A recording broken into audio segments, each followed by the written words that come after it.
Welcome to the Nomad Network, your first stop for complete and comprehensive Chicago Bears football coverage. Dive deep into analyses, updates, and all things Bears. Subscribe to our YouTube channel today and never miss a beat. Thank you in advance for your support. We promise to bring you the best because together we're unstoppable. Go Bears!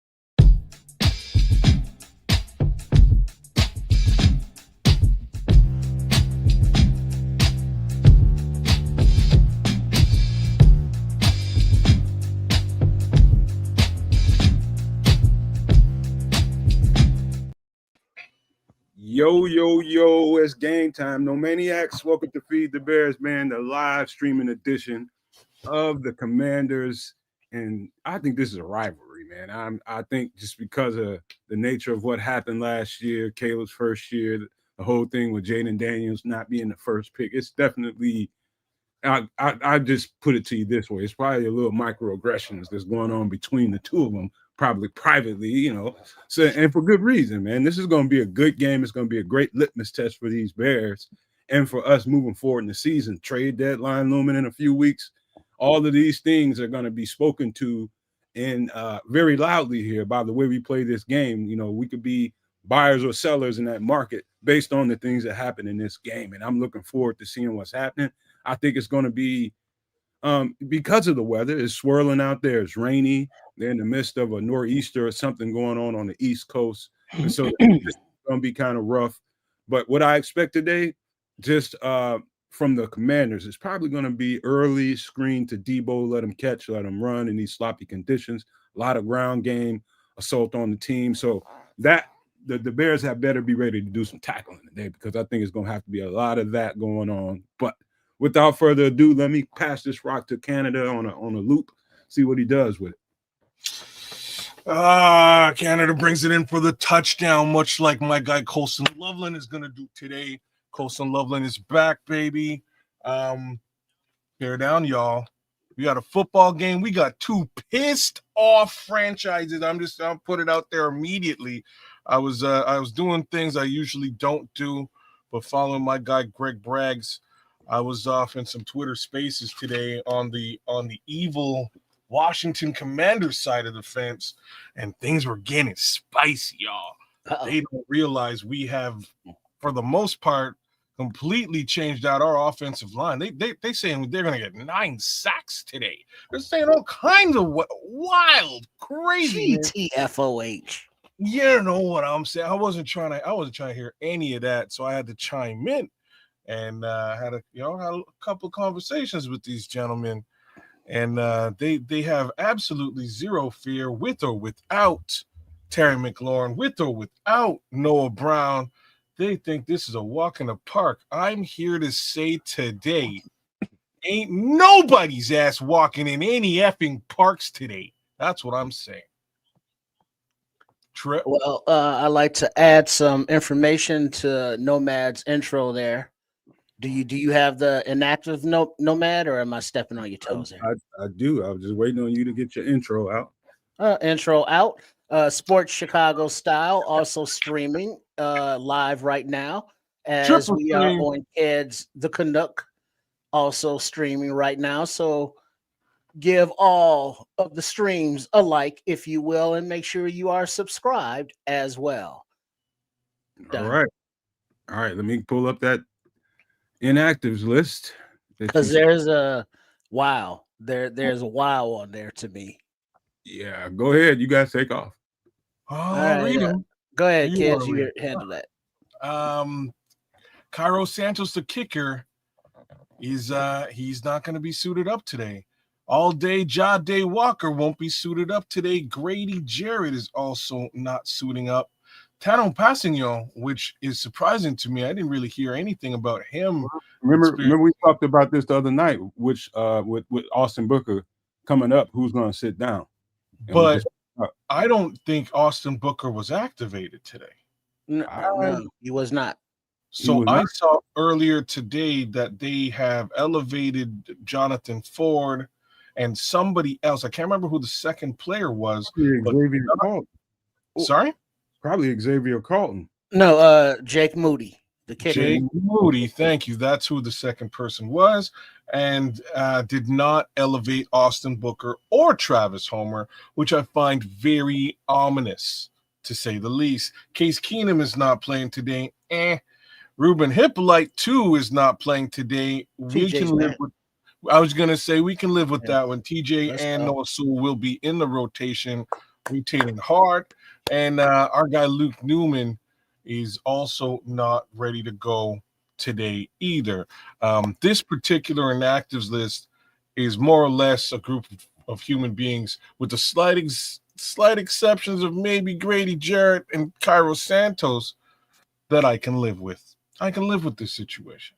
How about you? With question. So with Newman inactive, does that mean that Ozzie is the backup right tackle since Darnell is back, and then Braxton is the backup left tackle, looks like, right? That would be a good call. Okay. And then so Jonathan Ford was elevated along with the newly signed Jake Moody kicker, as Santos was questionable on the injury report, but pregame his leg was a no-go. Yeah. So that is something to watch going forward, as this is coming off of a bye to where he was a full participant in practice, but something happened Saturday, some soreness. So, we can't have that in the money leg of our kicker. All right. This I'm curious. It makes me think they brought up Jonathan Ford. You're definitely going to need him. So now the 3 technique is Shamar Turner's going to see a lot of work today. He should. I wonder if Chris Williams is healthy, is he going to play this week? Because I know he's been on and off the injury conversation. Just want to see who's going to be along that front. Hopefully, I'd like to see some more Shamar Turner. I just know what Shamar Turner is going to be in the future ain't now. I just know that. And he's just going to have to fight in there, man. They seem, without Grady, man, it's going to be a noticeable difference, like it's been since he's been out. Yeah. I don't know what to say here. That, like, especially if it's raining, man. Y'all talking about this nor'easter business. I'm about as nor'easter as it gets, and I don't know what that is. In any event, comes off the East Coast, off the Atlantic coast, a little monster. You missed your calling, man. You should have been a meteorologist. You know what? I love that kind of work, man. But yeah, maybe I did. I'm just saying. You're like, oh, immediately. Let me tell you. So anyways, like I hear it's raining, and in the rain, with respect to football, things go weird. Things get weird. Running the football becomes key, and we can't do that. So, that's my little worry about today's football game. With respect to the Washington Commanders, they can. So, and they got like a 3-4 headed monster going on at running back over there.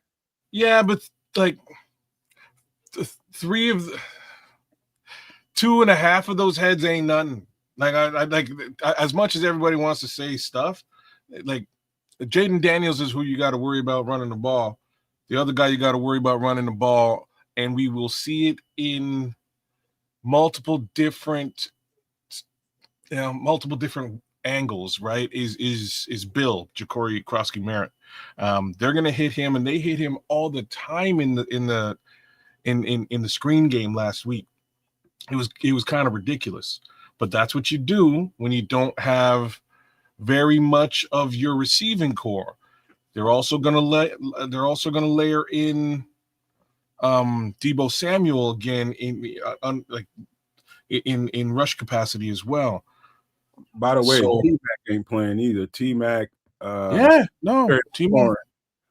McLaurin's out, and also Noah Brown's he's out. Brown. So this is how hurt this team is, and this was my conversation with the folks in Washington, and they don't care.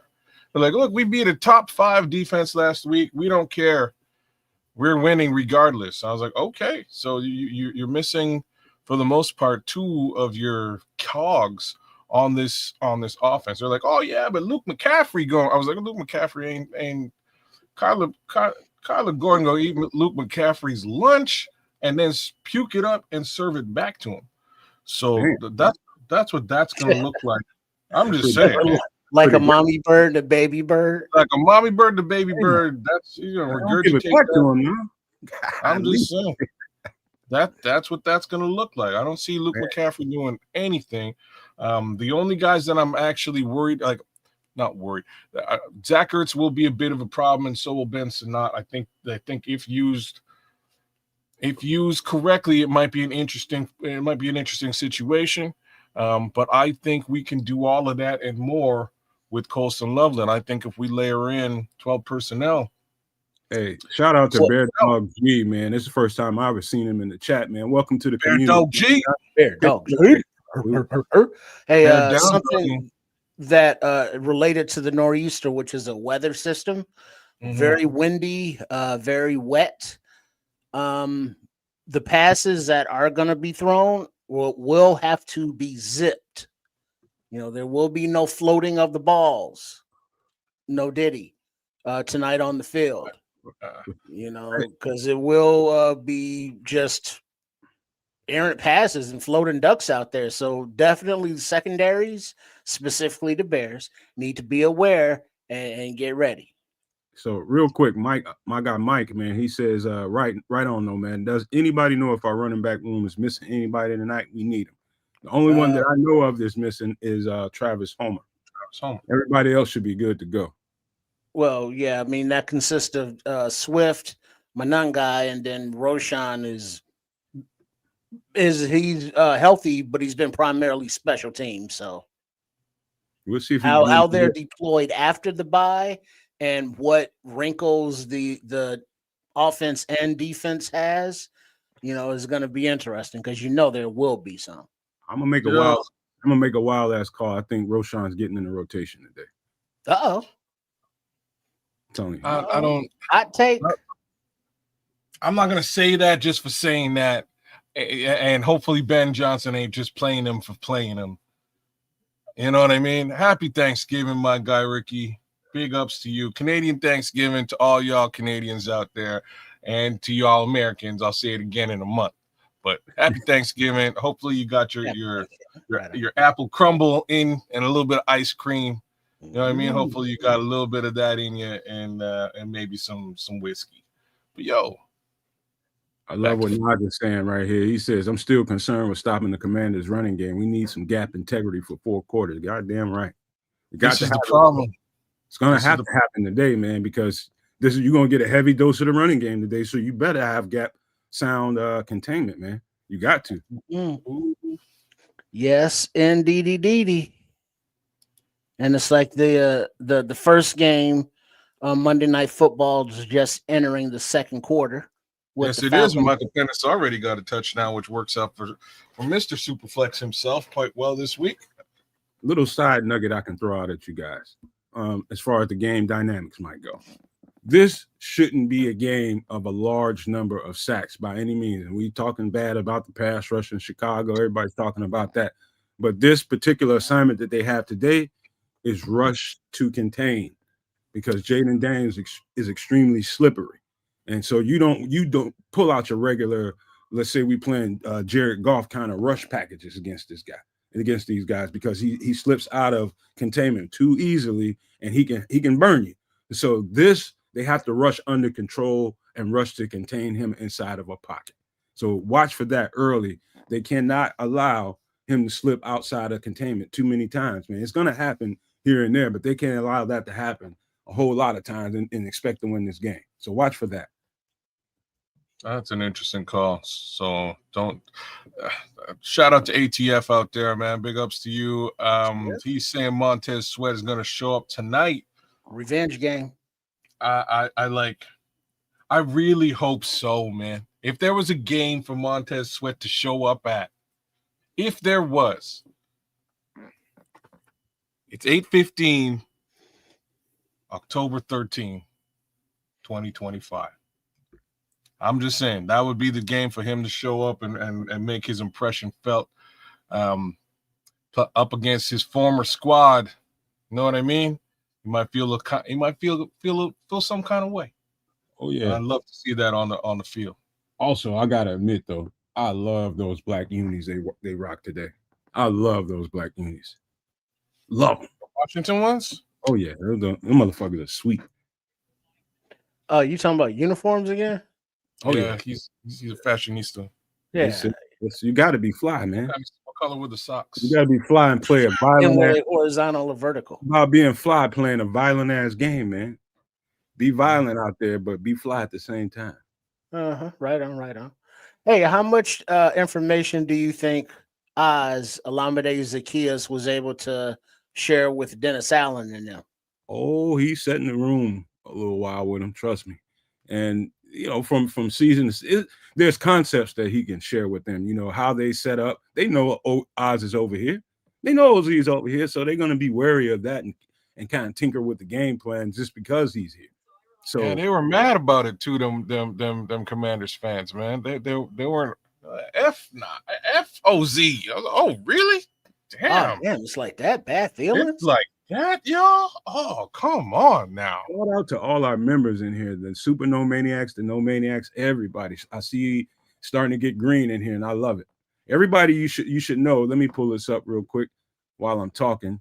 How you can get a membership. It's only 99 cents, man. You cannot beat that. I don't care what channel you go to and people ask you to become a member of their channel. We've made it as easy as it can be. You cannot beat this. Go to the YouTube channel. Just scan this code right here, and it takes you right to the YouTube channel and show you where you can grab a membership. Help us out. If you really want to help this Bears content out on this channel, grab a membership, man. We would love to see this chat go green. So scan this if you want to, or you can just go directly to the channel yourself.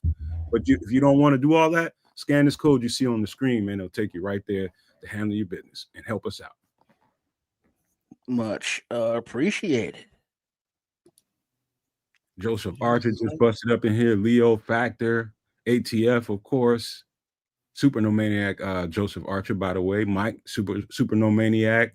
Yeah, man. Marco King just busted in here. Hey, man, thanks you guys for being here. About to have a good time. I think we're gonna win this game. And I ain't just that's not no homer stuff right there. I do think we got what it takes to win this game. The coverage the pass rush has to match the coverage. So it's been good coverage so far during the season on the back end. Now we need a little bit of a pass rush. Again, it's not going to be one of them games where they're going to be, having their ears pinned back and just trying to get at him any kind of way they can. You've got to rush with containment because this guy is dangerous, man. He is extremely dangerous with his feet. Yes, he is. But as I don't know if the rest of y'all noticed, Caleb Williams is too. It's something that's starting to become a thing. I'd much rather him put the ball in the sky, mind you. But kid can move, man. I was kind of surprised. Like all last season, I was like, oh, he ain't really like athletic. Like, you know what I mean? He can't run. He can run, man. He's fast. Got some fast feet on him now. He's fast, man. And he's a little stronger than from the waist down than I think people predict, man. So it's like he's built from the waist down, man. So it's not like he's got strong. I love that about him because you need a strong base in order to have longevity in this league as a quarterback. You got weak ass lower half, and you're gonna probably not have a long, very healthy career. He's got that blessing going on for himself, man. So I feel good about him today. He's just got to play under control, try not to do too much, and he'll be fine. Man, got to get to that quarterback, man. Got to get at him somehow, make him feel a little bit uncomfortable.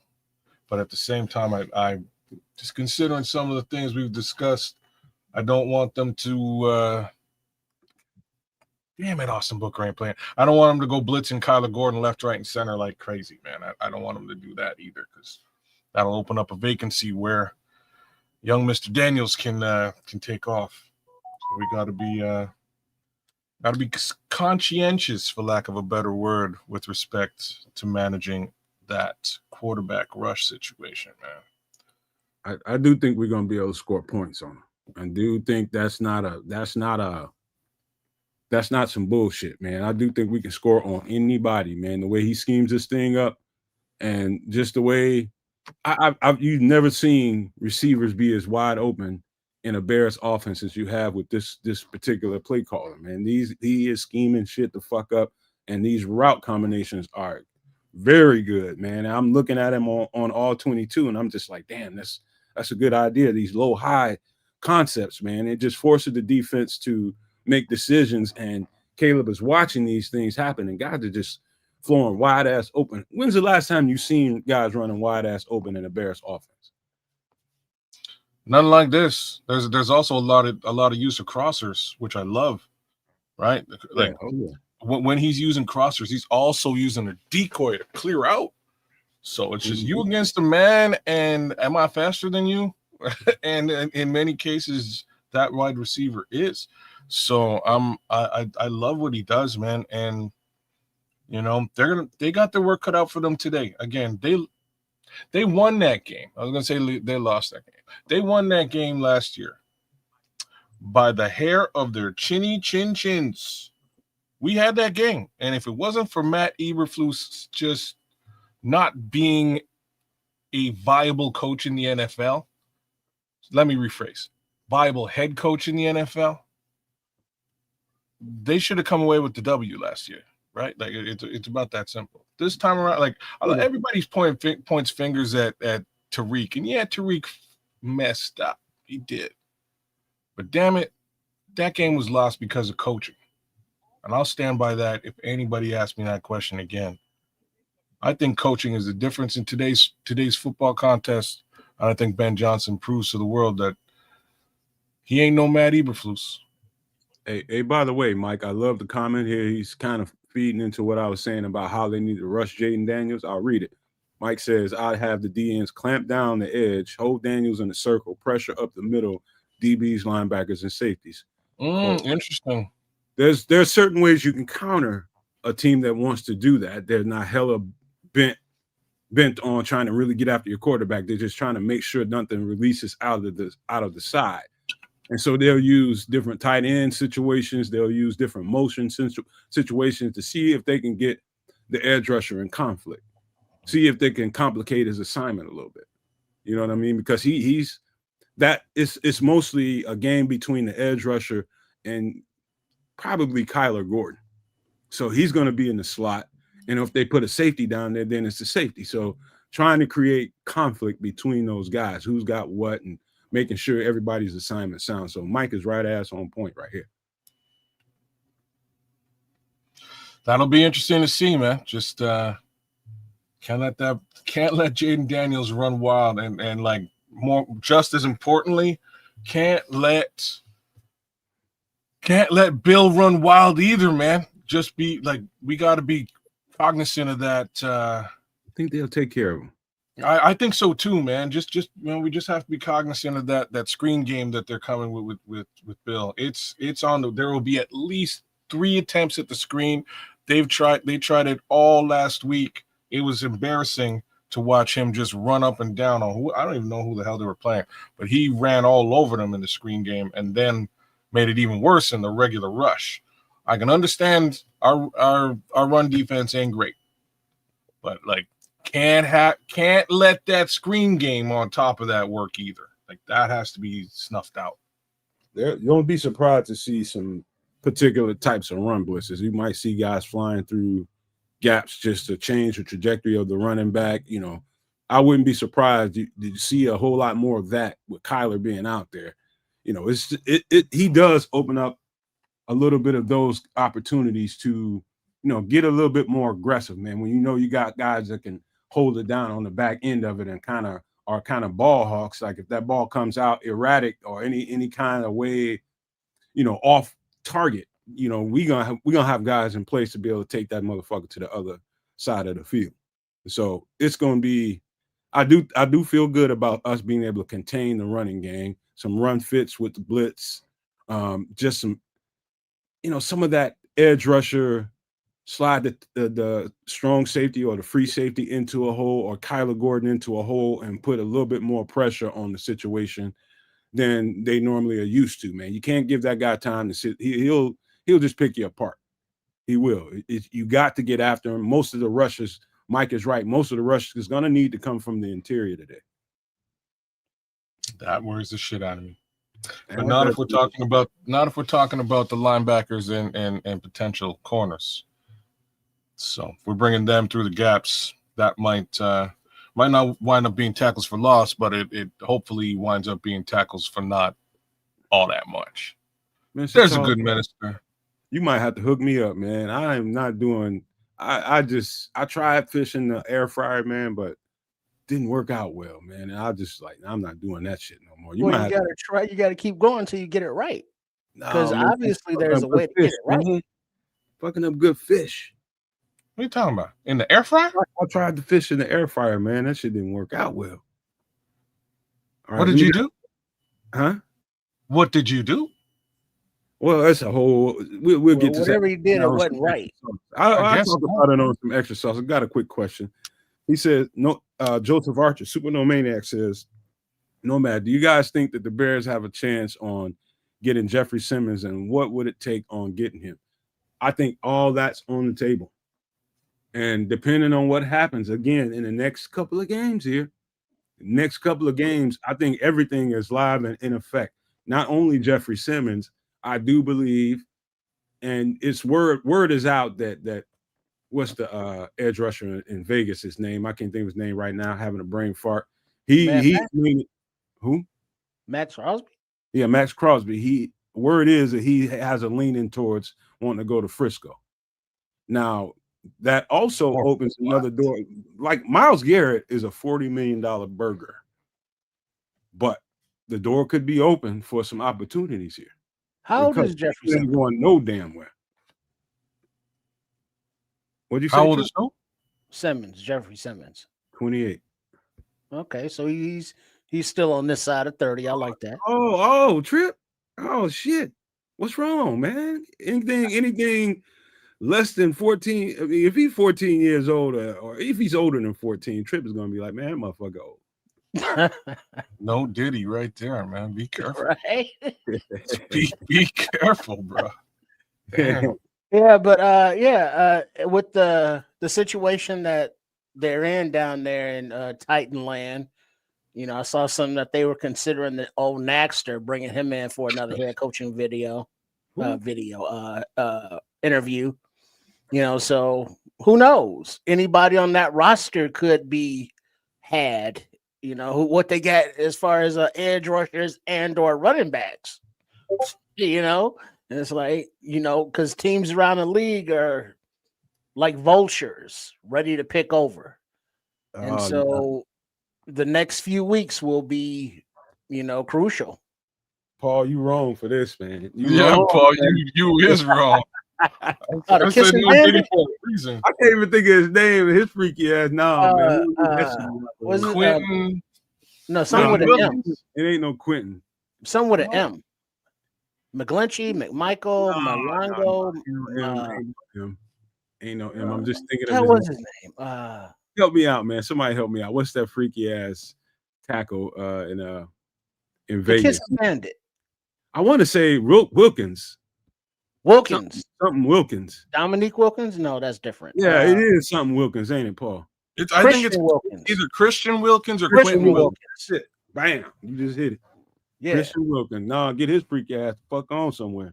Well, yeah, nobody signed him, and that's kind of weird, isn't it? Because he could play ball. Nobody want that trifling ass motherfucker in the locker room, man.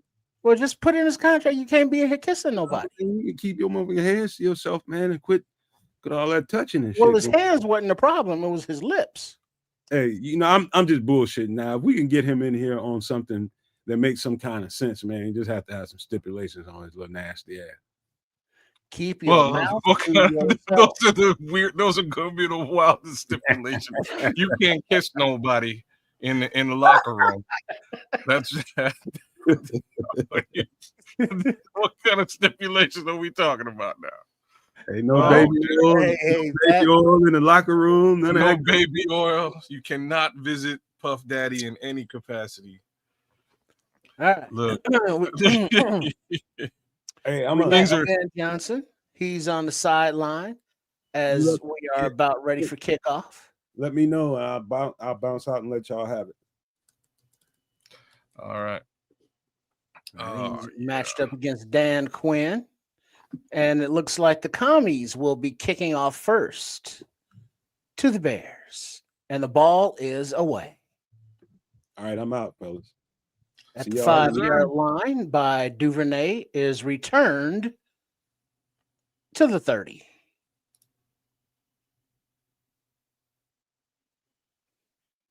I get this game loaded up, man, for some reason, because it took forever. Let's go. There we go. All right, as the Gizmo man himself leads him out. Look at your boy Canadian Eagle out there. Yes, sir. Where's my Canadian? Hold on, we gotta Number do 79. Oh, you trash Canadian Eagle, didn't you know, man? You're the worst. Man, don't nobody like that but you. Nobody like everybody loves. He's on a Canadian Eagle. In motion to the right, handoff up the middle, and gain of about 2 yards by Swift. 2nd down and 8. Go. And we started up. Looks like it's a little misty out there. Don't look like it's real rain. It's there's precipitation, but it's not a driving downpour by any means. All right, we got Gizmo in the shotgun, Swift to his right. All right. 2nd down and 8. Commit in motion to the left, back to pass, and the ball is away, straight down the middle, complete to Oz. 1st down after a gain of about 10. See revenge.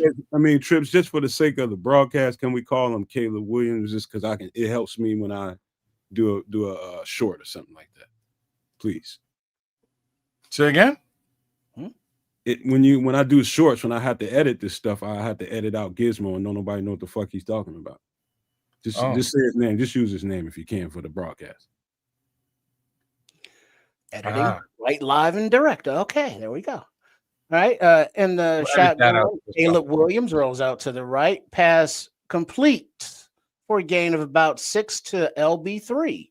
Okay. Oh, we got LB3 out there. LB3 siding early in the game, as well as Olamide Zacchaeus. They're getting tricky already. And if y'all paying attention, they're already double teaming. They already got double team on Theo Benedet. They're gonna work that left side, but so far he's doing just fine. Eagle is soaring, y'all. Eagle is soaring. Williams under center, hand off to Swift as he runs to the left for a nice gain and a 1st down. All right, that's what we want to hear. Gets about 2-3 yards past 1st down marker. So wideouts out there, DJ Moore, Olamide Zacchaeus, and Roma Dunze. As far as the line is concerned, Theo Benedet. Okay. We got shotgun, back to pass, a little dump off to the right to Swift. It's kind of a little screen as he rumbles for another 11, 12 yards for another 1st down. All right. Okay. So on the line, Joe Tooney, Theo Benedet, Dahlman, Jonah Jackson, and Darnell Wright on the far side. They're doing a good job up front thus far. All right, Williams under center. A little pitch to Manungai, who's in the backfield, and he runs up for a gain of about 5-6 yards. All right, Carl. Oh, they're getting everybody lathered up real early. Love that. All right, 2nd and 4, Manungai runs off the field as Swift comes back on, as he's in the backfield with Williams to his left, with Zacchaeus to his right in the backfield. All right, Zacchaeus motions to the left, hand off to Swift to the left, and he gets met right at the line of scrimmage, maybe a yard behind it, for a loss of 1, 3rd down and 4. Okay.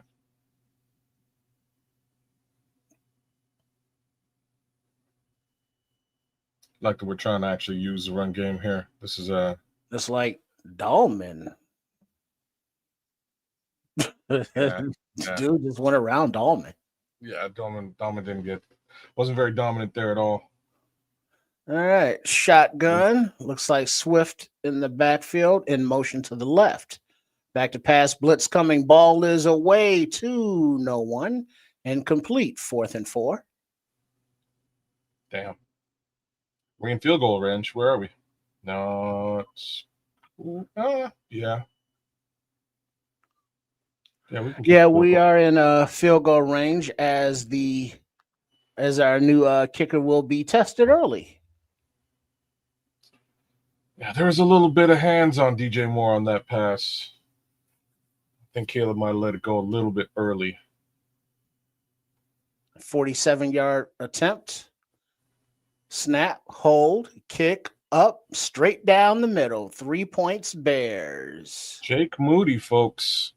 Ladies and gentlemen, Jake Moody. All right, we'll take that. Nice drive to start off the process, start the game. Yeah. Got to put numbers on the board right away.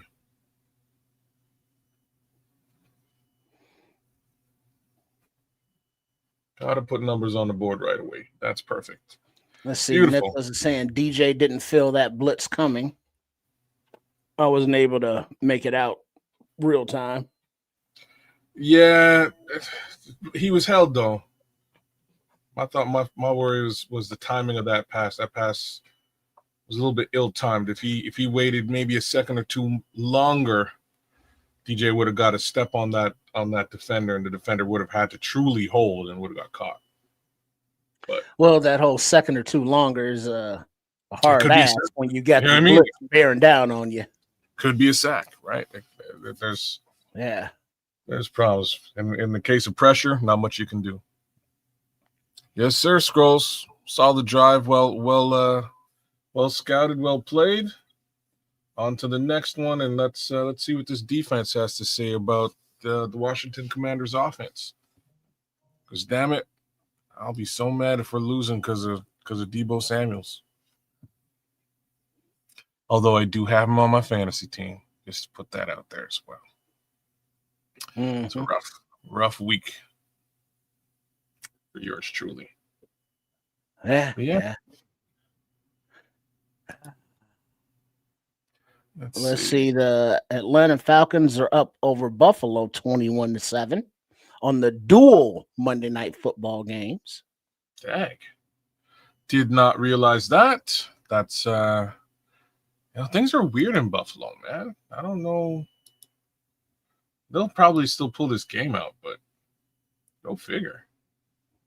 They've been playing odd football these last couple of weeks.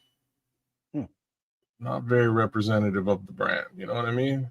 Oh, okay. There you go. 80-yard run by your boy Bijan. Damn. Oh, no. I was looking at my fantasy right this second, and Bijan Robinson got 36 fantasy football points out of the woodwork here. That's wild and crazy stuff. Did not want to hear that. Mind you. All right, we got Jake Moody ready to kick it off. 130 ball is away and lands midway through the end zone for a touchback. I like that.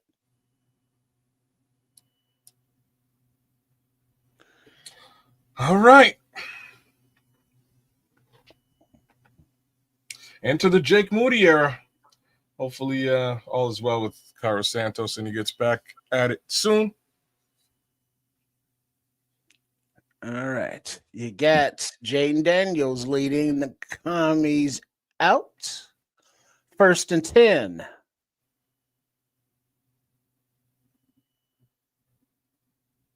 There we go. I see Noah Sewell out there, though. Noah Sewell's out there.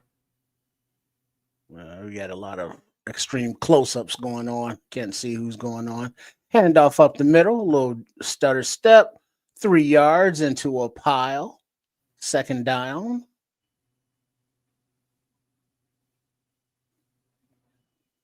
Oh, Let's see. I see Sewell trotting off the field now as they are back in shotgun, 2nd and 7. he made that tackle too. Laramie Tunzel, Chris Paul. Blitz out, but there is rolling on the field. Back him up 5 yards. False start for the offense. Okay. We'll take that. Make things Looks more like difficult. the running back was shifting out, but he started going forward before the snap. Would have left him in an empty backfield. Perfect. All right. So that's 2nd and 13, maybe? 2nd and 12. Back to pass. Balls away. Left number is complete. Between number 26 and 49 to number 19 more. Okay. What kind of yardage are we talking about here? It was a first down, so like 13 yards. Oh, that's a good zip. Damn. Right between Wright and Edmonds. A little soft spot in the zone. Okay. I do see Billings in there. Yep, big Bill's Middle out. of the line. All right, Javon 1st and 10, Dexter. handoff. Nope, he fake handoff. Daniels is keeping it run to the left. Wrapped up by Sweat, but he breaks through that for a gain of about 1 yard. Damn. Come on, Montez. Come on, Montez. Okay, so we'll just try to back off the field.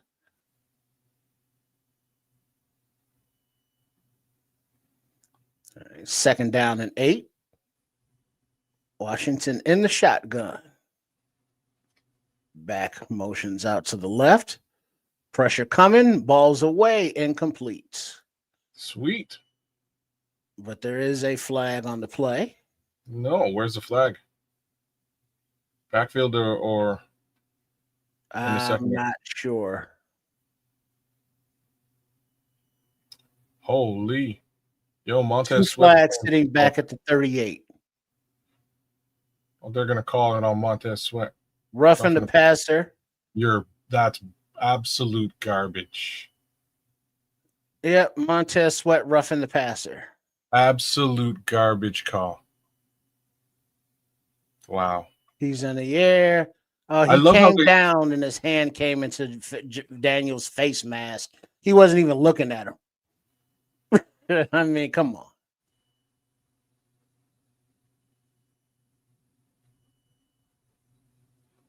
I mean, he just basically touched his face mask. Okay. 1st and 10. Washington in the shotgun. Empty backfield blitz coming. Passes away for a gain of about 4 yards. Tackled by Brisker. I see Turner in the game as well. And it looked like, out there. Yep, looked like maybe that was Gordon on the blitz. I couldn't really tell. No, it was Tremaine. Okay. Just saw a flash. All right, 2nd down and 6. Handoff, run up the middle. And Turner jumps on his back and rides him down after a gain of about 3. Jumps on the Bills' back. 3rd down and 3 to go.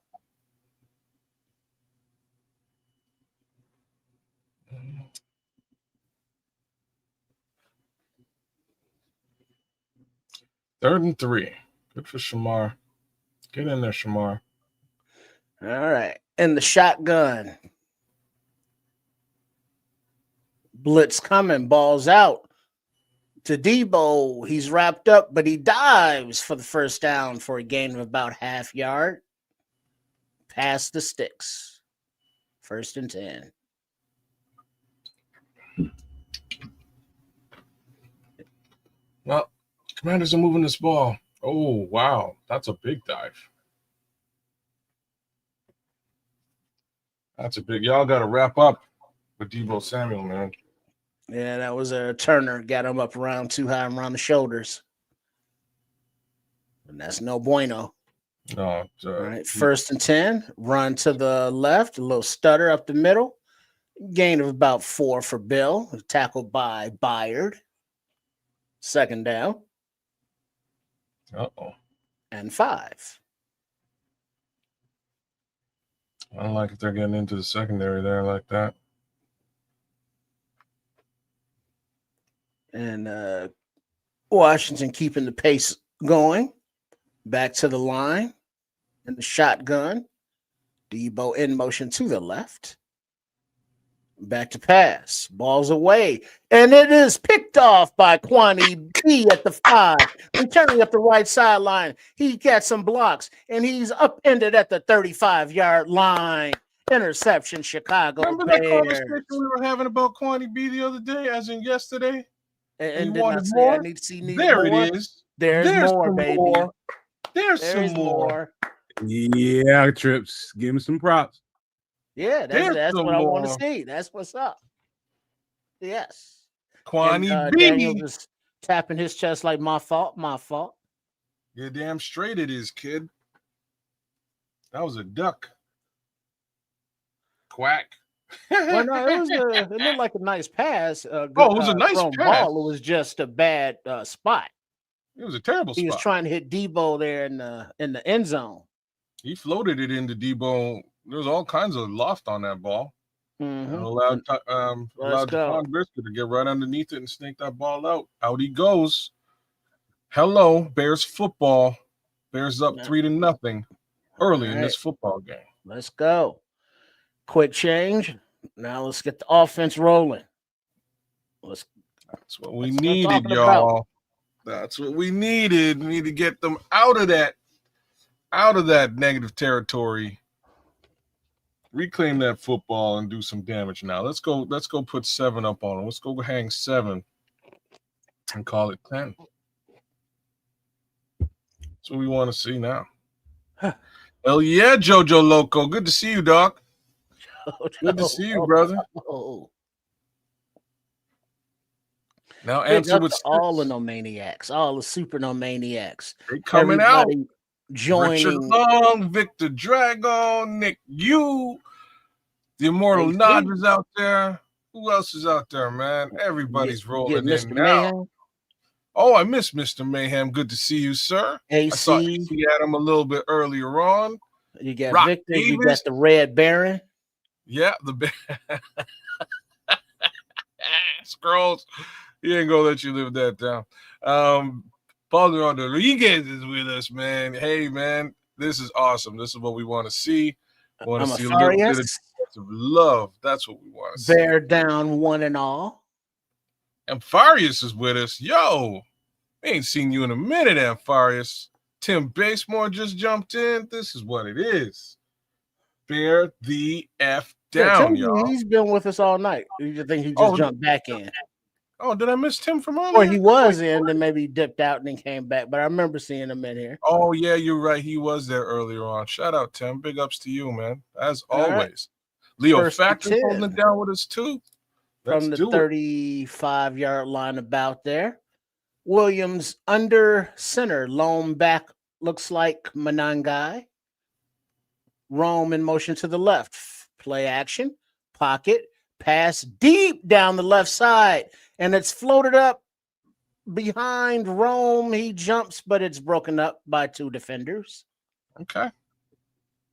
Good attempt. Fair attempt. Love to see this under center work now.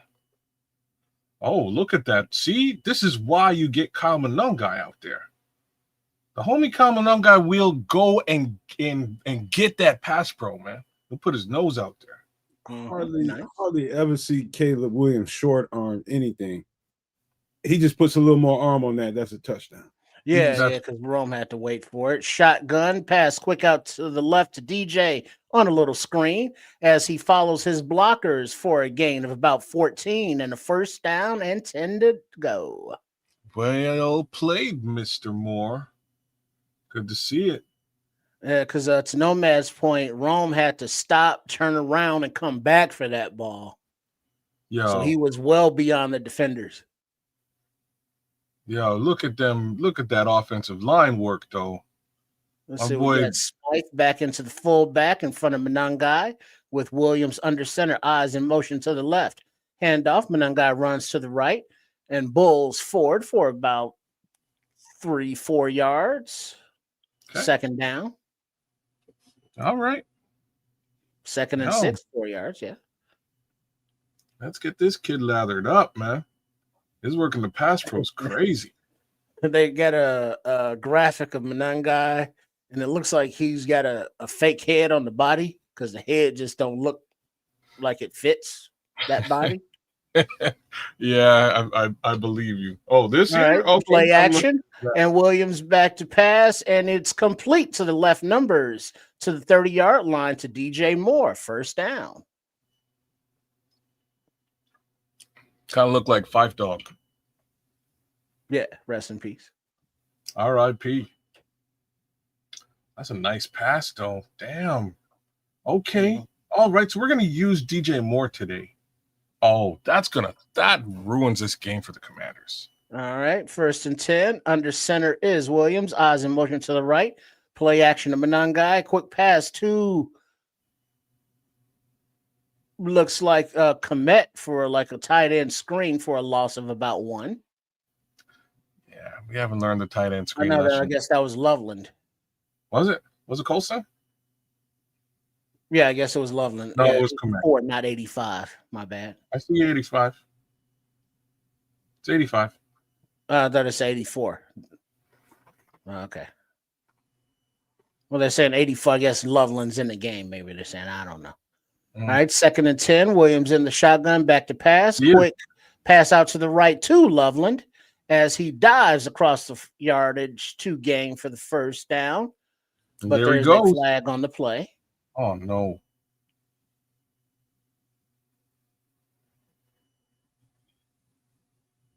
Pass interference offense number 84, Loveland. What? So I guess they're calling for a push-off. They're showing the replay now. There's a little push, but okay. Second and 20. I kind of need to see that one again because I need to see it from a different angle because damn. Williams in the shotgun, Menengai to his right. Back to pass. Ball is out a little too far in front of Zacchaeus, incomplete. That's disappointing. And let's see, Aikman's going in on how Williams has been off tonight passing. Really? Yeah. The game, we're only like a couple minutes into this game. Hey, I don't make the news. I'm just reporting it. That was a bad pass, though. Williams in a shotgun all by himself. Ball's away to DJ out to the right. DJ breaks a tackle, gets to the right sidelines, past out of bounds for a gain of about 12. And that brings up 4th and 8. And Jake Moody is heading back onto the field. All right. DJ Moore looking like a gangster out there. Oh, he hurt himself a little bit. He came up a little gimpy, but he's able to walk off. Real quick, ATF, I hit the wrong button. It banned you, and I didn't mean to ban you. You can come on back in. I will fix that if I can. I hit the wrong button. I was just trying to get your comment up because it had cussing in it. But that's my fault. 48-yard field goal attempt. Hold, snags up, right down the pipe. Bears 6. Washington nada. With 2:27 remaining in the first quarter.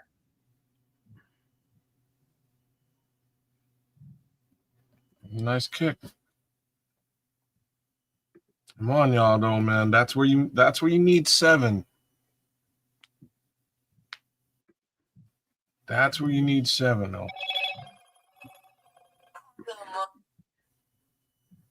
All right. All right, let's see what this defense can do again.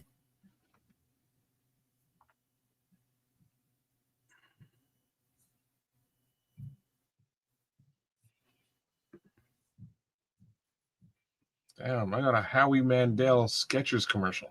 You know you're really scraping the bottom of the barrel when you got Howie Mandel selling your shoes for you. Like if it was like, you know, like older people's shoes, I could dig it, but Skechers, not a What'd you single. just say? I'm saying I'm watching a Howie Mandel Skechers commercial right now. I'm just saying you're scraping the bottom of the barrel. If Well, isn't he's on some? There's some show that still comes on that he's on one of those talent shows or he does like a talent show, yeah. That's fine. I can understand. I'm not saying he shouldn't have a job. I'm just saying like I would be hard pressed to buy a pair of sneakers because Howie Mandel's wearing them. You know what I mean? Nobody cares. I mean, but who's gonna wear some sneakers that make you want to wear?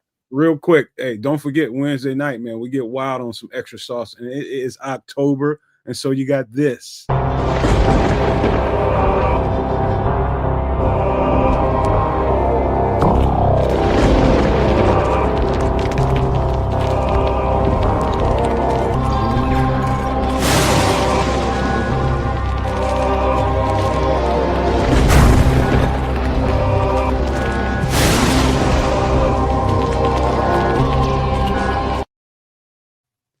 Gotta be my favorite month of the year just because I like scary, I like horror. So of course, come check us out on Wednesday nights, man, at 8 p.m. Central, man. We'll have a bunch of we'll have some of that stuff going on, plus other stuff. We're trying to open the door to some other content creation on that channel, on that show. So make sure you subscribe and become a member, man. We'd appreciate that. But mainly subscribe, man. You got to be a subscriber to come into that show. So hit the subscribe button if you're out there listening and come on and have a good time. We talk about Bears. We talk about everything. But I'm out. You guys got it. All right. The kick is away, and it comes down right at about the 1 yard line. And it's returned and tackled by a host of Bears players right at the 30-yard line.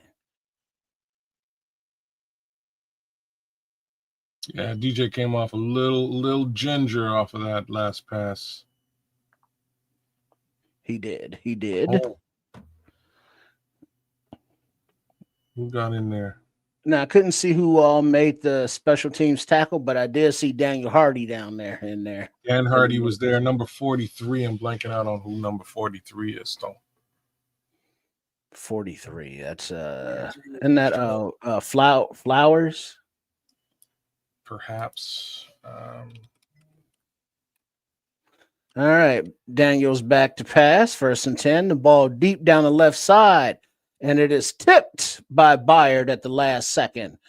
But there's a flag on the play. I do not know where the flag is.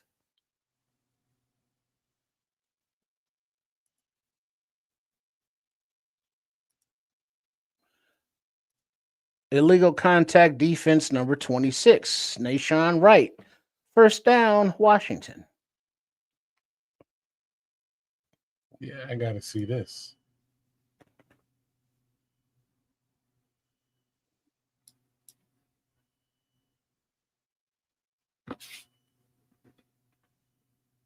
I mean, he rolled him for like 7 yards, but that wasn't okay, whatever. It's another questionable little handoff to the left from the shotgun, and he's met right at the line of scrimmage. And it looks like the ball is out, and there's a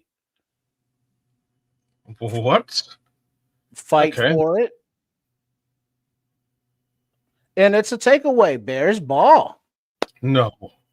Oh, yeah. It looks like Montez Sweat punched it out. And then it looks like, and then Edwards is down there, and Kyler's in there, and TJ's in there. So Bears ball. Your boy Bill just, yeah, he did. He knocked that right out of his hand. TJ Edwards was all over it, but I think somebody else got it. I think Kyler got it from the other side. Yo. Big Bill got in the way and ran him right into Montez. He didn't see him coming, and then Kyler jumped on it. May have to cut back. So 1st and 10 Bears. Let's go. Williams in the shotgun. Swift in motion to the left. Pass. Blitz. It's away. Caught by Rome. Complete for a first down. Gain of about, 12, 13 yards. Damn. DJ is back on the field. He was in the medical tent, but he's out there. He's a gladiator. Nice pass. Nice little pump fake. It had to happen. You had to pump that and bring that right into to Odunze. All right, 1st and 10. Williams under center, handoff to Swift, runs to the right. Nice run of about 6 yards, 2nd down. All right, keep it positive on the ground. Let's go. Call it 5.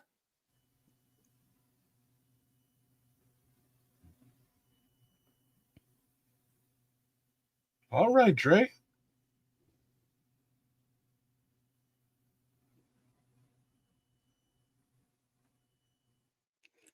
All right, All 2nd right. and 5. In shotgun. Swift to the right. Little handoff to Swift to the left.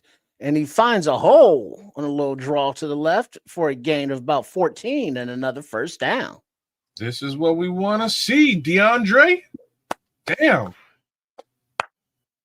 You probably got about close to 40 yards rushing already on the day. Oh, look at that little space. On Ain't that. an eagle. Hey, Say again. The Eagle sealed that opening for him for sure. That's the difference between him and Braxton right now. He can get to that block on time. Say that again. Look at Canadian Eagle out there. There you go. There you go. Caca! Canadian Eagles doing it out there, folks. And that Very brings cool. us to the end of the first quarter as the time expires. Bears 6, Commies 0 as they change ends of the field.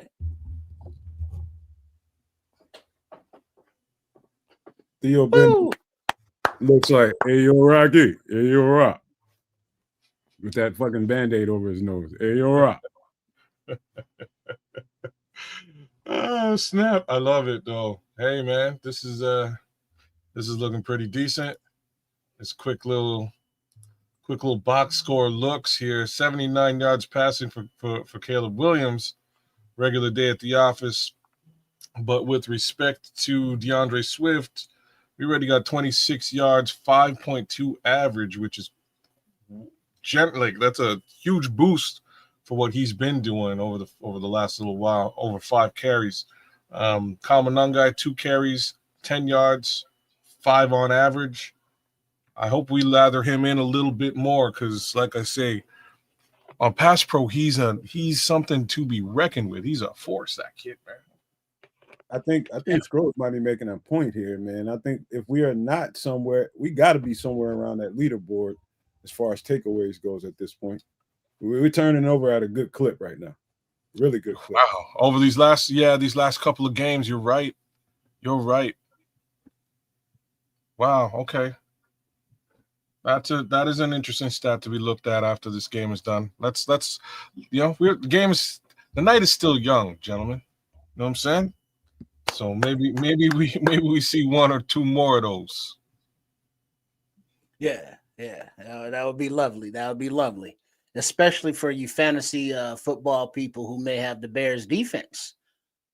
Hey, you guys don't forget at the end of the month, we got this. Hello, this is Chef Trips.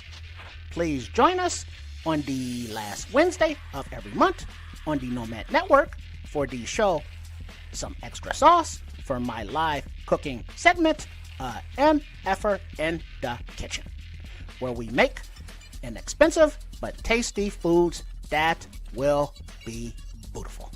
And I look forward to seeing you there. Nice.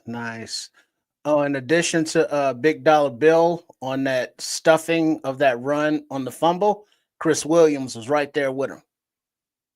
Yeah, he was. He was a big part of that. All right. Under center, 1st and goal is Williams. Manungai in the backfield.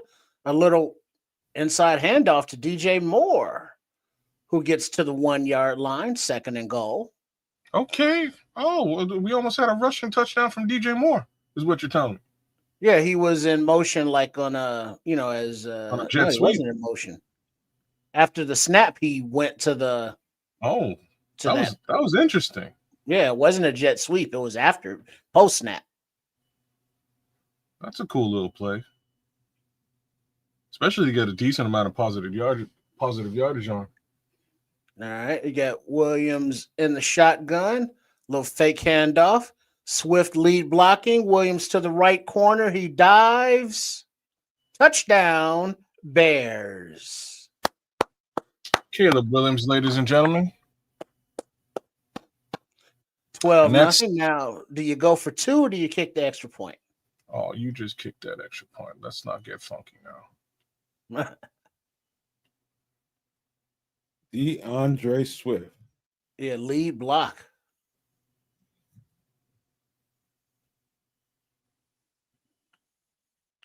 There we go. Look at this run game situation. Imagine that. Imagine we're running a football tonight, y'all. You got Jake Moody lined up for the PAT. Snap, hold, kick, right down the pipe. Bears 13, Commies 0. Yeah. All Washington's going crazy right now. Either that or silence. Let's go. Let's go turn this ball over one more time. In the first half. That's what I'm talking about. Let's go. Oh, it feels good. Damn, it feels good to be a gangster. Right on. It sure does. Everybody that is tuned in for this live reaction, please make sure you are subscribed to all 3 of the streaming platforms, whether that be the Nomad Network, at Kids Canuck, or at Sports Chicago Style. And then if you want to support the channel, you can do so by, hey, look at that right there on the screen. There's a QR code. Guess what? In your phone, you hold up your lens, and you got this QR code reader, and it takes you to where you can support the Nomad Network by becoming a Nomaniac and or a Super Nomaniac, depending on what tier you would like to support the channel with. And it will be much appreciated. Yeah. Just scan it, y'all. Just scan it.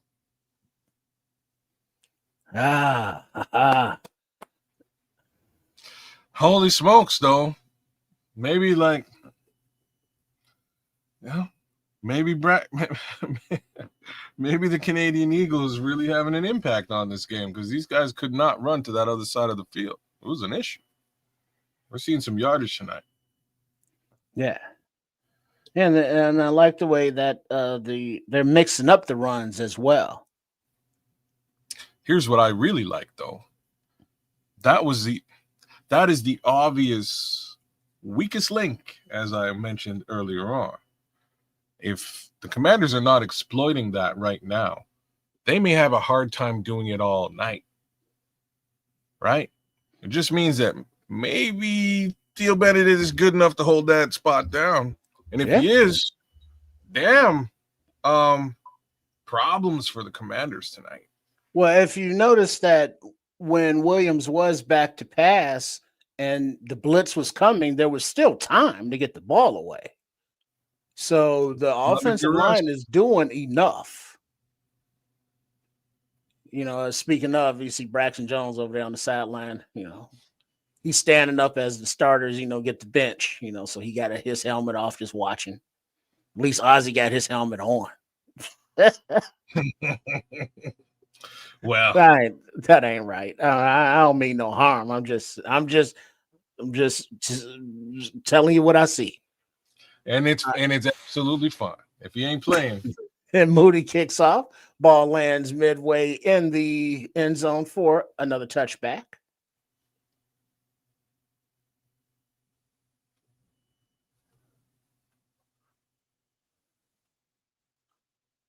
DeAndre Swift is pulling on that jersey like some bitch.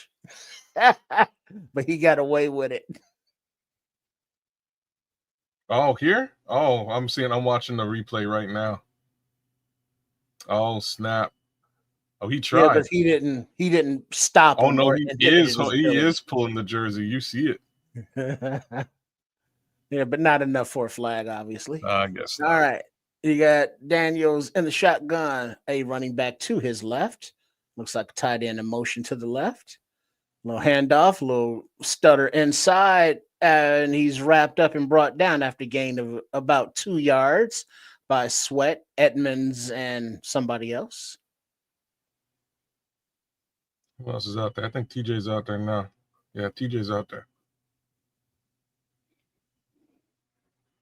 Wasn't TJ on the tackle? They're talking about how Bill has the fumble on his mind. He got the fumble on his mind. Just saw a run bust by Tremaine. That's exactly what we dialed up in the for the Nice. games. All right. Daniels back to pass. He has time, passes away to the left, and it is complete to number 19 for a first down, and he's wrapped up by Nashawn Wright after a gain of about 15.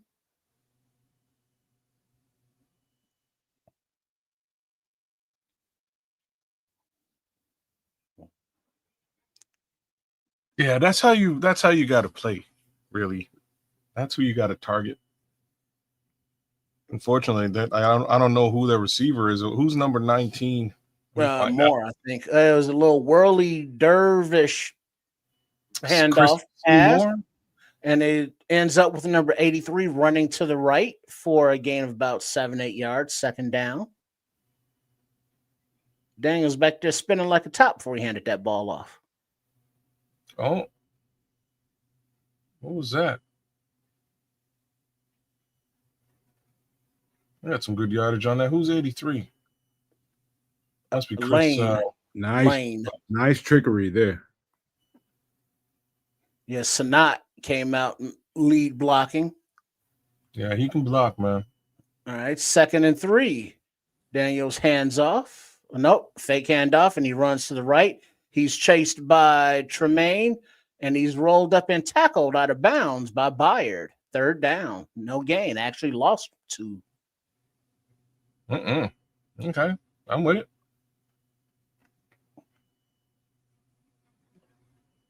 Damn, Tremaine.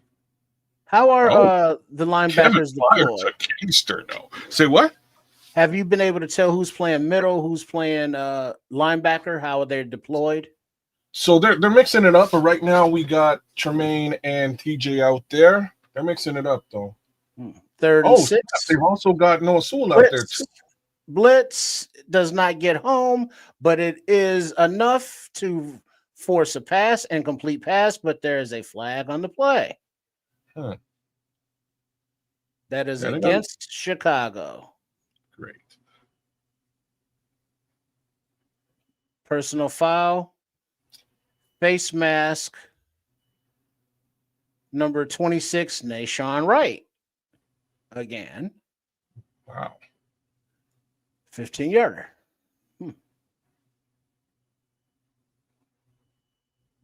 Just for the they record, were off the field and then they weren't. The Bears are on these motherfuckers, man. They own them. They got their number right now. Yeah, this referee got some. Where's the face mask? I saw a replay. I didn't see I didn't see it, but whatever. All right, Washington in the shotgun, fake handoff, back to pass up. He steps up to run, does Daniels, and he dives after about a 6-yard gain into the arms of Noah Sewell. Second down. Yeah, there was no face mask on that play. Yeah, I didn't see a face mask. There wasn't one. So it was at like the 4th or 5th flag this half, crucial. Good rush by Jaden Daniels. Yeah, they're calling some real ticky-tacky bullshit. And they're calling it very specifically on y'all Chicago Bears. I don't see any flags going the other way. On third down. Yes. 2nd and 3. Daniels hands off in the shotgun. Ooh, and the running back, number 26, stutter steps his way for a first down. McNichols. Jeremy McNichols.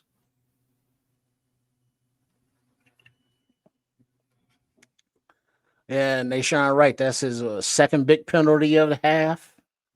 It's not there weren't even big penalties, and they were huge penalties because that was third down. They were off the field, and the other one was another big game as well.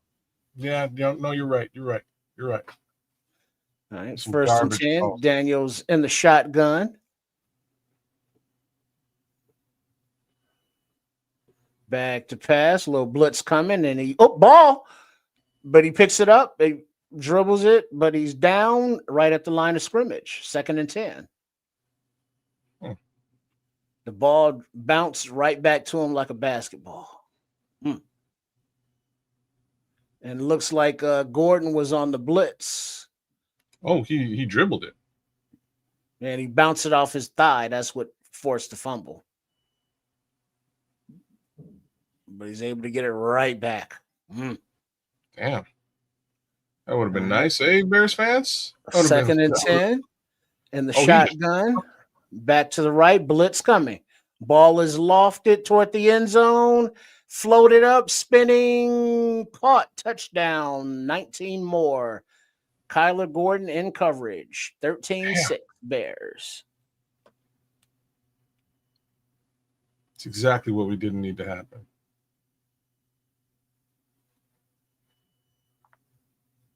Oh, he got his feet in?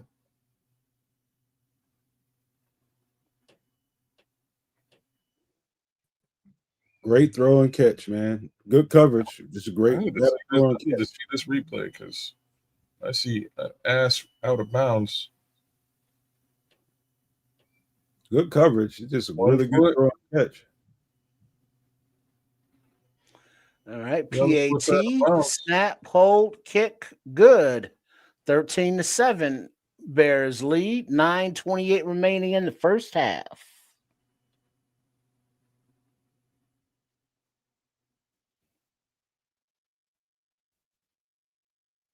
Garbage. Absolute garbage. As long as they call it both ways, cool. But some of these, it's like, what are we doing out here? What was that Montez Sweat roughing the passer? He's jumping, he's pushed, he's looking downfield, his hand hits him in the face. I guess by the rule of the law, he hit him in the face, hands to the face. That's why you wear a helmet, though. It wasn't like the whole purpose of the helmet. I don't know.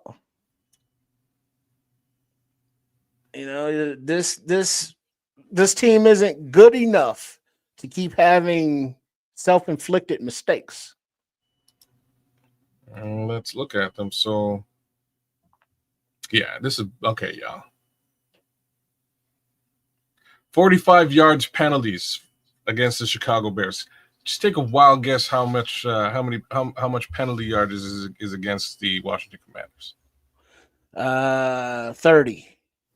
30. That's very generous. 5 yards penalties, y'all.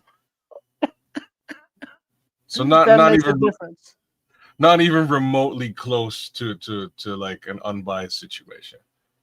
Yeah, the scrolls is nailed. Yeah, we would be up 20 if the refs just were like, not born and raised in Washington. They have their whole family in Washington. And I know they were both on right, but you look at the replays and it's like, what are we talking about? Hey man, if I saw it, I would say. I'm not gonna.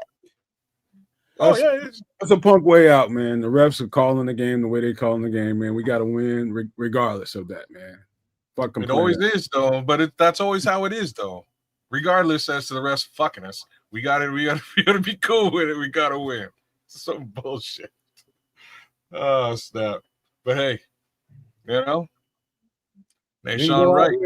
We got away with a goddamn tug. You just got through saying it, kids. When DeAndre Swift got away with the tug, so keep it clean, man. We don't be complaining about the refs, man. It goes both ways, man. I'm sure it does. It never does. All right, the kick is away, and it is caught at about the 4-yard line by Duvernay. He returns up the left sidelines, and he's tackled at about the 25-yard line. So the Bears will take over with 9:22 remaining in the first half. All right, Chicago. We need 7 more here, boys. Light it up. Well, I guess the wind is not affecting the balls that much. They've been able to zip it around a little bit on both sides. All right, you got Williams under center, and there is a lone back behind him. I think that's Swift. And then a quick handoff to the Kias as he's going in motion to the left, and he gets a gain of about 3 yards. We saw him lined up in practice at running back. Really trying to get something special out of this. Man. Lamid. You had some room to cut up there. Yeah, that's why he was a little irritated with himself. Yeah. 2nd and 6, Williams under center, toss to Swift to the right as he runs and finds a nice hole and cuts out of bounds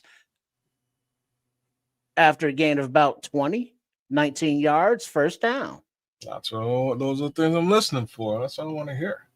He was running right behind off of Darnell Wright. Now that's a big talk. DJ and Darnell had 2 men out. Well played, y'all. Yeah. Darnell Wright is out there tearing it the fuck up. I've been watching. He's been tearing it the fuck up. Yeah, man. 1st and 10, Williams in the shotgun. Roschon Johnson in the backfield. He gets the ball. He bulls forward for a gain of about 6 yards. What's going on? Ding, ding, ding, ding, ding. Roschon Johnson. Out of the doghouse and into the dog park. And back to the sidelines. 2nd down and 4. And DJ Moore is the lone running back in the backfield behind Williams, who's under center. Canning the play. You got LB3 in motion to the right, fake handoff, and then a quick pass to the right to LB3, who's tripped up after a gain of about a yard, 3rd down and 3. Damn it.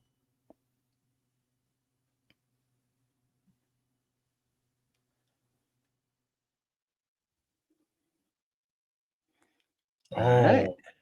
That's a straight up trip though. Yeah. Savage. Yeah. All right. Williams in shotgun. Swift back there with him. Play action. Williams rolls to the right, keeps the ball, and races to the sidelines out of bounds after the first down for a gain of about, 4?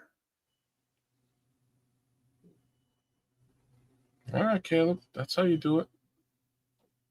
Oh, my God. On this replay, if Caleb had just thrown it up, that was a tutty. Oh, word? Who's wide open, Rome? Rome. He just runs right by the defense. They don't cover him. Oh, shit. Oh, no.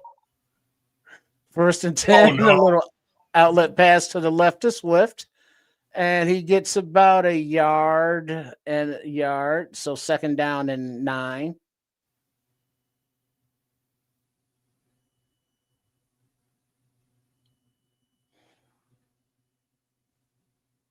Yeah, he had to pick that ball up off the turf. That was a bad pass.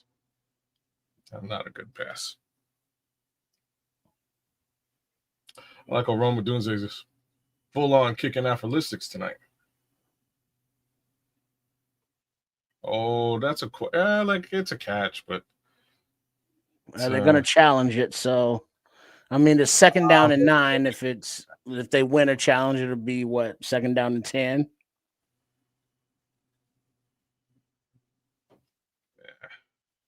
Yeah, that's a questionable one.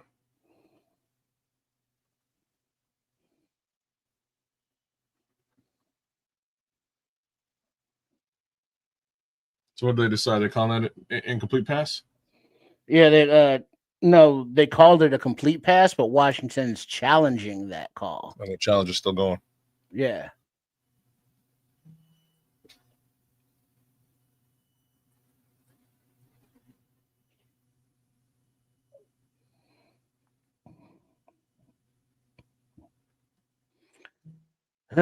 Yeah, this is a very odd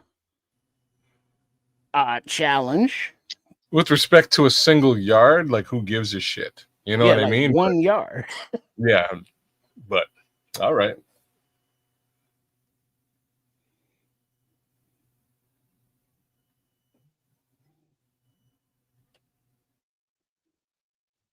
Interesting.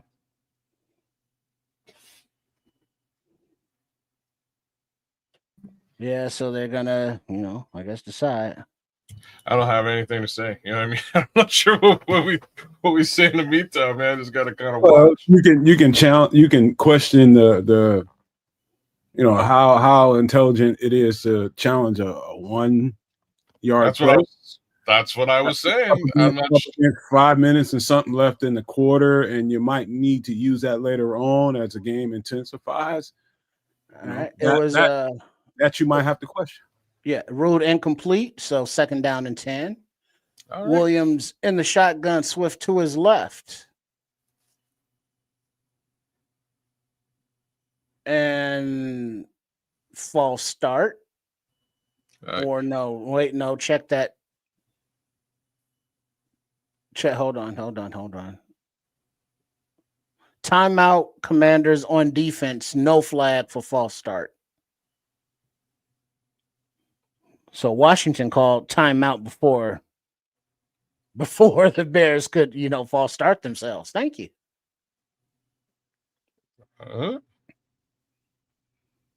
It's weird stuff. It's a very odd stuff. Yeah. I mean, you just challenged the last play. You couldn't figure out what was going on in the meantime. No. Okay. And then you call timeout. What? Saw the wrong. He saw the formation, and he felt like the defense was in the wrong coverage. That makes more sense. Okay, this is going to be bad. I'm seeing something that I saw on tape. I'm calling a timeout right now. Dog, they're just changing the defense. That's all. Man, looks like Buffalo's closed the gap. 14-21. 9:23 left in their third quarter.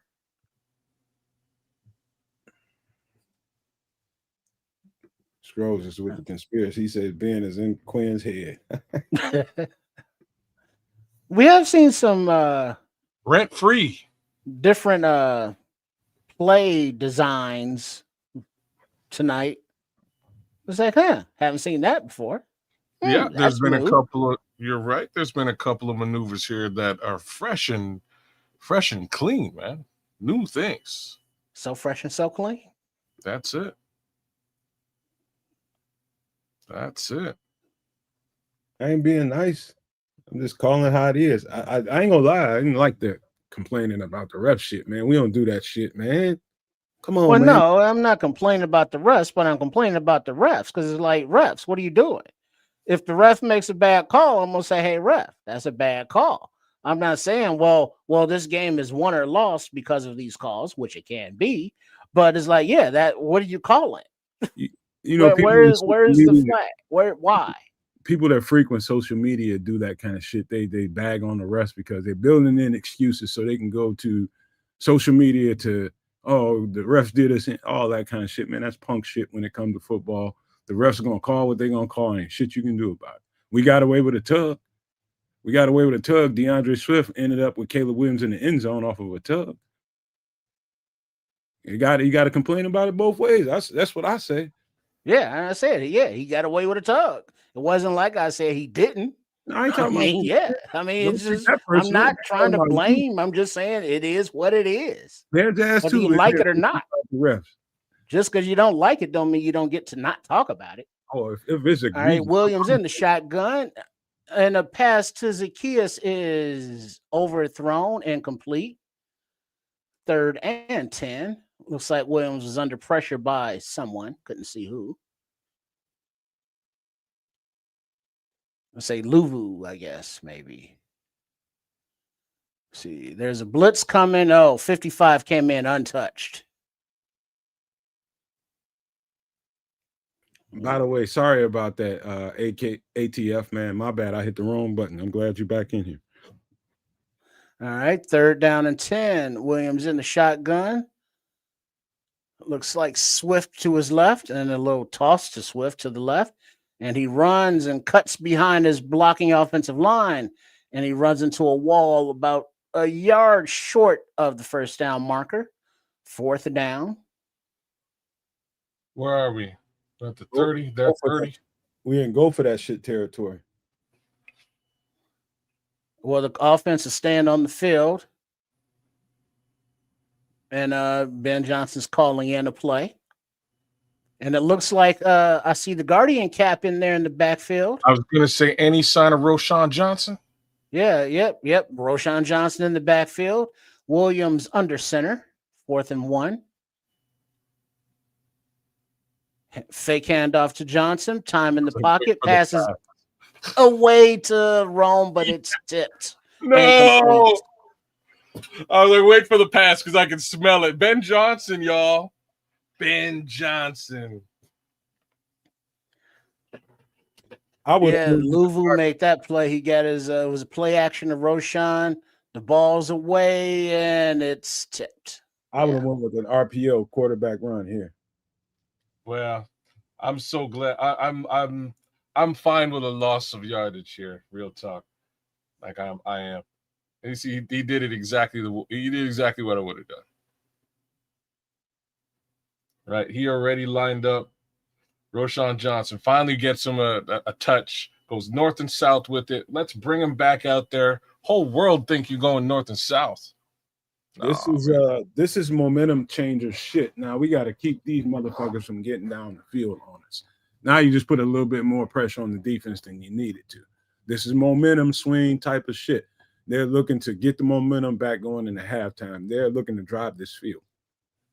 So we got to be as tough as we can be on this defense, man. This is momentum swing time.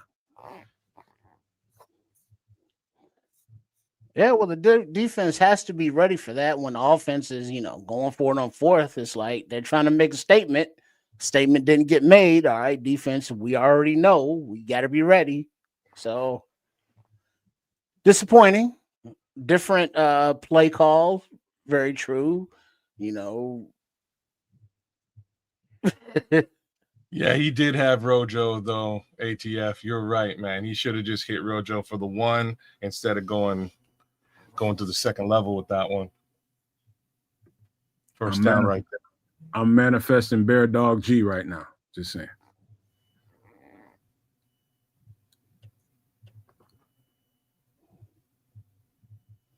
All right, that's all good.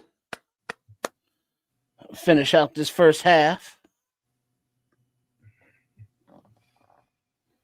Because if we remember correctly, the Washington does get the ball in the 3rd quarter.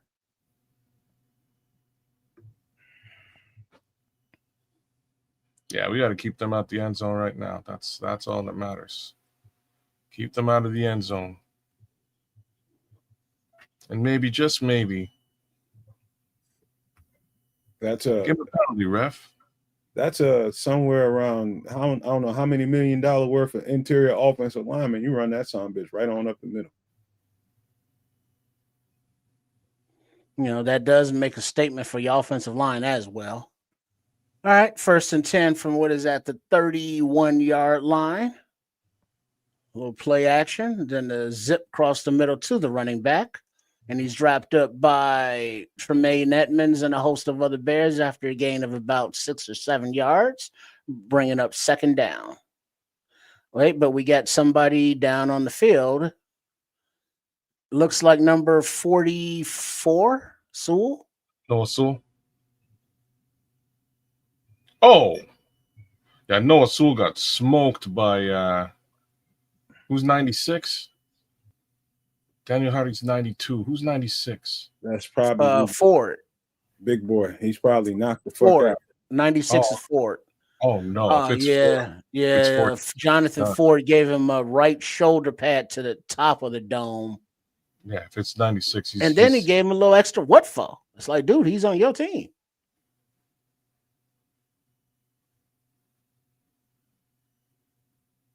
Boom. Oh my.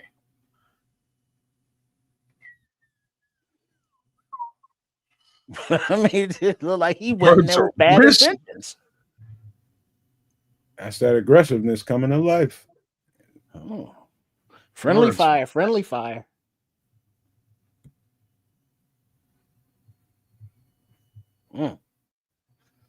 Well,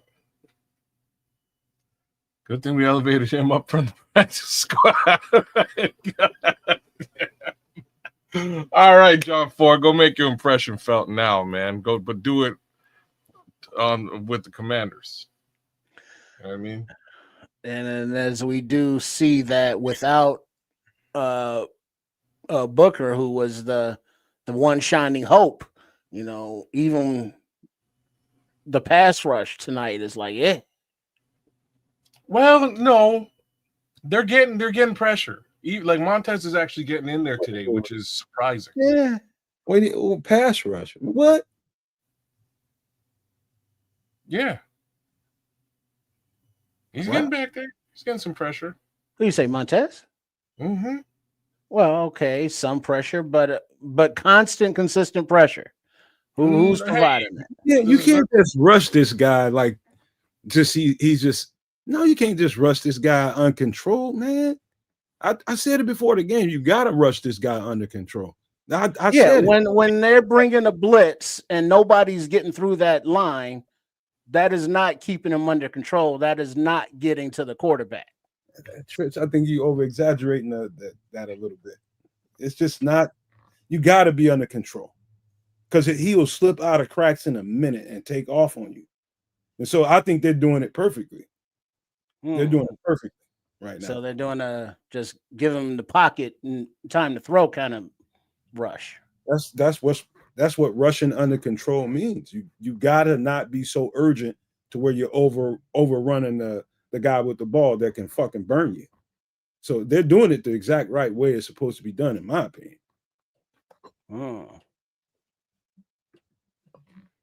Shit, we're still on commercial, so don't know how this injury is looking. You know, if he's up and making his way to the tent or if there's a cart. Don't know yet. All I know is Minister Charles will have typhus in 5 weeks.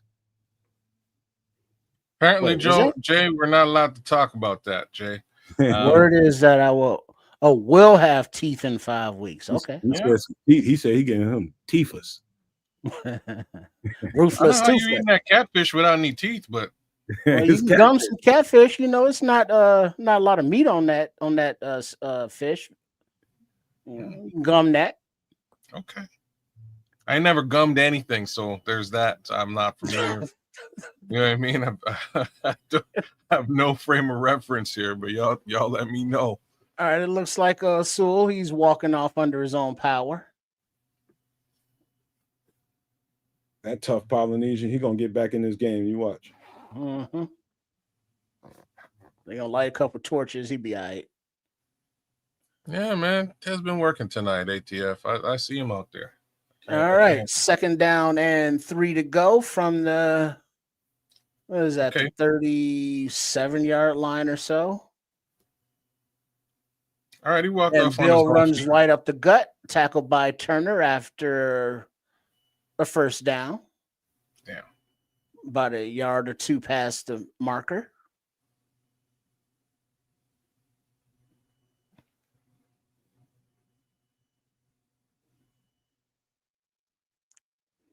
Let's see.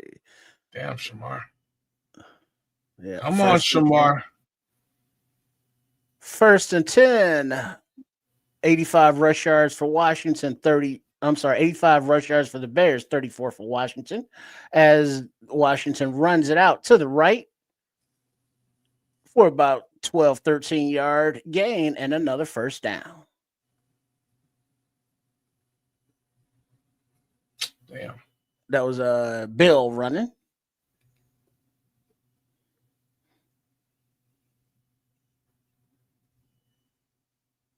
All right, 1st and 10. Washington is in the shotgun. Handoff inside to Bill. To the right, he makes a little cut for a gain of 2. Second down, Edwards on the tackle. All right. That's what we need, man. They want to establish this run here. They've done a good job so far. Oh man, Chris Williams came real close to punching that ball out. All right, 3 minutes and ticking in the half. Second down and 8. Washington in the shotgun. And the snap. Play action. Time in the pocket. Daniels looks downfield, rolls to his right, gets out of bounds after about a gain of a foot. Third down. All right. No gain. So 3rd and 8. That's what we're tracking. Not much on the rush. It would be nice if the defense can get off the field. Third down. Let's go. Big Javon Dexter was trying to get that sack, man. He wanted it. From the 45-yard line, 3rd and 8. Washington in the shotgun. Back to pass. Balls away. Complete. About 2 yards past the sticks to Ertz, right down the middle of the field. And they're going to take it down to the 2-minute warning. Shit. Nope, they're lining it up. Nope, they expired. Time does. 2-minute warning.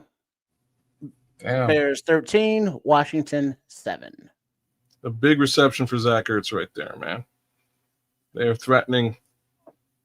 Keep him out the end zone. Keep him out the end zone. That's all that matters right now. Indeed. Victor Dragon, you're saying exactly what I'm thinking right now. That's exactly what we don't want. We want to go into this halftime with this lead and protect it moving forward.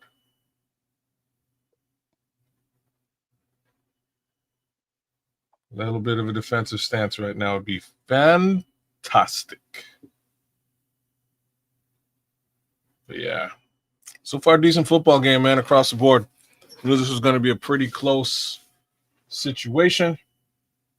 I would like to see more Colston Loveland. I would like prayers up to our guy Noah Sewell. Hopefully he comes out of this and shakes this off and hopefully gets back out there into this game. Yeah, that's I think that's where things stick. Same token, I wonder if the Bears could get back into the end zone if it's a quick score.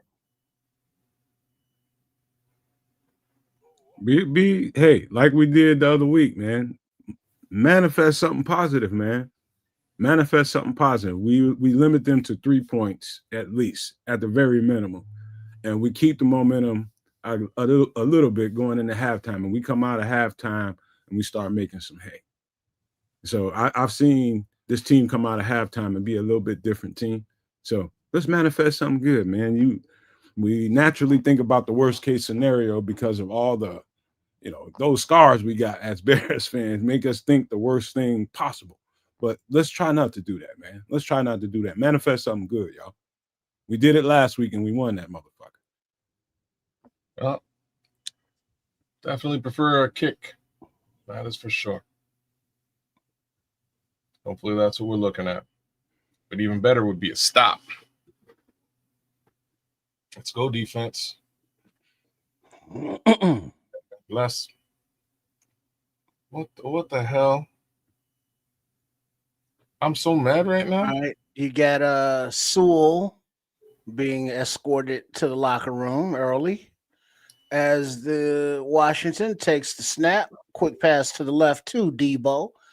But Nashawn Wright on the tackle for about a loss of a yard. Second down. Okay. All right, Nashawn. So 2nd and 12. Clock is ticking at 1:39. Bears have all 3 timeouts. Washington has 2. In the shotgun. By the way, DeMarco Jackson is in the game for Noah Sewell. All right. Another quick pass to the left numbers to Zach Ertz for a gain of about 2 yards, and a quick tackle by Nashawn Wright, bringing up 3rd and 9 with a timeout on the field by the Bears. So what was that you said before that play, Nomad? DeMarco Jackson, linebacker number 48. Got him off of New Orleans. Okay, 48. Yeah, because Hungry Hippolyte is inactive today. Damn, yeah, that's true. So hoping we were in a situation where we really wouldn't need to lean on that extra linebacker, but here we are. Well, Sewell been sent to the locker room. We'll see if he's able to come back, though. All right, 3rd down and 9. Empty backfield. Blitz is coming. Passes out quick to the right to number 26. He makes TJ miss, but there's enough support there to a gain of about 2 yards. 4th down and 7. Beautiful. That's how you stop him. 1:13 on the clock. The clock is not running. Timeout Bears. Damn, TJ. Nice gang tackle there. Jaquan Briscoe on the blitz, and that was nicely played. TJ usually gets that tackle. He got it the second time around. Ain't the end of the world. At least we're still well behind the sticks. 4th and 7. See what happens now. Gotta assume they're kicking the football.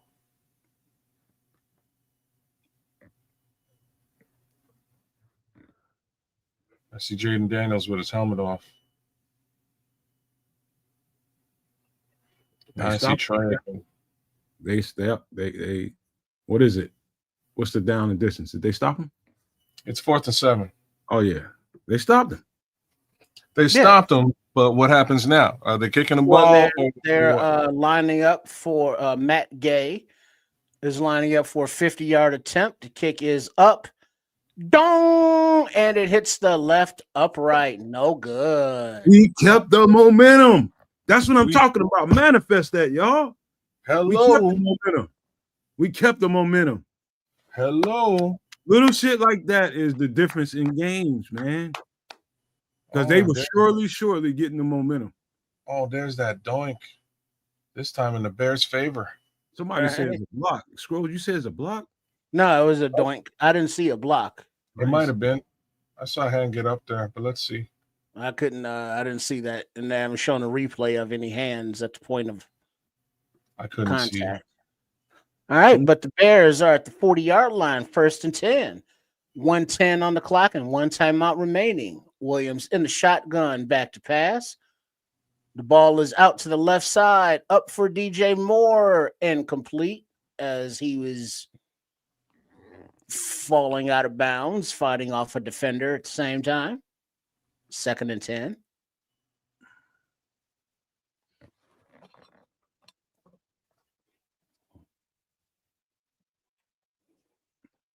Oh, damn. Yo, your hands was all over DJ Moore there, Amos. That probably should have been PI there. I would have to agree with you on that one. But that would mean the refs would have to call it. Can't talk about them. All right, no. Williams in the shotgun, back to pass. Quick pass out to the left, complete to Colston Loveland for a gain of about 7. He did not get out of bounds, so the clock is still ticking. 3rd down, 50 seconds. And the Bears are huddling up. Clock ticking, 40 seconds. 3rd and 5. And the shotgun from the 45-yard line of their own. Snap, blitz coming. Williams spins out of it, rolls out to the left. He's looking downfield, looking. Ooh. And then he gets banged out of bounds in the face, but they're saying he's still in bounds because the clock is still ticking. So it's a sack? Ooh. Soon? Because he...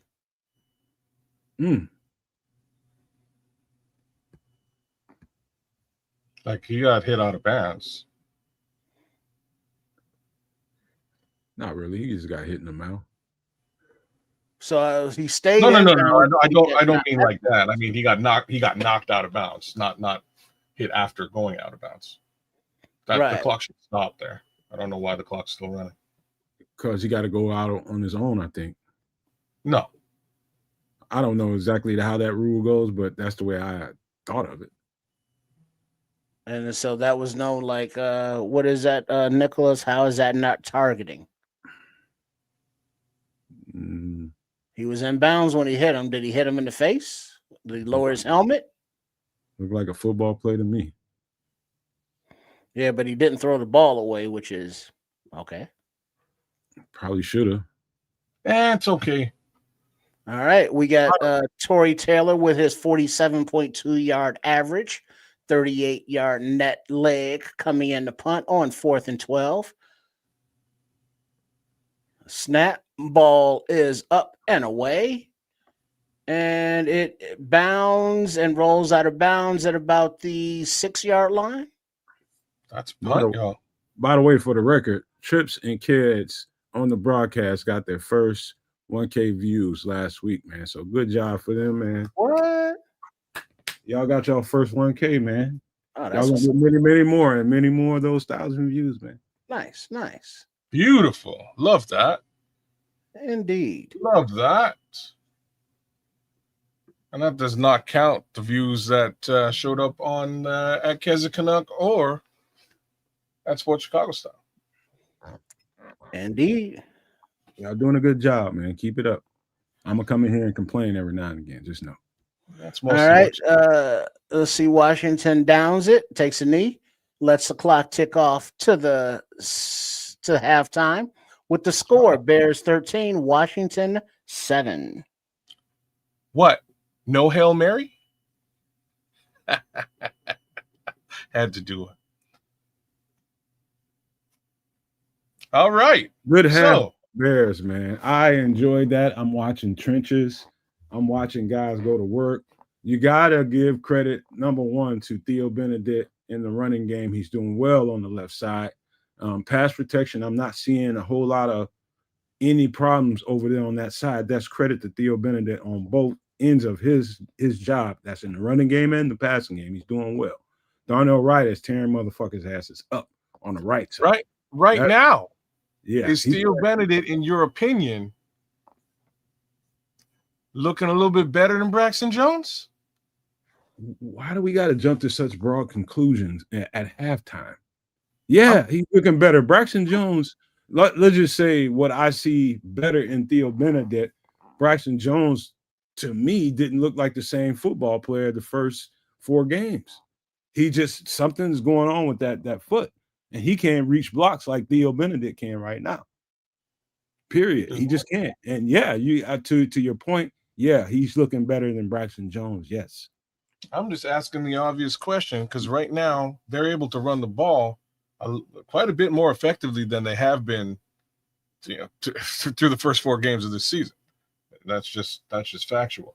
I was worried because, again, the left tackle is the obvious shortcoming. They just put an undrafted free agent from British Columbia, Canada, and gave him the reins on that left side. So that's news. That's news for the Washington Commanders, and they should be double and triple teaming that side to exploit that weakness.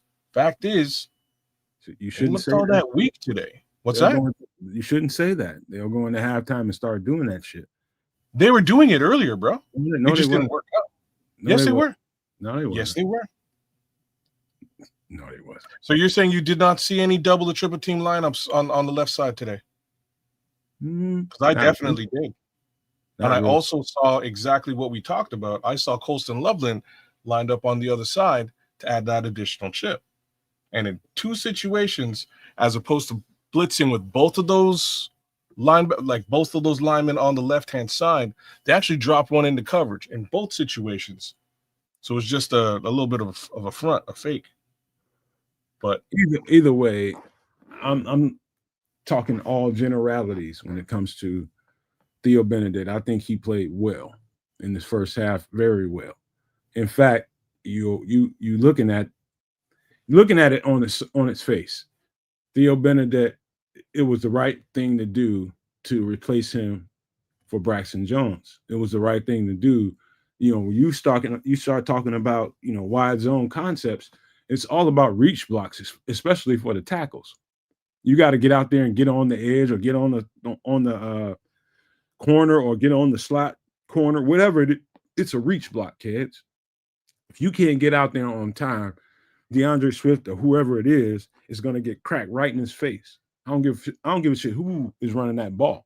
And obviously, you can see the big difference in the yards gained on the ground with DeAndre Swift. Big, huge difference. And so that's why I'm compartmentalizing the difference between those two. It's the running game. You got to execute in the running game. If you can't execute in the running game the way you normally would, which Braxton Jones is a very good run blocker when he's healthy. But for whatever reason this year, that foot ain't healthy enough for him to get out there fast enough. He's not himself. And so that's why it's a good move. For that reason. I wish I could argue with that. That is, to me, reason enough to make a change. This run game was not. It was an obvious concern to everybody involved. All the fans knew it. You and I had known it for months. Hell, it was an issue. So if we're getting a little 80 yards, 85 rushing yards in the first half, that says a lot. Right? That's my 2 cents, man. That says a lot. That's not, we were going entire games with in and around 45 yards on the ground. That's crazy. In order for what Ben Johnson wants to do, ultimately, you have to execute in the run game. And if you cannot execute in the run game, you identify where you feel like the problem is.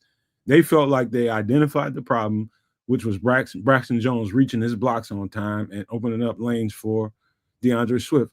Man, Theo Benedet did a hell of a job sealing those running lanes for Braxton Jones. For DeAndre Swift. Hell of a job today. And that's just the facts. Those are just the facts. Can't argue with it. I'm just glad that he's performing well today. So I'm trying to give like you always do, Captain Pro Player. I gotta give the boys flowers, bro. I give some flowers out. So it ain't ain't got nothing to do with him being from Canada at all. Nothing to do with it. But it's okay, man. You feel like you got a moment there, you glaze. Hey, man, I ain't glazing shit. I'm just saying, my boy needs some flowers. He's out there playing well, and we're seeing actual effects. We're seeing actual effects of it in a situation that was actually detrimental to this team, and that was that run game, man. Like, we've been calling for DeAndre Swift. We've been calling for another running back. Now that being said, I'm gonna piss y'all off when I tell you the truth. And what's that the is truth? Caleb's got to hit the layups this half. He's got to hit them. Yeah. We can't go through analyzing what just happened in the first half without saying the obvious. You got to hit some layups here. He has some great throws in his first half, but there's some throws that I know he wants to have back.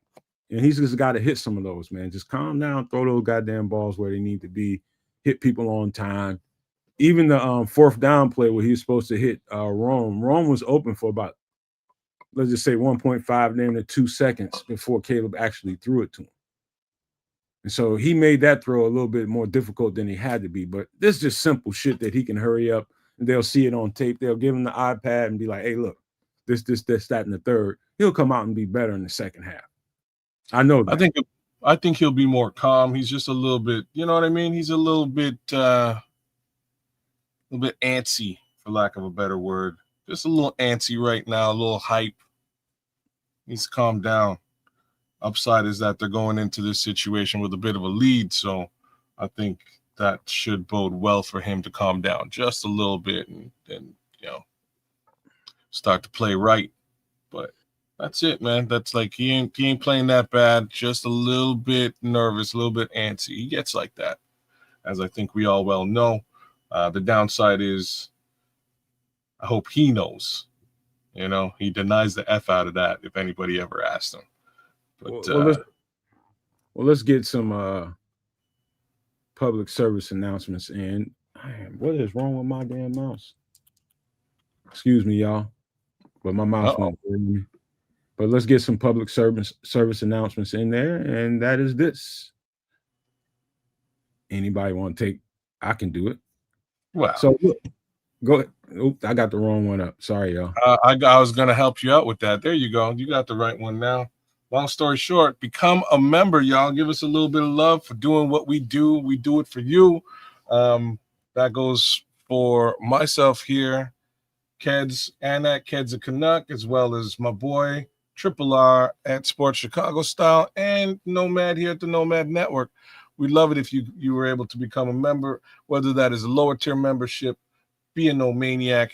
Only costs you 99 cents on the dollar. Grab your phone, scan the QR code. That'll bring you right to the site. Click join and put your information in to move forward and become a member of the squad. Do the same thing if you'd like to be a super no maniac at $5, $4.99.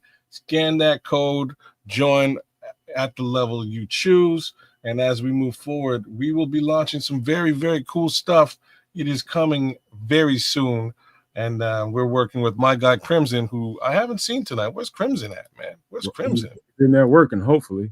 Oh, okay. Crimson's getting the job done. Perfect. So we're doing some cool stuff, man, and we can't wait to launch it all for you. But it'll be impressive stuff for you guys. We'd like to give back to the community for giving to us. So you're gonna be happy when you get to see it all. Mike Palkovitz is out there. He's a super no maniac. So's Tim Basemore. So's Joseph Archer, who's out there in the chat. By all means, join up. Oh, my boy the Scrolls is a super no maniac. By all means, join up. Scan with your phone. Grab your phone. Do the scanny on the QR, and hang out with your boy. Hey, hold on for 1 second, because we got to make sure everybody knows what we do at the end of the month. We got a chef in the building. Hello, this is Chef Trips.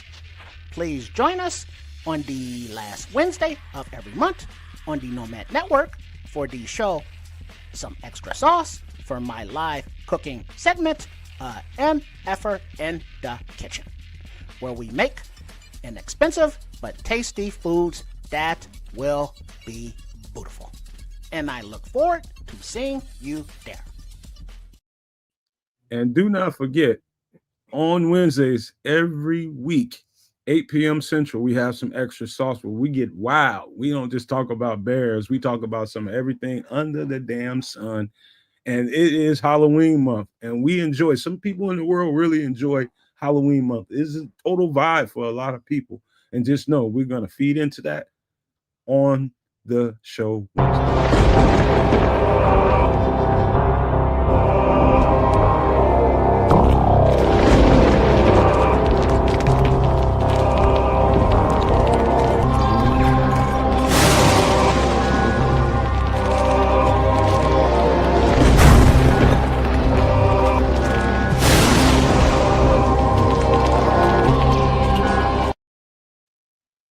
And we also have a little fun doing things like this. We like to talk about some of everything, and this is just another example of that.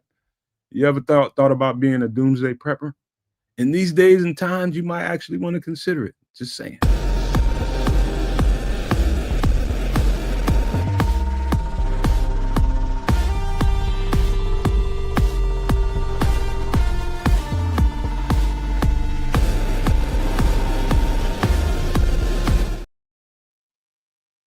All right.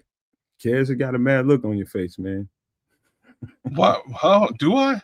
I'm good, man. I'm just hoping Doomsday ain't coming anytime soon. But between now and then,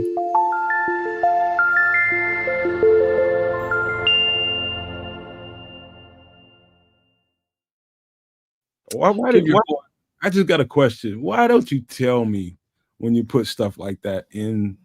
Like, I need to know. So listen, I did it. Why'd you ruin it? I was trying to do a thing. We could have this I know, conversation but I'm after just the saying. show. Yeah, Say for God's something sake. to me, man. I literally just put it in a second ago. Like 1 second ago, so that it would flow with the conversation we were having. We're doing the You thing. probably didn't get enough shine. And My now bad. you fucked the whole thing up. Thank you for doing that. That was awesome. So yeah. So like, check the guy out at Superflex. We do a show every Tuesday, 6 p.m. Central, 7 p.m. Eastern. It's all your fantasy football information in a nutshell. With me and my boy D Nice, we make sure that your team is ready to rock and roll, regardless as to what happens. I know both of my squads are ready to rock and roll this week. All I need is a little bit more love from a certain Mr. Michael Penix, and I should be just fine. But in any event, yeah, Superflex Fantasy Football. Come check me out at Keza Canuck. Give me a like, share, subscribe over there, and do the same for this guy and for that guy. All right. One last thing before we get out of here, before I let these guys go and turn back the game. The game's about to come back on, but just remember, we might not do it on this show soon, but I think we're going to have to do it at some point. But this is real on some extra sauce.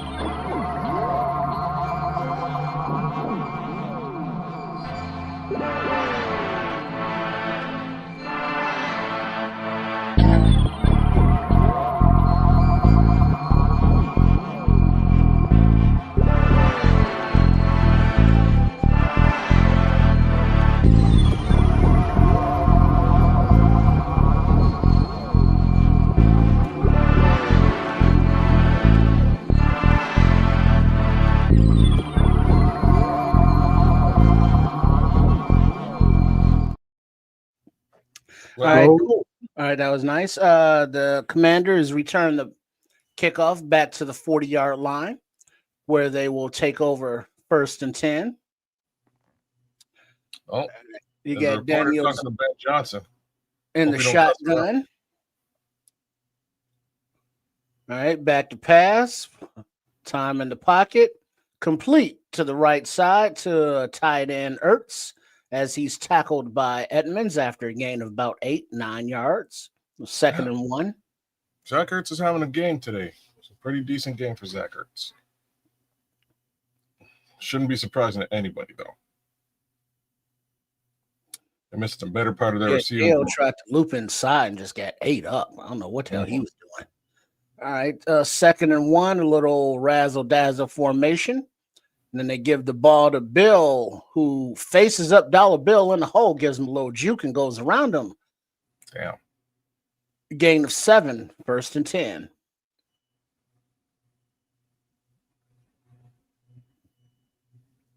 Oh. Oh.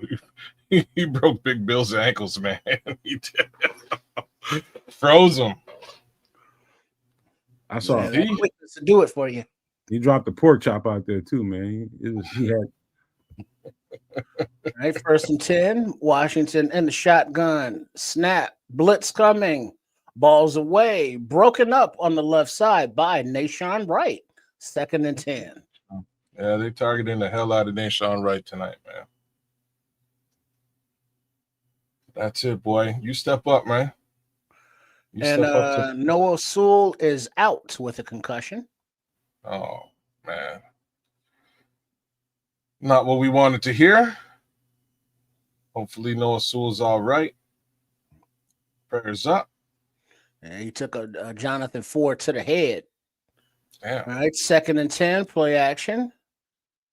Pressure coming, and they cut each other. Daniels escapes to the right. And he gets a 1st down after a gain of about 12 or 15. Oh, we can't afford that. We don't want that. Well, you got to rush under control. Oh, that's just amateur. Well, they rush under control. Or just he got inside a dollar bill, and then Dale and Big Dex, they over there dancing with the other offensive linemen. I don't know what was going on there. So 1st and 10, handoff, and a little run to the left, gain of about 3 yards, 2nd down, tackled by Edwards. Sheesh. Come on, you boys. Second down and 6 yards to go. Washington comes out in shotgun, running back to the right. Bears showing blitz. Blitz comes. Daniel's back. Plenty of time in the pocket. Ball is up, floated to no one. But are they calling a flag for intentional grounding? Are they not? We're not sure. They're politicking. Daniels is pointing. And they are talking. The flag is down. Intentional grounding. Yeah, there's nobody there. Who's he pointing at? He's pointing at number 83. Who's nowhere near that pass. Well, even Jaden Daniels is smiling right now, like, yeah, I'm talking some bullshit. Did y'all notice this comment? Not one pass at Tyreek tonight. I did not notice the comment, but it is factual. They're truly targeting. It's just like last game though. Last game they were they stayed away from Jalen Johnson, and they targeted Tyreek. This game they're targeting Nashawn Wright and leaving Deebo Samuel basically out on an island. All right, there's nothing going on with Deebo. They're at the outer range of field goal range at the 35-yard line. Third down and 16. Washington comes out in a shotgun, running back to the right. The snap, 4-man rush, time in the pocket. A little quick throw to the running back and goes right through his hands and complete. 4th and 16. Beautiful. Yeah, that wasn't going to be a first down, but probably trying to get more closer for the field goal attempt. Oh, boy. That's unfortunate. Well, it's quite fortunate for the Bears. As in for us, it's super fortunate. Yeah. Yeah. It was just Jeremy McNichols is wide open for that reception. There's really no reason for him to drop. That went right through his fingertips, man. All right. Matt Gay in for the 53-yard field goal attempt. Snap, hold, kick, up, good.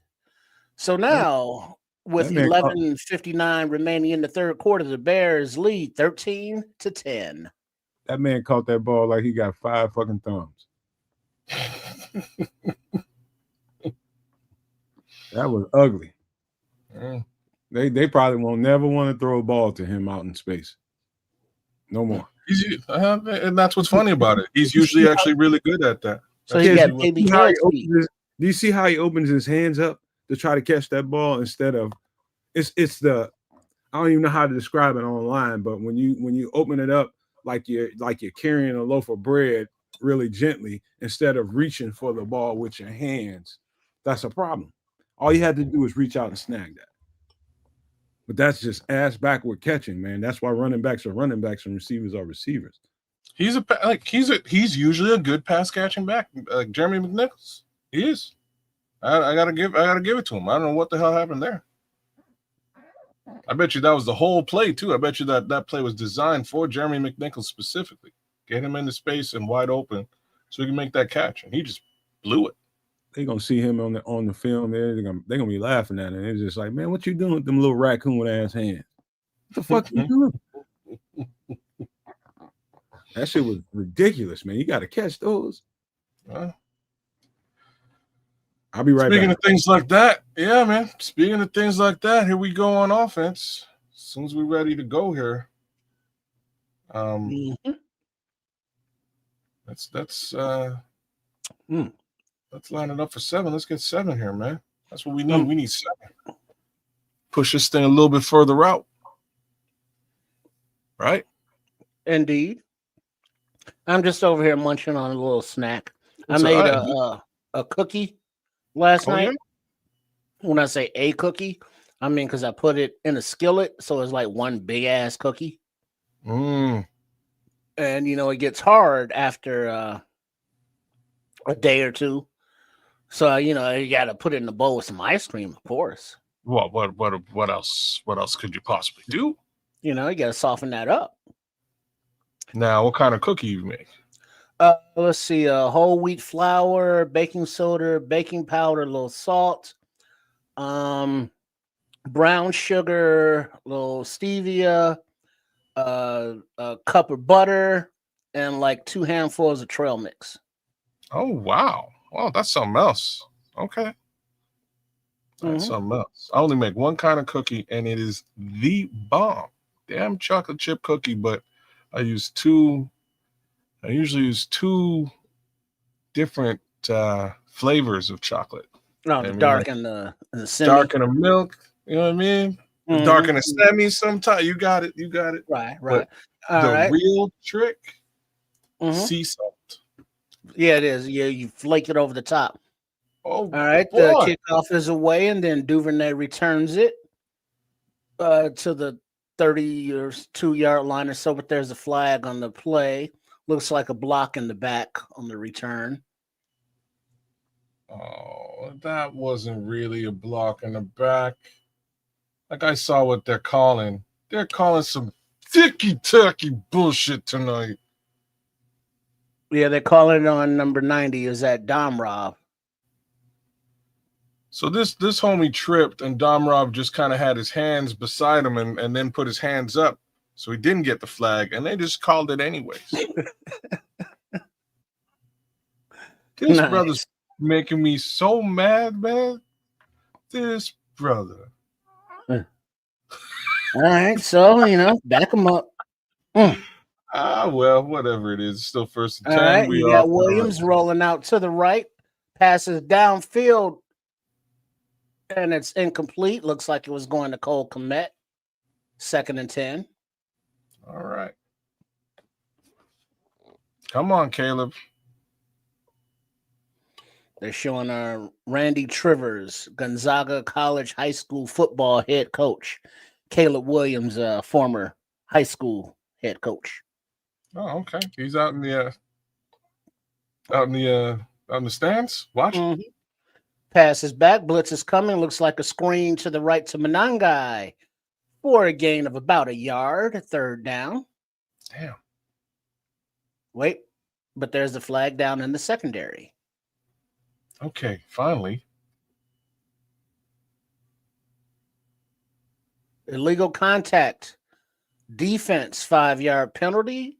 Automatic 1st down. All right. Well, takes anything we can get at this point with respect to the referees. Thank you, sir. Thank you. Right. Sandstrill. He was called it on Oz. Mike Samersil. It's my boy Mike, man. I like Mike. All right. Williams under center. You got a tight end in the backfield as a fullback. Manangai runs to the left for a gain of about 7-8 yards. 2nd down. Right. All right. That's what we want to hear. 2nd and 3.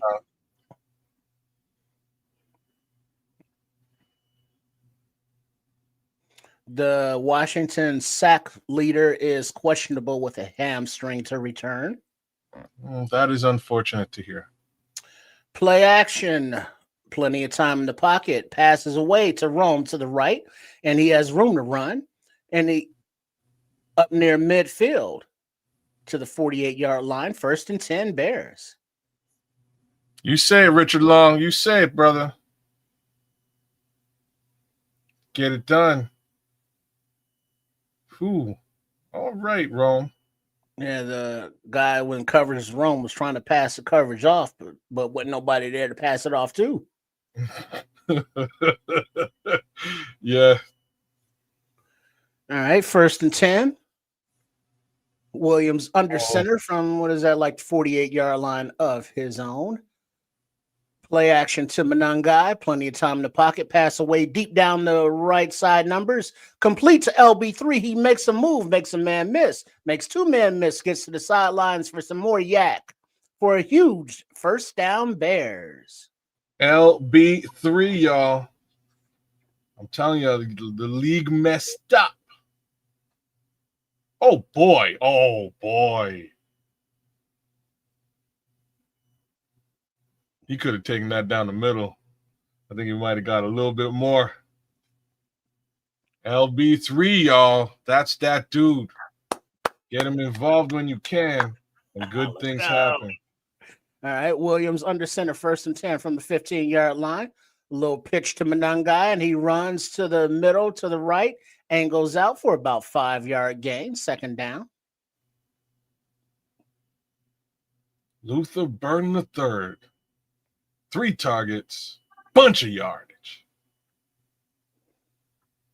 Yeah, it looks like these few passes by Caleb Williams look much more focused than the first half. See, he just needs to calm down sometimes, man. He gets amped up. All right, we got a fake pitch to the right, quick throw to the end zone to 84, but it was incomplete, 3rd and 6. I need a Colston Loveland touchdown like you wouldn't believe, y'all. It was big money for it. Fake pitch to Swift. Then it was Colston. It was so close. Well, the receiver was, the defender was closer to catching that than Loveland was. Blame Mikey Sandwich still. Mikey. Yeah, Big Mike got in there.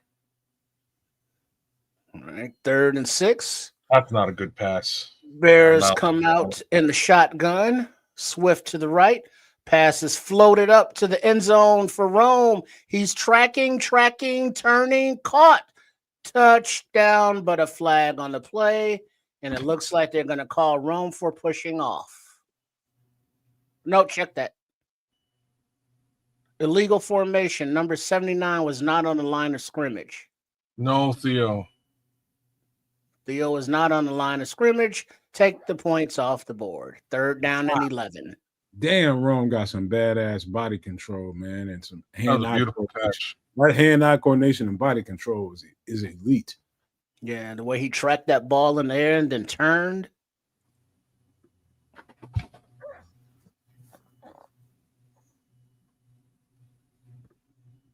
That previous play, Caleb shouldn't have threw that ball. That damn near was a pick. Well, even the referee in the booth is like, yeah, we don't know about that call.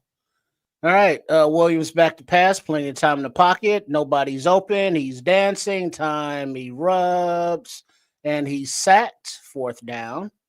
Wow, Caleb now. Make matters worse.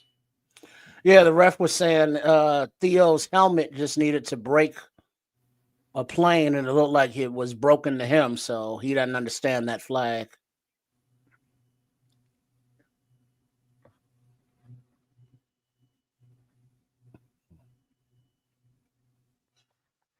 Oh, well, whatever. We're kicking for 3. Yep, 41-yard field goal attempt for Jake Moody. Snap is clean, hold is clean, kick is up, and it is good. Bears 16, Washington 10, 8:05 remaining in the 3rd quarter, and they're showing a very perturbed Caleb Williams on the bench.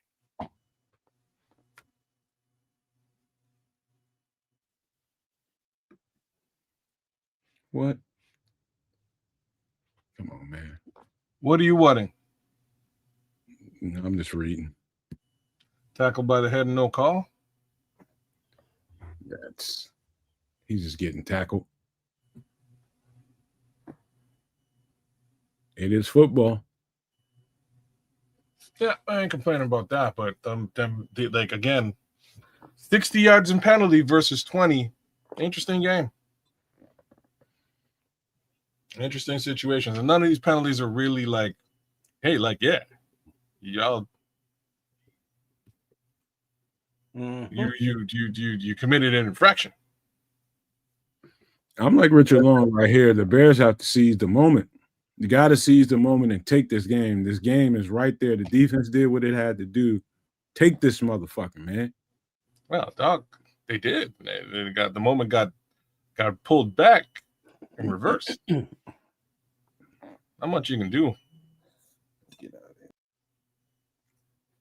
How much you can do with that? Kick 3, call it 3, and we're still in the lead. Yeah, AC Adam, I know what you're saying, bro. That's how I feel about it as well. These penalties are a little bit silly, just a little bit, but not much you can do about it. Not a damn thing you can do. But I do have to say, like, like undisciplined football and shit. Like we saw a lot of that. We saw a lot of that earlier in the season where these guys just weren't disciplined, and where there's a lot of false starts and cadence issues and things along those lines, which were causing us a fair amount of penalty, and they're obvious and clear. None of that's going on right now. This is a much more disciplined team. They're paying attention to what they're doing out there, yet somehow still whole bunch of penalty going on. They're showing the replay of how Theo was lined up, and it's not a penalty. I mean, it's clearly he's drawing on the screen, and it's not a penalty. But that catch by Rome, and he turned and tracks the ball and caught it. It was beautiful. To take that away is just, that's some straight bullshit. Yeah.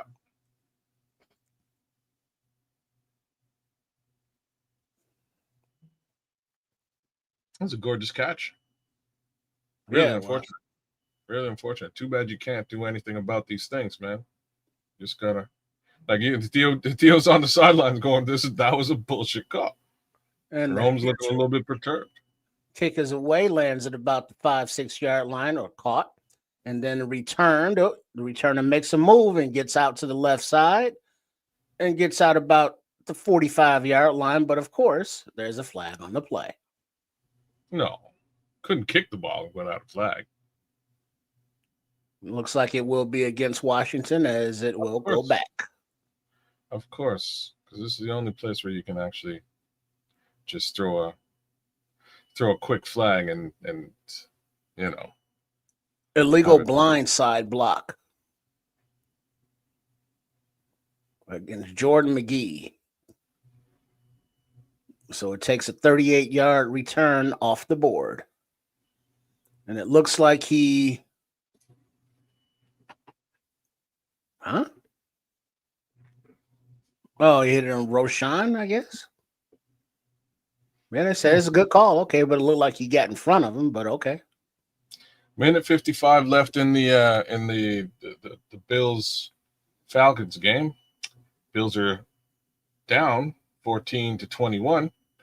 21 points for the Falcons. Falcons are in the red zone. All right. Shotgun, handoff. Oh, and he slips through a tackle and drags by it for a gain of about 8-9, second down. Damn. 8.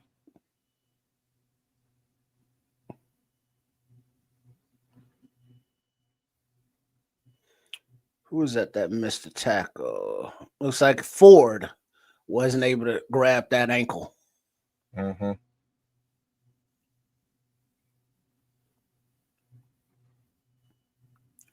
All right, second down and 2. Daniel's in a shotgun. Hands off to the back, who stutter steps at the line and backs his way across the marker for a gain of minimal gain, but enough for a first down. Okay.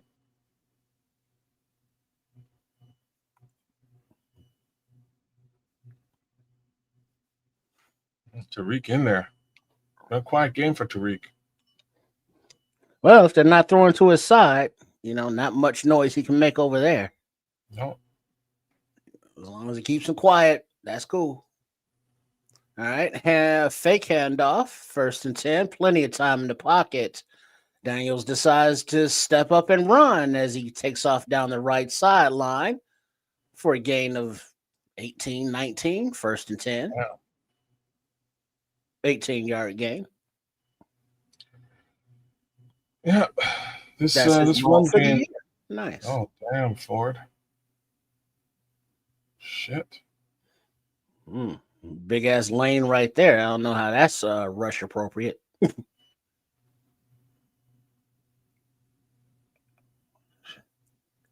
I could have ran my cookie eating ass through that hole. All right, 1st and 10. A little handoff to Deebo as he runs to the left, but he's swallowed up by TJ and Tremaine, a yard short of the line of scrimmage. Yeah, they're eating on the ground right now.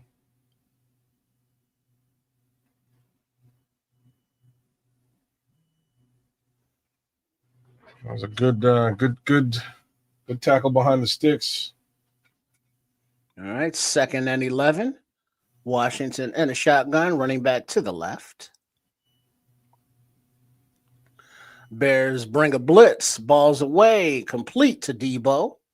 He's tackled by 24. Is that McCord for a gain of about 8-9? McLeod, excuse me. 3rd down. No, Hippolyte is inactive today. He's inactive today.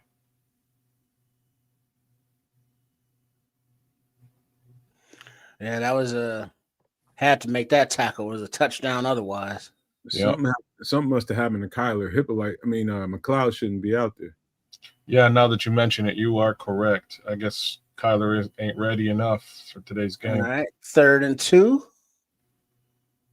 You got Daniels in the shotgun, back to pass. The ball is over his receiver's head and complete. 4th and 2. All right.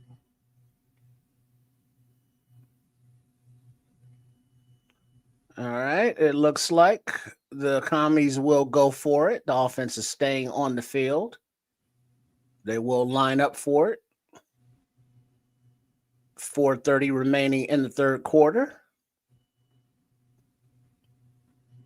10 seconds on the play clock. They're lined up in the shotgun. Snap. Bears blitz. Ball's away. And it's complete down the left sideline to the running back for a 1st down with Dominique Robinson in coverage. For a gain of 13.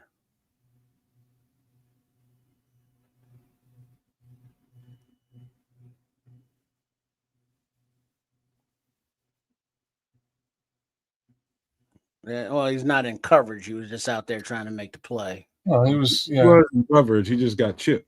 Yeah, it wasn't. Got chipped big time. Yeah. All right, 1st and 10. Washington in the shotgun. Little toss to the right to Bill. And he gets about a yard. 2nd down. Looks like Stevenson was in there to submarine him first. And he was finished up by a host of Bears.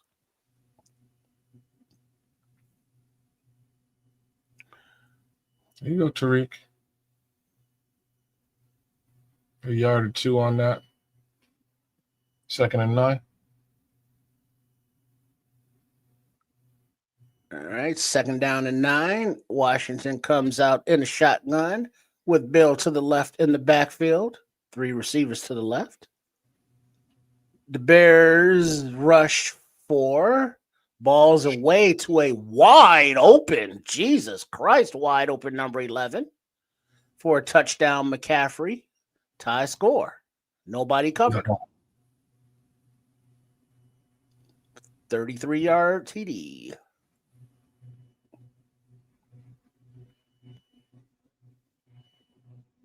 Wow. Kyler released him, and I don't understand why.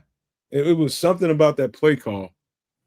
Kyler released him and was expecting somebody to be over the top of that. He released Sean Wright. It's a safety. You got to release that to a safety. So he was under the understanding that somebody's over the top of me, and he released him. The PAT is up and good, but there is a flag on the play.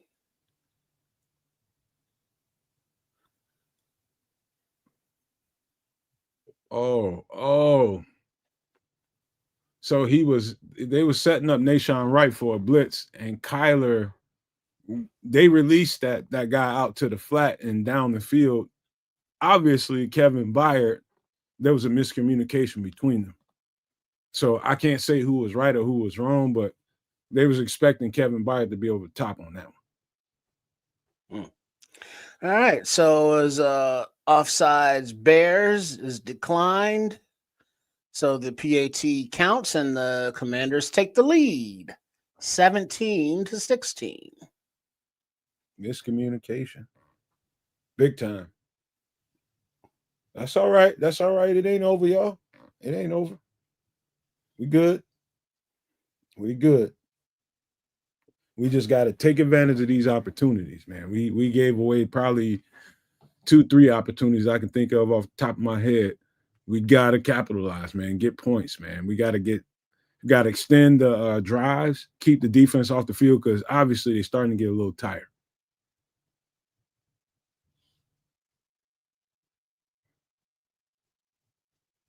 Shoo! Yeah, it's a football game, y'all. We all knew this one was going to be a little bit tight. Didn't expect to see what just happened though. Didn't expect to see that at all. Not sure why there was a huge lapse in coverage there out of the woodwork. That's terrible. Nick, you out of here, Nick? I don't see big time problems. I see a defense out on the field a little too much. The offense has got to extend some drives. They got to take some air out of that defense, number one, and give their defense some time to get it together so they can be their best. You got to capitalize here. The offense is on the offense right now. Well, that almost goes without saying. The offense has been given a few opportunities tonight to get the job done, and it just hasn't been able to capitalize. Now they have to, opportunity or not, now they have to capitalize by hook or by crook. So let's go out there and put the damn ball in the end zone. That's what's needed. We got a final in Atlanta. The Falcons 24, Buffalo 14. Oh boy, Buffalo. Buffalo Bills get spanked by the Atlanta Falcons. Who'd have thunk it? Not this guy, although this guy did go and pick up some Michael Penix love, which might just keep me out of the doghouse. Holy shit, it might not, though. Holy smokes. Bijan Robinson comes out of the woodwork and single-handedly beats my ass with a 51-point game.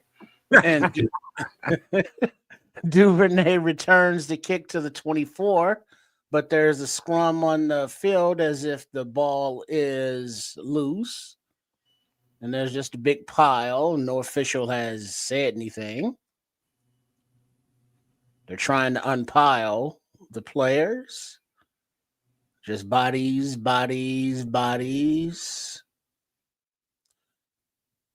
No signal. There's Roschon getting up. Bears ball. It was a fumble by Duvernay, but no, they're saying he was down before the ball came out.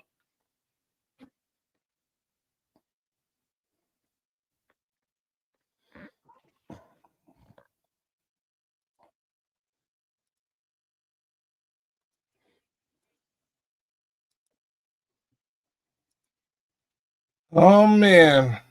Like, share, subscribe, y'all. Give the Nomad Network some love and do the same thing for your boy, Keds the Canuck, right here on YouTube and Triple R over at Sports Chicago Style. We would really. All right, we got the Bears in a shotgun. Handoff to DJ, who comes around a little orbit run up the middle for about gain of 4 yards, second down. All right, DJ. Man. Deebo Samuel just hasn't made any sort of impact on this football game. It's quite second down and 6. You got Williams bringing him out under center. Single running back behind him. Handoff as Swift finds a hole on the right side and makes it up to about the 40-yard line, just beyond first down. All right. I love it. 14-yard run. Keep running that ball. Only a 1-point differential. Nice block by 73 and 52, Dahlman and Jackson. Way to hit the hole as well. By No dancing. No. All right, Williams under center. Manungai in the backfield. Fake. A little toss out to Manungai on a little screen to the left. He has a wedge in front of him, and he makes it down to about the 32-yard line. Nice game. First down. Well done, Kyle. Well done. Like that they're getting both of these wide receivers involved in this football game. Yeah, just a nice little screen right there. That was a good little chunk of yardage.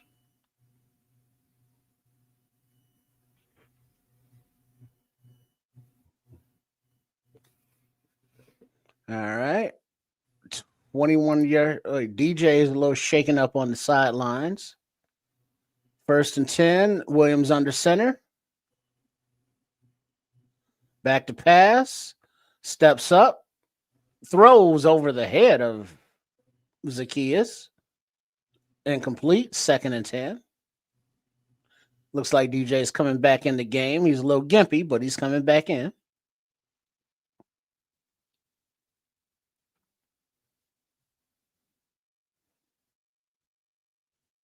Ooh.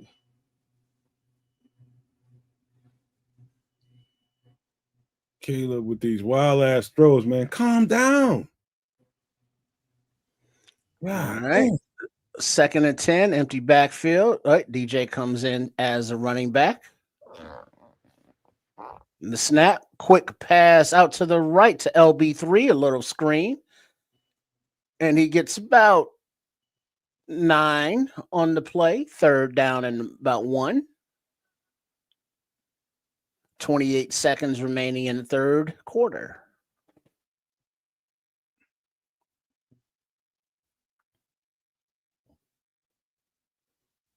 Ooh.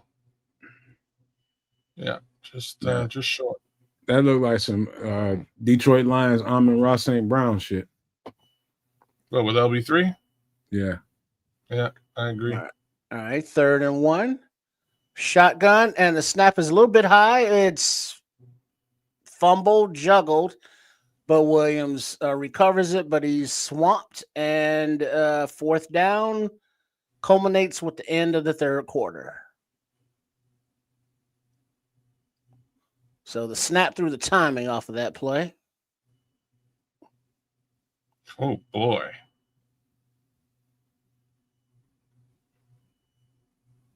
Nothing wrong with the snap. He just looked away from the ball.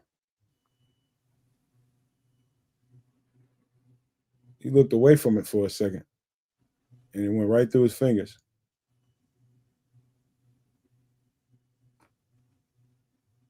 It's all right. We got it. We all right.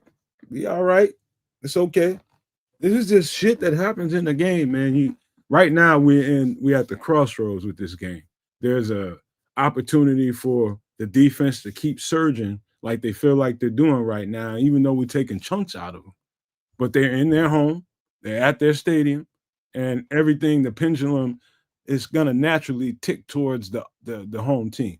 But we haven't done anything to completely destroy ourselves yet. We're right there. And so now we just got to keep it cool, calm down, and deliver on the plays, and we'll win this game. I promise you. Well, we're in field goal range, so hopefully another 3 here. They'll put us back in the lead, back into a situation where we can defend, but we can't be giving up them. Like, that was a 5-minute drive. That last drive by the Commanders. We can't have shit like that. That shit is not acceptable. Not at all.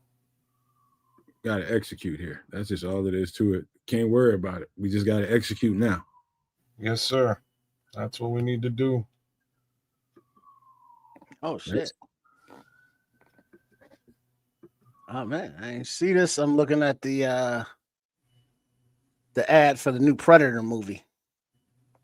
There's a new Predator movie? Yeah, that's what I said. Predator Badlands, November 7th. I got a movie that's going to be better than them all when it comes out. What's that? It's called Disclosure by Steven Spielberg. All right. Bear Dog G says, Nomad, you should be an anger management counselor. I probably need to be in the class sometime. Yeah, but I am an anger management counselor. I am. That's actually what I did for a while. Yeah, he just looked away from that snap. Yeah, It's a little bit left. It was off to the side and hot, they're Yeah. saying, but It was. you still got to secure it. So it's 4th and 6. So Jake Moody comes in for a 48-yard attempt. And we have a clean snap, hold, and it is blocked at the line. Oh, that's a momentum fuck. So the Commies take over 1st and 10, leading 17-16, 14:55 left in the game.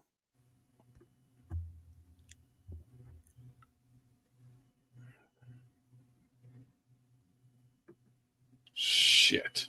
Don't panic. The ball just came out low and flat. Laces were out. It was a good snap, good hold. He just kicked it into a couple guys' elbows. Do not panic, man. Do not panic. If I'm Caleb, I'm rallying all my troops. Hey, dog, we just need to stop here. Give me another chance to get on the field, and I'll put this motherfucker in the end zone. That's what I'm telling my sideline right now. I'm going all the way down the entire sideline. Hey, stay the fuck in it. Stay the fuck in it. Give me one more chance. 1st and 10, handoff. And he stutters up the middle for a gain of about 3-4 yards. 2nd down. That was Bill running. First block field goal of the season for the Commies. Nice. A lot of firsts going on out here tonight for the Commies. I don't like it. Ooh wee. Damn. All right. Defense. 2nd and 7. From the 41-yard line. Snap. Ball is caught by Ertz coming across the middle. Coverage by Gordon, who makes the tackle after a gain of about 12 yards. 1st and 10. Man, Kyler Gordon ain't looking good out there today.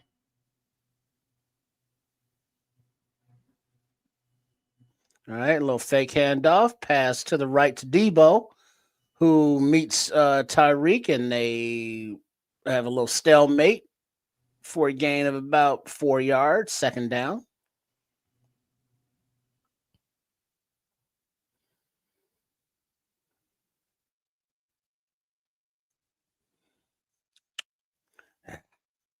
Yeah, that's a big man to tackle there, Tariq.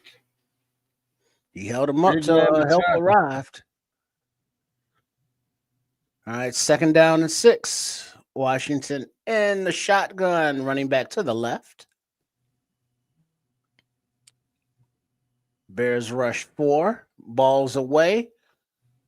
McCaffrey catch. 1st down, but there is a flag on the play.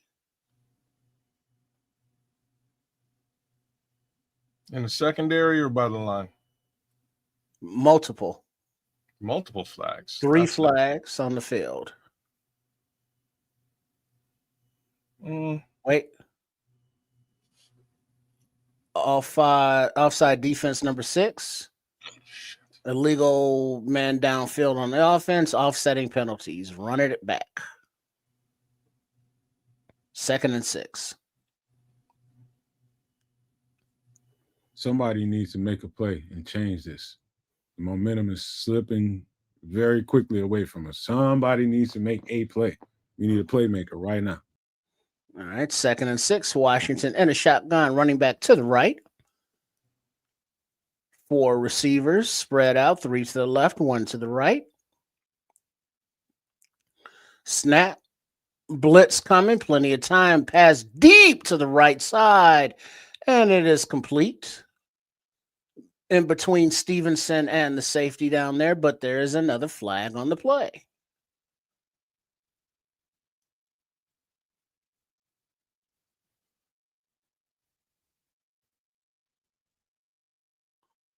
Holding, defense number 9, penalties declined. First down, Washington.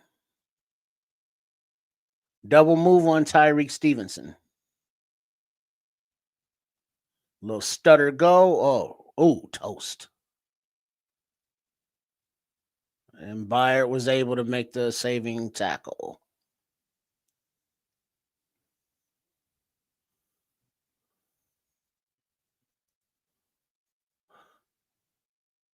All right, first and goal from the 7-yard line. Little run to the right by Bill, and he is met right at the line of scrimmage. No gain, second and goal. 12 minutes remaining in the game. Mm-hmm. We lose your kids? No, I'm here, man. I'm, not enjoying what the hell's going on right now. Not at all. But I'm watching, and I'm wishing that a turnover happens right now. Mm-hmm. All right. Well, this will be a good time for it, as it is second and goal from the 6-yard line. In the shotgun, back to pass, plenty of time in the pocket. Finds a wide open receiver. Zerts in the back of the end zone. Touchdown, Washington.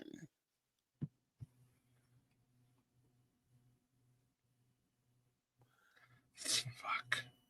Not what I wanted to hear, bro. Bears 16, Commanders 23. PAT remaining. There's 11:27 left on the clock. Zero pressure on this quarterback. I do have to say Montez Sweat was doing something earlier in this game, but at this point, ain't nobody getting back there to rattle his cage at all. The fuckers back there, they out there too goddamn long. PAT is up and good, 24-16. They overworked these motherfuckers. The defense is just overworked, and it's a zone. And he found the whole pinpoint throw. Pinpoint fucking throw. Pinpoint. You cannot get mad at that. But we only 8 points down. We only 8 points down. It ain't over. It's going to come down to, can we sustain a drive, and can Caleb Williams calm down and deliver with some accuracy here, man? Everybody else is doing this shit. He just have to deliver when it's time for him to deliver. And I love Caleb Williams when his back is against the wall. I love Caleb Williams when he has to have it. And I know that Ben Johnson is going to be like, okay, this is your time. This is your time. Let's see who Caleb Williams is. You know who you are. Go deliver. Watch him come out here with some hell of a plays. Watch. And they're gonna have to decide with the time left on the clock whether you go for 2 or you go for 1, and you want to count on a defense that's tired right now. That's going to be the decision. But they're going to move this ball down the field. No, it's only a 1-point game. One score game. This game's not completely out. This is everything you want in a football game, guys. Everything. The one thing is, like, it's not everything we want in a football game at all. This is actually I want it to be tight like this. I love games. I don't. What are you crazy? I love it. No, how about an ass whooping? How about beating the living daylights out of the team? If you ain't delivering when you need to deliver, you ain't gonna whoop nobody's ass. But that's why I'm upset. That's exactly what you're talking about right now is the reason why I'm a little bit upset. Like this defense, I gotta give the defense the credit that they deserve. They've given the ball back to the offense a few times tonight, and the offense just hasn't quite been able to get it done. And I don't know what that is. I don't know. No, Victor Dragon. Yeah, no Colston Loveland.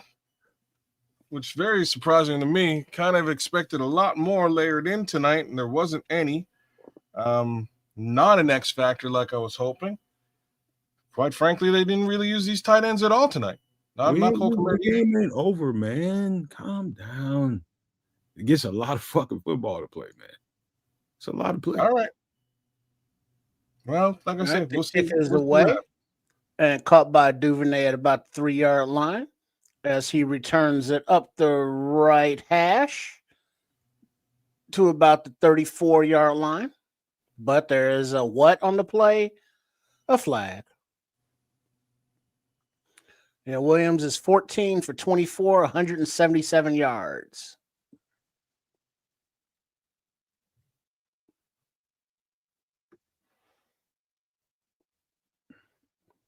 Guess what, Paul? We got to be calm. It's going to be all right. It's going to be all right. You just watch. Watch this. All right. Looks like the flag is on the commies. Illegal formation on the kickoff.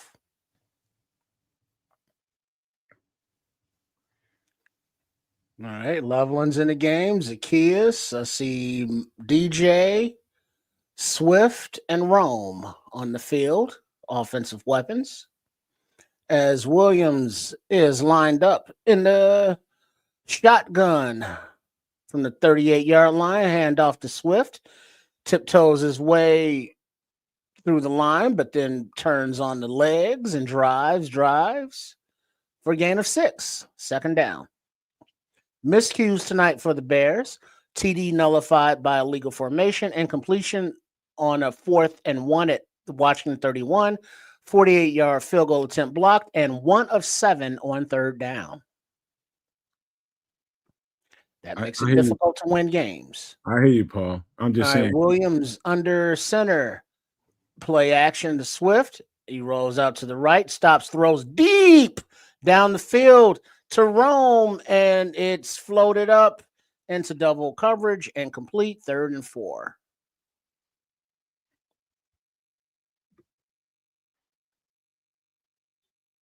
I don't know what the media is doing, Tim. I don't know what they're saying. I'm concentrating on what we got. Oh, that was a deep one. Oh. Yeah, of course the media don't want Chicago to do it. Well, that's double coverage. That's not happening.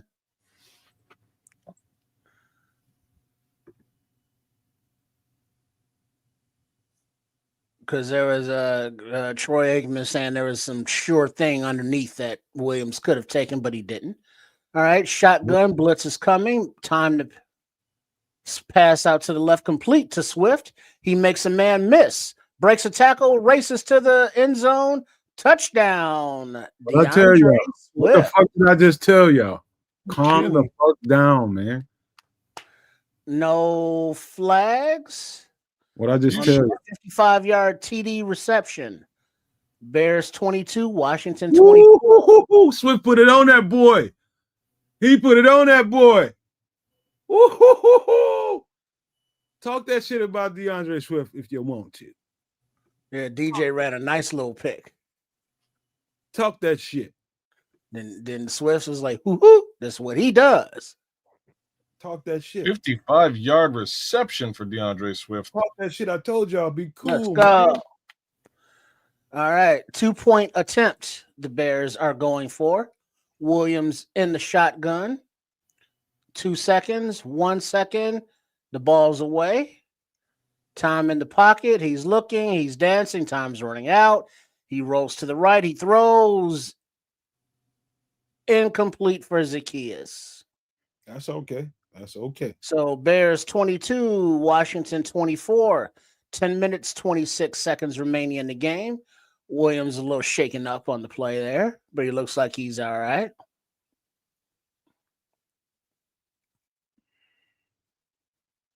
That's okay. Exactly what we need to do. I told y'all, man, calm the fuck down, man. Calm down. We all right.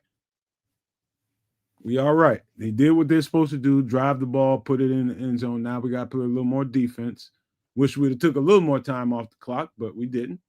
No, we need this time. We need the time. We need the time. Well, now we do because we didn't get the 2-pointer. That's what I'm talking about. We need the time. Get this ball back. We're all right. Even if real talk, even if they score, we're okay. We're all right. Things can be done. Oh yeah, and I forgot the vanilla in the cookie. There's vanilla in there too. Yeah. Oh, you put that in the cookie? And mixing it up. Mix? Uh-huh. You can't front on that vanilla at all. That needs and you use brown sugar and stevia? Hello, this is Chef Trips. Please join us on the last Wednesday of every month on the Nomad Network for the show Some Extra Sauce for my live cooking segment, MFer in the Kitchen, where we make inexpensive but tasty foods that will be beautiful. And I look forward to seeing you there. Indeed. Yeah, I put the a cup of stevia brown sugar, a half a cup of the stevia regular white, and then it was like 2 or 3 teaspoons of the vanilla. Okay. Interesting. So this is one of those situations where even me, I got to use real sugar, man. Baby kids. Oh, the baby kid. Get those baby kid Zerberts. Get those Zerberts. Get your channel on. Get your channel on. Well, hey, Kids Canuck. Check me out on YouTube. Give me a little bit of love. Like, share, subscribe. We are triple streaming right now between Sports Chicago Style, the Nomad Network, and Kids Canuck. By all means, give us a little bit of love. We would appreciate that. Leave a comment. Oh, that'd be cool too. Look at that sexy bastard. Look at him. They're showing a replay, and Mananga was wide open for the 2-point conversion. Where? 25. There he was. Yeah. But the pressure cut. Oh no, he's wide ass open. He just missed him. Yeah. Wide. He's not having a good game, man. It's probably got more to do with just the fact he's home. Got jitters. He's not having a particularly good game tonight. What I will say is the run game's working for both teams, unfortunately. But the run game's working. Easily DeAndre Swift's best game as a Chicago Bear. Yeah, 9 rushes, 74 yards, 2 receptions for 67 yards, and a tutty for Swift. Yeah. All right. Yeah. Kicks away, and it caught it about the 4 on the left numbers as McCaffrey runs it up and is tackled by Roshan Johnson at the 40. So 10 minutes and 19 seconds remaining in the game.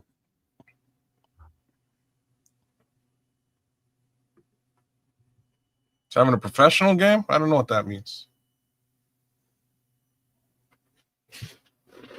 I'm saying in terms of good or bad, what would you call it? Okay, you know what? Maybe it is professional. He's got 22. He's got 232 yards on the day. So it's not a terrible day. Mind you, Daniels is in looks like shotgun at 1st and 10. Running back to his right, play action, time in the pocket as there's just no rush whatsoever. So there's no run to the right. About a 2-yard, 3-yard gain, 2nd and 7. Tackled by number 48. What's his name? 48? DeMarco Jackson. DeMarco Jackson. There you go, Jackson. Tariq was in there. Yeah, we're getting no pressure. They're just standing there. It's like, okay. Let's see. They're 2nd and 7. Washington in shotgun, running back to the left. Bears bring some pressure. Brisker gets a hand on Daniels, who spins out of it and runs off to the right. Chased by Dom Robb out of bounds after a gain of about 2 yards. 3rd down. Yeah, Brisker couldn't bring him down. Couldn't get enough of him in his hand. Oh, he just missed that. Told you that motherfucker slippery, man. It looks like the precipitation is picking up out there, as is the wind. 3rd and 5. Commies in the shotgun. 8:55 remaining in the game. Empty backfield. Blitz coming. Kwani B gets in there. Passes away. Incomplete.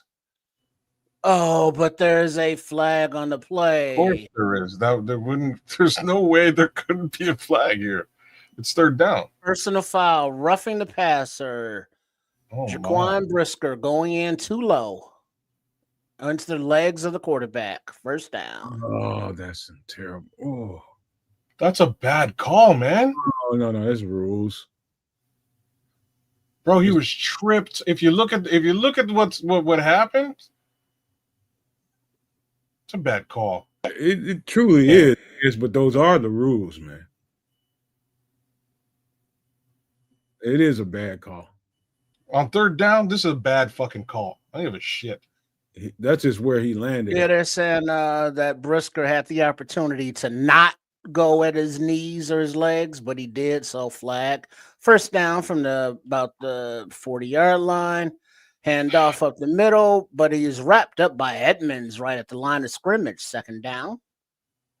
Superman defense. We need it. Superman. Come on now. Come on. Got to stop him right here.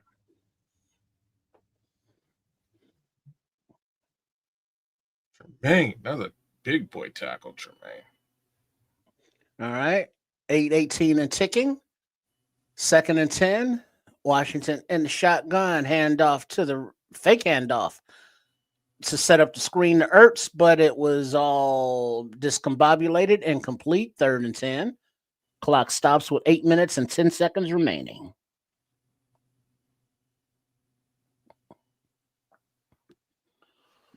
Sheesh. Yeah, it looks like Sweat tipped it. Yeah, Montez got a little fingertips on the ball to make it incomplete. Yeah, Montez. All right, 3rd and 10. Bears show blitz. Bears bring blitz. Theo, Montez, forcing Daniels to throw it away, floated out of bounds to the right. Incomplete. 4th and 10. Calm down. Calm down. Do that shit, Dennis Allen. Yeah. All kind of pressure when you need it. Yeah, Dio, Sweat, and Brisker were back there forcing the issue. All the pressure you need when you need it. All right, 4th and 10. Washington is lined up to punt from the, what is that, like the 39-yard line of the Bears. Snap, punts away, no flags. Fair catch being called for at the 9-yard line, where the Bears will take over with 7 minutes and 57 seconds remaining in the game. Montez and Dio earning that money. Earn that money when they needed it to. That's all. I don't give a fuck what you did the whole game. Get it when you need to get it. And they got it. Get her done. Got them off the fucking field. Now drive and put this bitch in the end zone. And right. You know, the game is in the offensive hand, an offensive side of the ball right now. You know, a nice long drive, eat up the clock, get back on the charter flight victorious. I'd rather them score one time. Forget the long drive. Score one time. We're about to win this game. These are the words that I manifest, man. Manifest. Right on, let's go. Victory. All right, get that. All right. Let's go, Bears. What's up, Maniacs? Y'all still with us? Y'all adrenaline pumped? Your heart's beating? Holy smoke. Are you frustrated? Are you happy? Are you excited? What you feeling out there, No Maniacs and Super No All Maniacs? of those emotions at the Take same your time. ass outside in the yard and go do some wind sprints or something. Calm down, man. Do like Mark Sanchez. Just don't. Oh, come on now. You ain't got Whoa, that's not good Go advice. do some wind sprints or something, man. Calm down. That is the worst advice there could be. Man, did you see Dirty Sanchez's statement when he got out of the hospital? No. I didn't. Yeah, he was like, I thank the doctors for saving my life. Now I look forward to seeing my wife and my children. Y'all have a nice day. Take his ass to a goddamn rehab or something. Well, after the hospital, he had to take his ass straight to the police station. I was gonna say he should be in handcuffs. And likely I guess he got money for bail, so he'll see his family. Oh yeah. He got lawyer money. I'm gonna give y'all a hot one. Romo Dunze, not Romo Dunze, but Olamide Zaccheaus is about to show up on y'all's ass. Oh yeah. Well, but here's the thing though. LB3, when he gets the ball, he's electric. Rome is just like a monster in the making out there with the body control and separation. It's just so many times we see guys open. It's like, just hit him. But we had the opportunity now, 7:57, as Daniels is on the bench. And we got, let me see what weapons on the field. It looks like Manangai is in with these camera angles. Yeah, it looks like Manangai in the backfield, under center from the 9-yard line. Is in motion to the right, play action. A little dump off to Cole Kmet as he pushes the defender off and big boys him and bullies him for a gain of 11 yards out of bounds. First down. Yo, Monday Night Football, like, they're terrible human beings. Just saying. Often flag on the play, offsides, defense declined. Wait, correction. If you guys didn't notice. Correction, offense, DJ Moore, number 2, lined up in the neutral zone. Back him up. So if you guys didn't notice, Rome's getting some double teams. So that's why I said what I said. That would make sense. All right, so we take away the 1st and 10 and back it up to 1st and 14 from the 4-yard line. Williams is under center. Manangai, lone running back, standing in the end zone.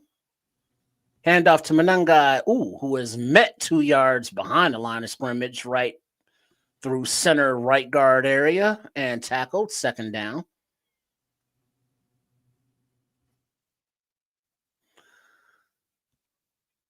Yeah, Jonah Jackson just let Wagner go through untouched. He's turning around trying to tackle Manangai himself. I don't know. That was horrible. Right guard. That was horrible. So run blitz. All right. 2nd and 16. Williams in shotgun. Manangai to his left, standing in the end zone. Blitz coming. Time in the pocket. Passes away right into the hands of Oz. And he fumbles it and drops it away. Incomplete pass. He could still be running if he had held on to it. It hit his pads before it got to his hands because there wasn't nobody in front of him. That was a touchdown. It sure was. Damn. 3rd and 16. Williams in the shotgun, telling Loveland to move to the right. Manangai in the backfield, passes away. Complete to Zaccheaus. Short of the 1st down by about 2-3 yards. It's 4th down, 6 minutes, 30 seconds left in the game, 4th and 2. The punting unit comes onto the field. That rain and wind is for real out there. I'm kind of surprised. That doesn't sound like Ben Johnson to me. Well, 6 minutes left, and you got to play some defense. You do. Excuse me, Dougie. Punts away. It's in the air, and it is caught right at 30. And he makes Blackwell miss, and he gets up to the 40 where the Commanders will take over. Zacchaeus is upset with himself on the sidelines, as he should be. Yeah. 6:02 remaining in the game. Bears down by 2, 22-24.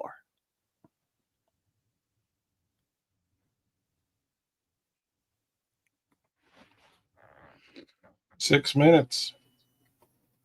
Excuse me, Dougie Fresh. You're on. We need a turnover. We need a turnover. I ain't gonna say we need one, but if nothing else, we need to get him off the fucking field. There's still time to win this football game if with a possession from them. So let's All just right. 1st and 10, shotgun, handoff right up the middle for a gain of about 3 yards. 2nd down, gain of 4 yards. Excuse me.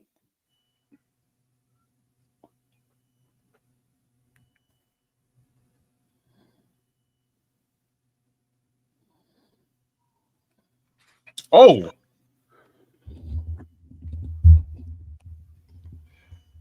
All right. 5:34 and ticking. Washington and the shotgun. Bill running back to the right of the quarterback. Blitz coming. Blitz gets home with Dom Robb and big number 99, Jervon Dexter. Time we got a sack. 3rd down. Sweet.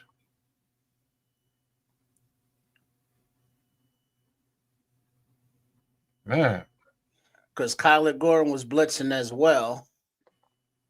Twist. Yeah. Stunt. Got home. Stunt on the D line. Dom Robb fought through there nicely. Good hustle. All right, 3rd and 13. Washington in the shotgun, 4:44 on the clock. 4-man rush. Low pressure. Balls away to the running back across the middle of the field. He makes a man miss, cuts up the middle for a 1st down. Oh, God damn it. Damn, who was holding him? 15-yard gain. On the check down? Come on now. Tremaine. Oh boy.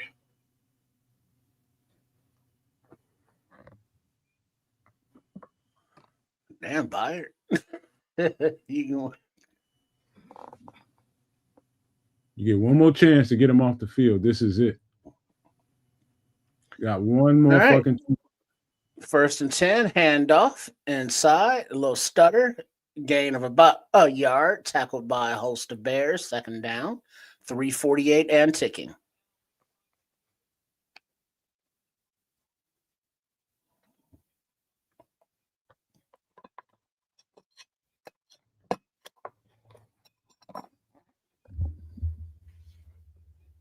All right. 2nd and 9, 3:27 and ticking. Washington in the shotgun from about the 47-yard line of the Bears. Play action. He makes Montez Sweat miss, does Daniels, and he dives forward for a gain of about 8 yards. Whoa. 3rd and 1.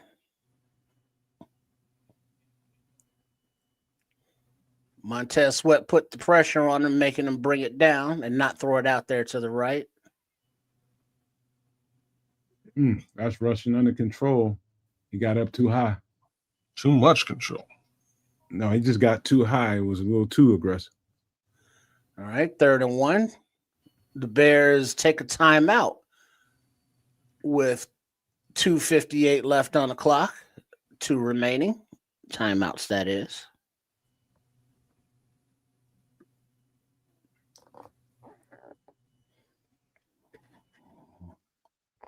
Sheesh. It's everything else about our game. Blackhawks with the empty netter. Nice.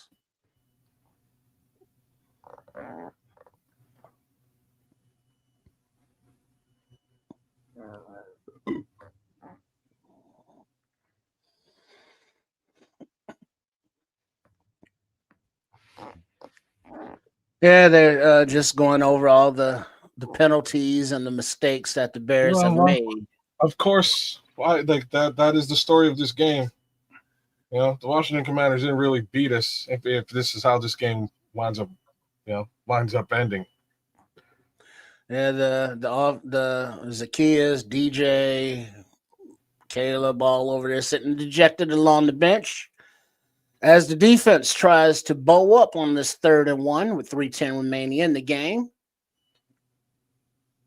Washington in a little shotgun, running back behind Daniels. Snap. Ball. 26 recovery. Right on Nashon Wright. It was a handoff, but the handoff never materialized and the ball just laid there on the What I tell y'all, man? What I tell y'all? Manifest, man. Right on time. Right on time. All right. That's a little bit of redemption for you, son. A little bit of redemption. He's already built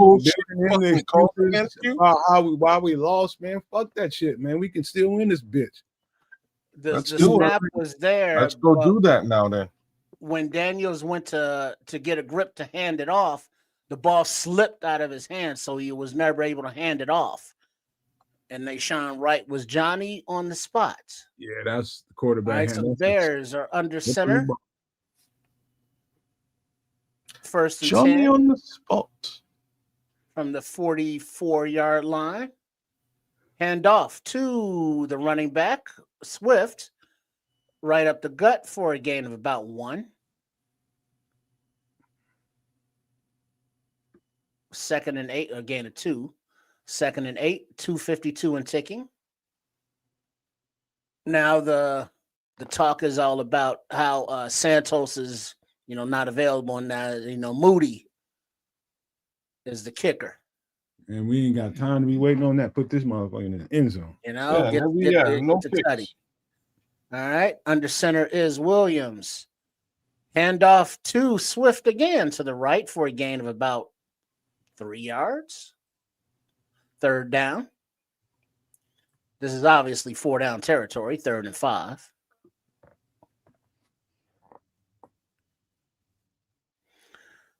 Clock is ticking with 2 minutes and 10 seconds. Looks like they may be taking it to the 2-minute warning. Swift with 79 rush yards today. They run out 2-1. 2-minute warning. This is exactly what I was hoping for. 2-minute offense, Caleb Williams. I love it. We're going to win this game.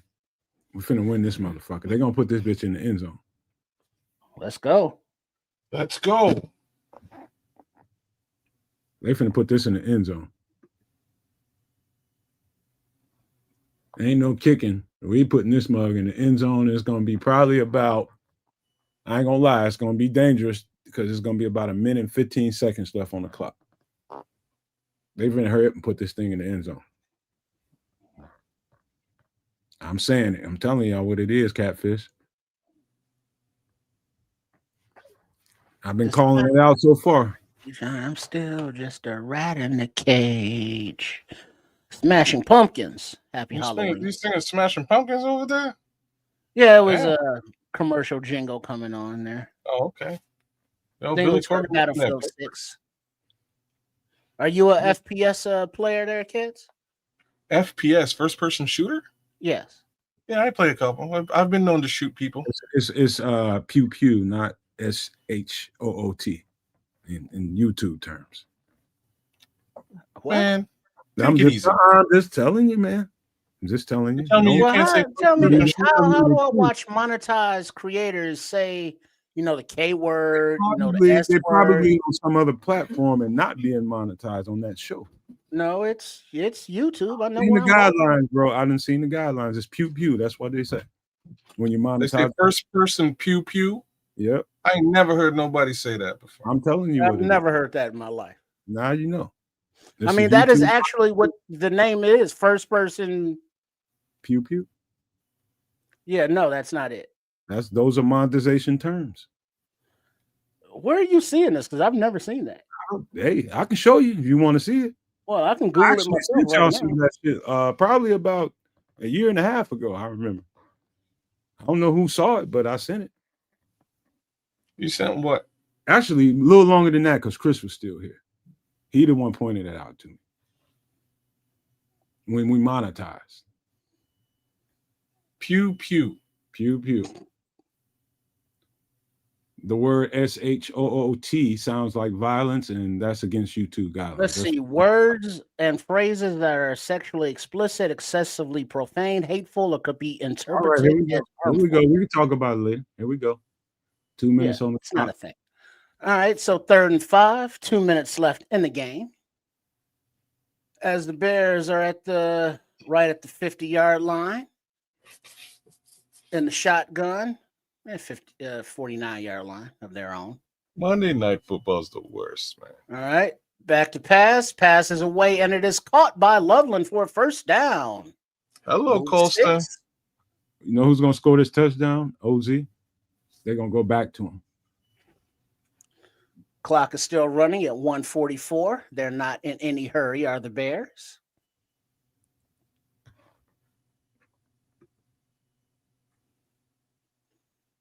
Rome's out there open too. All right, 1st and 10. A little pitch to Swift, who cuts to the right. Gain of about 4 yards. 2nd down. All right, 2nd down and 6. Timeout, Washington, with 1:26 left on the clock. And it looks like the Bears are getting right to Jake Moody's target line. But of course, we want the touchdown and not to rely on no damn kicker. Barely even players. I know that. I know that, OKC. I just know that. It's frowned upon, but it's just people just trying to be sensitive to the guidelines. That's all. I hate having my speech controlled. You know what I mean? Hey, man, I'm not trying to control you. I'm just telling you what it is. I'm not saying it's you. I'm not. You're just reminding me of it. We're lucky enough to be on the platform. We're just trying to follow the guidelines as best we can. Yeah, but there's no guideline that says these are the words you cannot say. Hey, man, just avoid it, please. Yeah, but there is no guideline. Just please avoid it. Yeah, but there is no guideline. Williams is under center, and he hands off to Swift, who runs to the right, gets to the outside, past the 1st down marker by about 4 yards. 1st down and 10, 1:22 on the clock, and the Commanders take their 2nd time out to stop the clock. So another 10-yard run by Swift.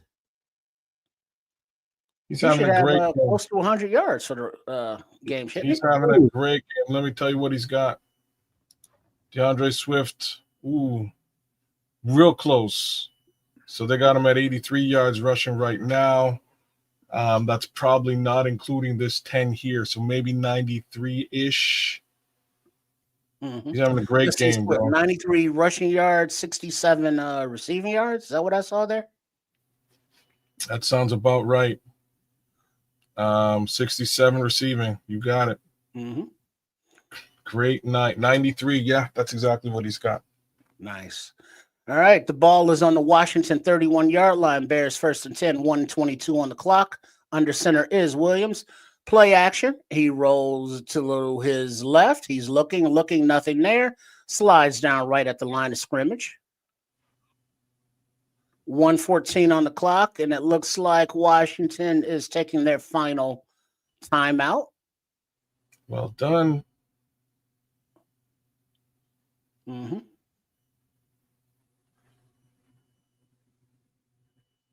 With about 1:15 on the clock, they're going to take a shot here or two, and then if they don't get nothing in the first play or two, then they're going to line it up for the field goal, put it on the kicker. But they're going to take a chance at the end zone, and the coaches know that too on Washington. So they're going to be ready for this. This has just got to be a good call here. It's got to be a good call. They're going to take a shot or two. Well, if in order of who you want, obviously the coverage will dictate. But I would like Rome to be the first look, then maybe a Komet, then a DJ, then a LB3 or a Zacchaeus. I don't know. So Zacchaeus is on the field, Rome. I see DJ out there as well. No LB3. I see Cole Komet. No. It's going to OZ, bro. It's going to OZ. They're gonna give him a chance to make up for that. I know I would. All right, 10 seconds left on the play clock as the Bears come out. Second and Williams shifts to under center. A little toss to Swift to the right as he runs, cuts up the field, and he finds a lane to move the sticks as he gets to like the 17-yard line. First and 10. Clock is ticking, Commanders. These are the words that are manifest. That's a nice 15-yard game. Oh, look at Darnell Wright with the blocks out there like a man. Oh, boy. You've been smashing people up the whole damn game. Right, this run game it became a thing today. All right. 33 seconds on the clock. Timeout Bears. All right. 18-yard line, 31 seconds on the clock in the game. One timeout remaining for the Bears, none for Washington. DJ on that block too. Yep. DJ held it up. Yes, he did. Yeah, Rome had a nice block on that previous play. Oh, they definitely finna set up for a field goal. They ain't even gonna take no shot. Are you kidding me? I'm not kidding you. The 31 seconds left on the clock? On first down? They getting that ball right where Moody wants the ball. Wherever he wants to kick it, they're going to put it there. Yeah. I give it one more rush with Swift, if not two. They got timeouts. They might. Do we? We got one more. First and 10. Williams under center from the 18, and he just steps over 2 feet to center the ball and takes a knee. I told you. So the clock is running at 22 seconds as Ben Johnson is standing right next to the ref to call timeout for the game.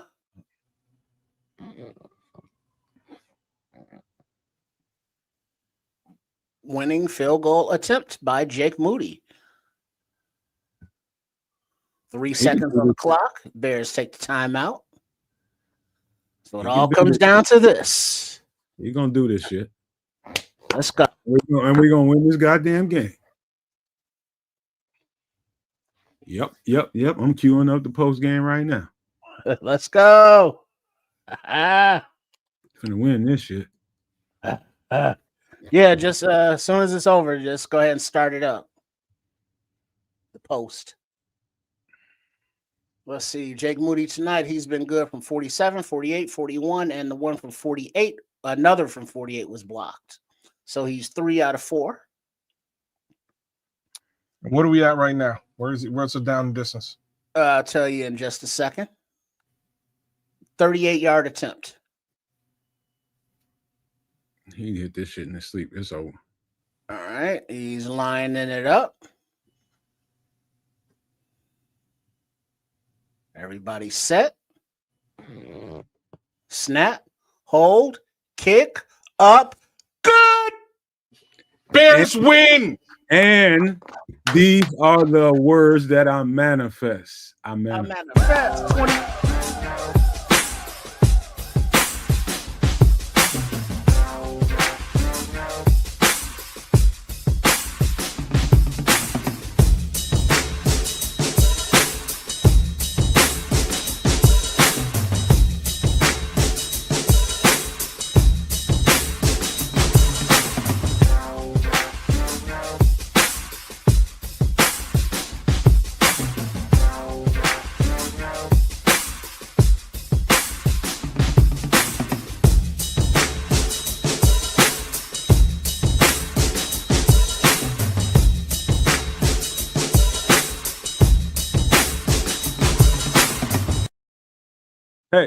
Hey. Fuck a Hail Mary. Hey. That's what I'm talking about. One thing to say.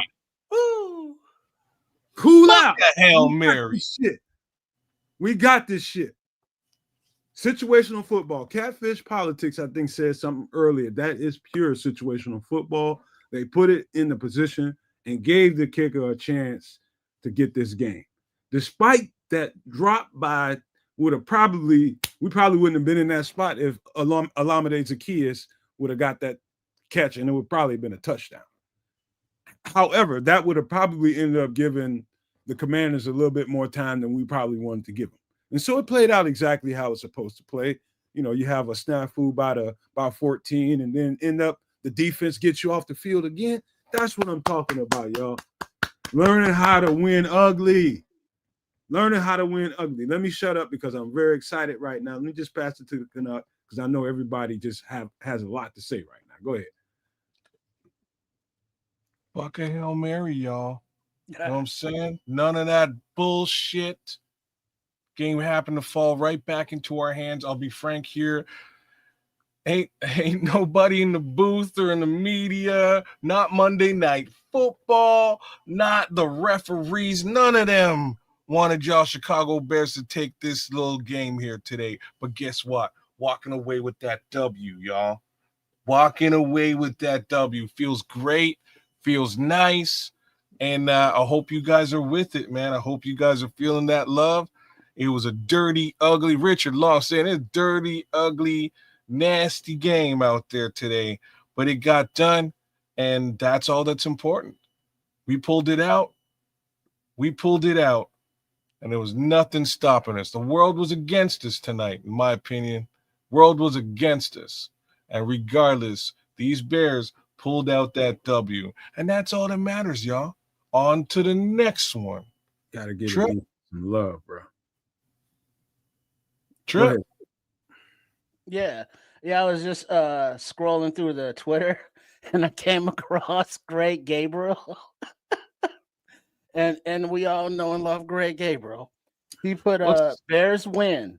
2 things to say. Fuck the refs and fuck Troy Aikman. Worst analysis in football, analyst in football. So it's like, yeah, it was a night where the refs are like, what are you calling? What are we doing? You know, what are these the mistakes, these drops, these, you know, missed blocks? But guess what? The defense kept getting the ball, you know, whether by hook or by crook or you know, with a little grease on the hands, you know, whatever the case may be, the defense got the ball and the offense was able to do enough, you know, to win the game. Another 1-point victory, the same that we had there in Vegas. But guess what? A 1-point victory is. It's a victory. So, you know, we will take it. It's winning ugly, but winning ugly still winning. And as this team gets more confidence, learns how to win, and stops making the mistakes, bright future. All I know is one of these 2 teams had to come out of this game 3-2. Well, no, I said that wrong.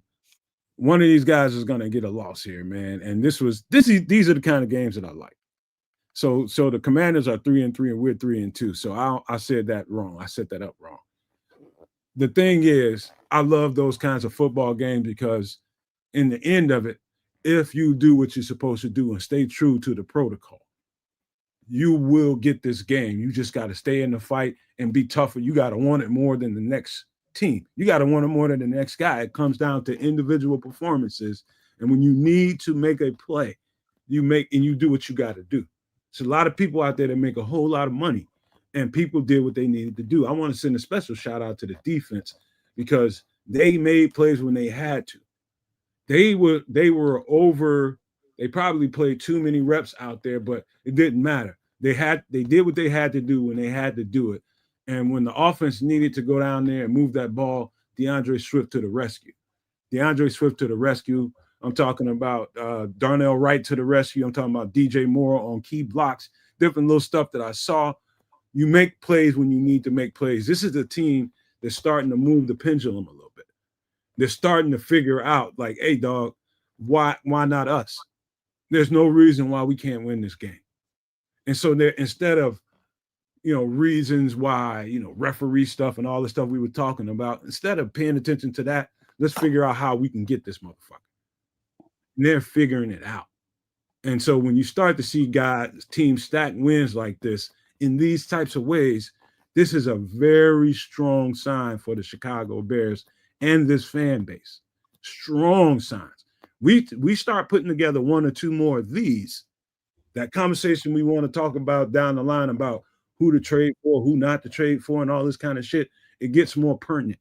It's going to be a more important conversation soon if they keep doing this kind of shit. This is a tough fucking team. Tough. I mean, extremely tough. And you saw that throughout the game. They found ways to make plays. And we're starting to figure out ways to, move the pendulum a little bit. Man, I'm proud of this team right now because they figured this shit out. They figured this shit out. You just got to want it more. And I love these kind of games.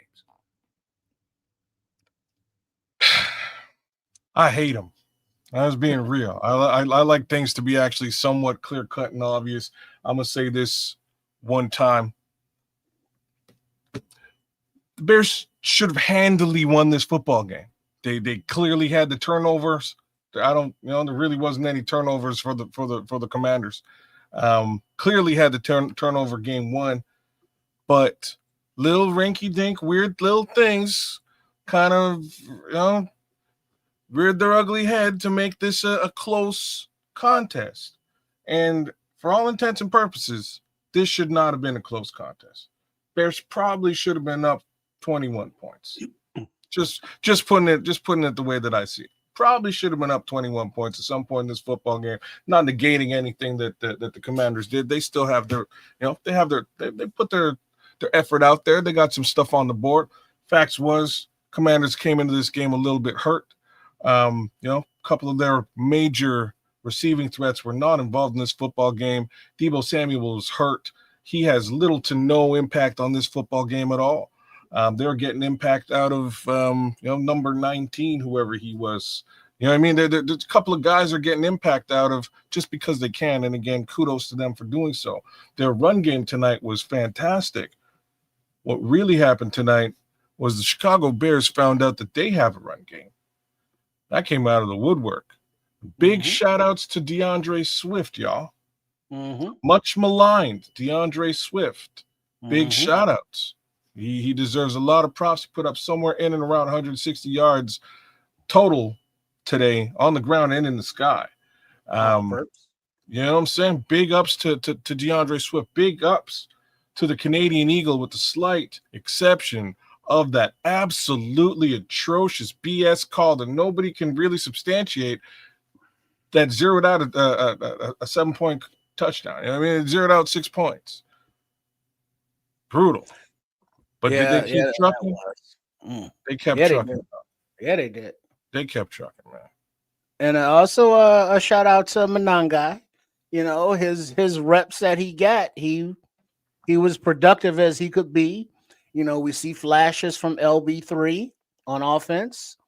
Not as much from the tight ends today. I guess they were too busy blocking. But when we saw the commies blitz, there was some pressure where Caleb was flushed out, but for the most part, he had protection.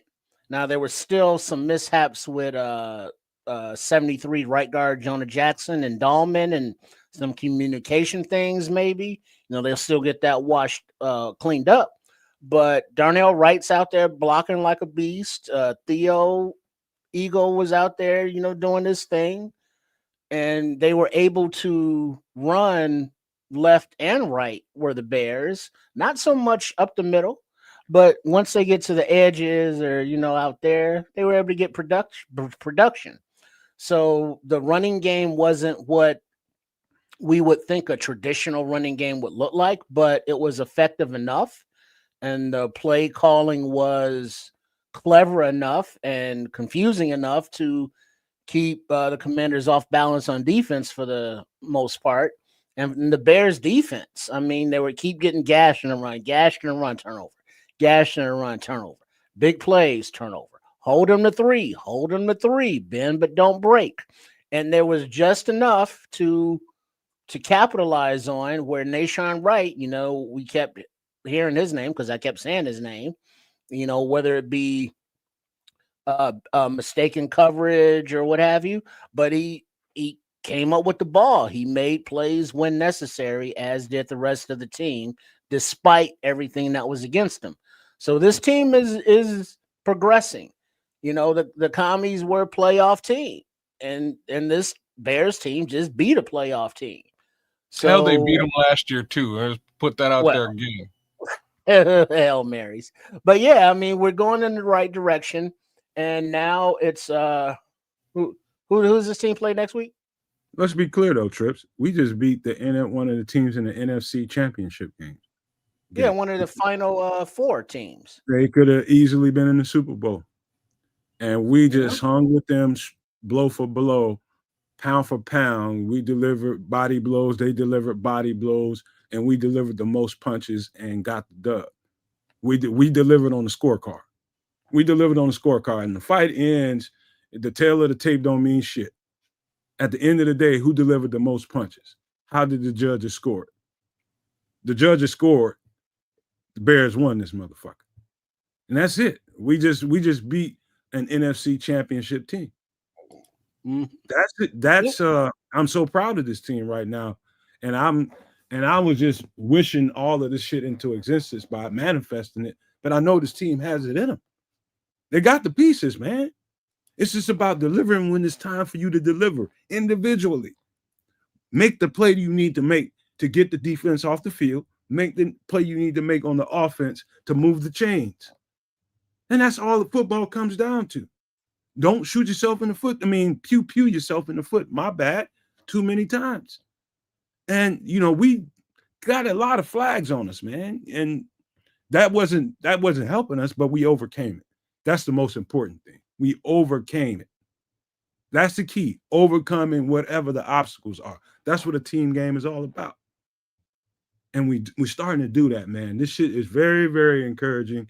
And I'm a blast off to space in a minute, man, because what I needed to see this team do, they did. Consistently. Move the chains when you have to. Get yourself off the field when you need to. That's what they did.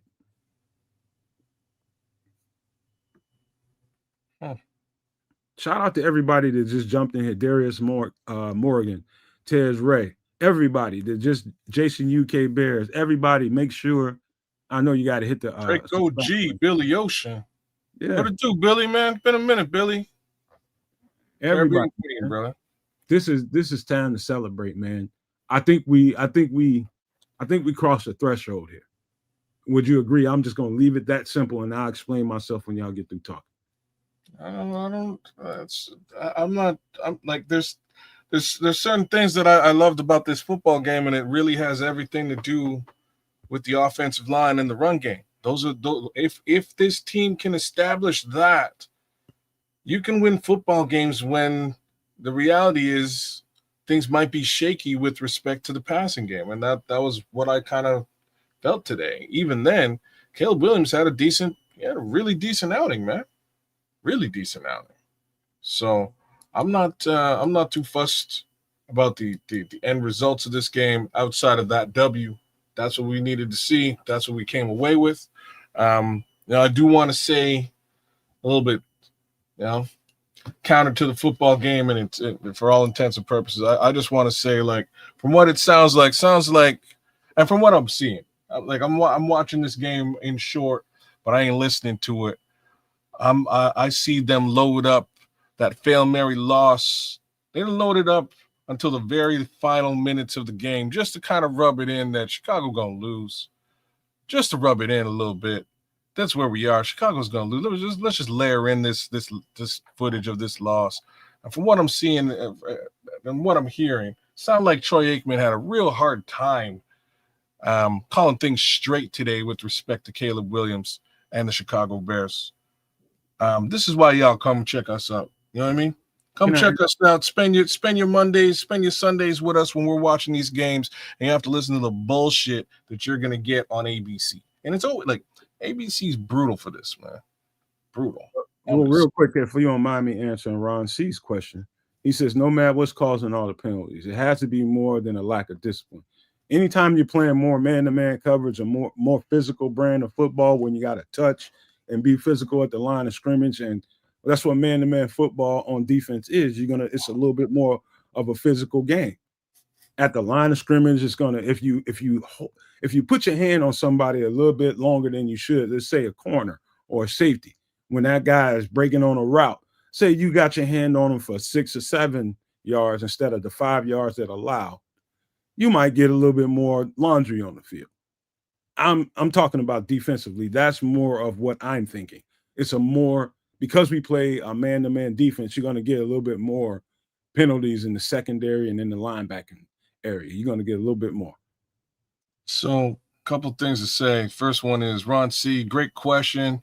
Nomad, great answer. Sometimes you can make sense of the nonsensical, and there was some nonsense out there with respect to some of these calls. So, I respect your answer to all that, but at the same time, you know what I mean? Some calls were bullshit today. Like you don't understand what I'm saying? No. I just finished saying I respect everything you just said. And I'm glad you gave some context to it. Maybe they do have some home cooking. Maybe it was a little home cooking going on. At the same time, like there's a couple of I'm the first guy if I see, hey, like if there's something that's going on, I'll call it. Hey man, that's a penalty. I'll call it out. I'm here announcing the game just like anybody else would be. But I'm sorry. There's a couple of calls here tonight that just that probably didn't require being called. At the same time, you look at the deficit on the other side and you think, wow, like these refs probably had it out for the Bears a little bit. But again, hey, Bears ain't home. So Bears are out and about. Things may look different when you're home. Is what it is. I'm just happy that this team actually pulled out the win. But more importantly, see, even my boy Baralissimo saying the same damn thing. In here, man. We got to get you in here. My boy Baralissimo saying the same damn thing. F the refs, F the commanders, F Troy Aikman. Like the same things I'm saying. Let's LFG Bears. Let's go. Baralissimo, gave Swift flowers today. I don't want to hear any more Braxton talk. Here we go. Canadian Eagle. Caca. Fly, baby. Baralissimo, you say the word, and I will do a daytime Feed the Bears show just for you, because I haven't seen you in a while, man. I love your energy, and I just want to see you out here with us. Capo, yo, man, that's all I'm saying, man. Come check us out and avoid all that bullshit that you're gonna the way that they spin it out there. They're gonna spin a narrative that means and looks and smells like the Bears going to choke. That's the narrative out there. Ben Johnson talked about it last week. Our boy Kevin Byard been talking about it these last couple of weeks, and they're trying to dead that narrative. That's what's going on right now. If it's a close game and you've got coaches who have like just the wherewithal to know what the hell's going on, you can pull out that game. And so far, I'm saying it again, this game came down to coaching. And our coach made sure that we did not crash and burn. He made sure to end this game and walk away with that W. Go ahead, Trips.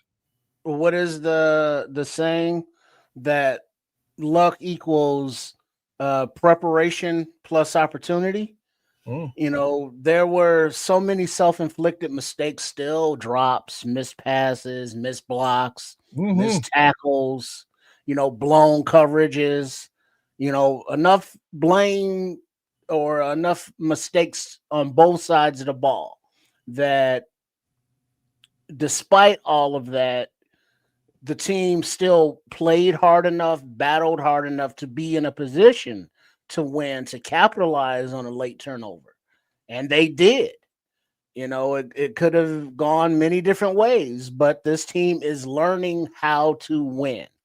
Now, the heart attack games that get your pressure up that kids don't like, there may be a few more of these until it's like, all right, here's how we unleash the offense on top of the turnovers that the defense is providing us.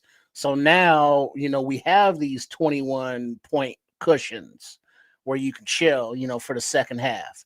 But until that time, it's going to be a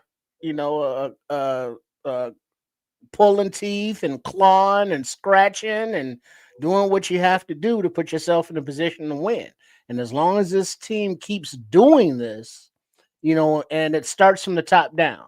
Ben Johnson, he made the calls throughout the game. Go for it on fourth. Didn't get it. But we're able to overcome it later. So they're going to be, where things don't work out, not mistakes necessarily, but just didn't work out for you.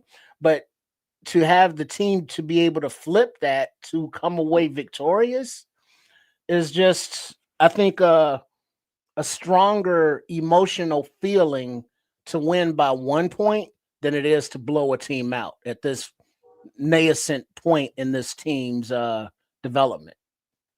I would say this, man, and shout out to Berlissimo. He says Jonah Jackson needs some applause too. He did play, man.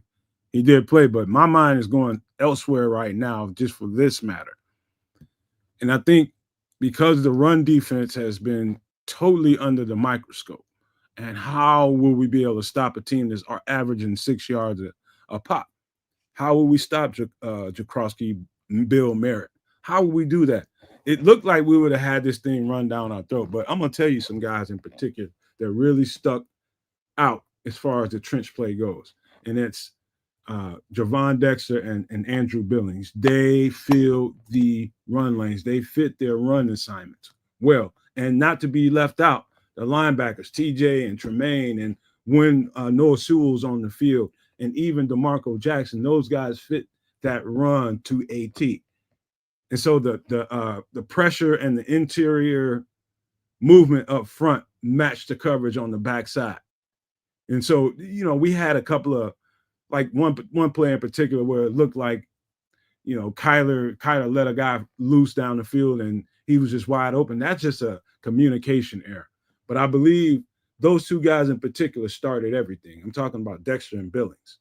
Them guys getting and making sure that this wasn't going to be, you ain't going to be talking shit to me in the tape room. When we start watching the tape, it ain't going to be about me. Billings said it ain't going to be about me either. TJ and Tremaine said it ain't going to be about me either. And so they fit. You win on defense. I don't give a shit what nobody says. You win on defense. How many opportunities do you give this offense to capitalize and put the ball in the end zone? And so shout out to those two guys in particular. And not to be left out is Montez Sweat and Dio. They did their jobs today, man. And so it's starting to look better. You're starting to see a little bit more of the gel and some of the continuity that needs to happen when guys need to play a certain amount of snaps with each other. Now it's starting to come together. Brisker. I can go on and on and on, but that defense saved us, man. That defense saved us today. Gave us opportunity we probably shouldn't have had. Yep, they should be in discussion as probably the most turning the ball over defense in the NFL. I don't know who else is out there who's really doing it like this squad is. I can't sit here and say this is even a top 10 defense in the NFL. But what I can say is, gee damn, do these boys turn that ball over when the need be? They certainly do, and it's changing the impact it has on these games is game changing. So another guy I want to give a little bit of flowers to is Nahshon Wright, man. Got to give him some flowers. And the reason being, he was targeted all night. He was disrespected with respect to a couple of nasty calls. And in the end, he redeemed. I hope he gets a game ball. In the end, he redeemed himself by getting that turnover that changed this fucking football game, man. That's what put the game in the bag. Big ups to my boy, Nahshon Wright, man. A little bit of props for him. Little bit of props. Oh, I didn't see him on the end. As far as Turner's concerned. Jerron got some reps over there too. I didn't notice either one of them on the end. Yeah, they get some reps. I saw Dio quite frequently, as well as Montez Sweat, as well as as Williams? well as I didn't see Chris Williams on the end. I did see. Well, not on the end. No. Yeah, no, I did see Dominique Robinson out there too, which is second most turnovers in the NFL. Wow, ATF, that's a big stat, bro.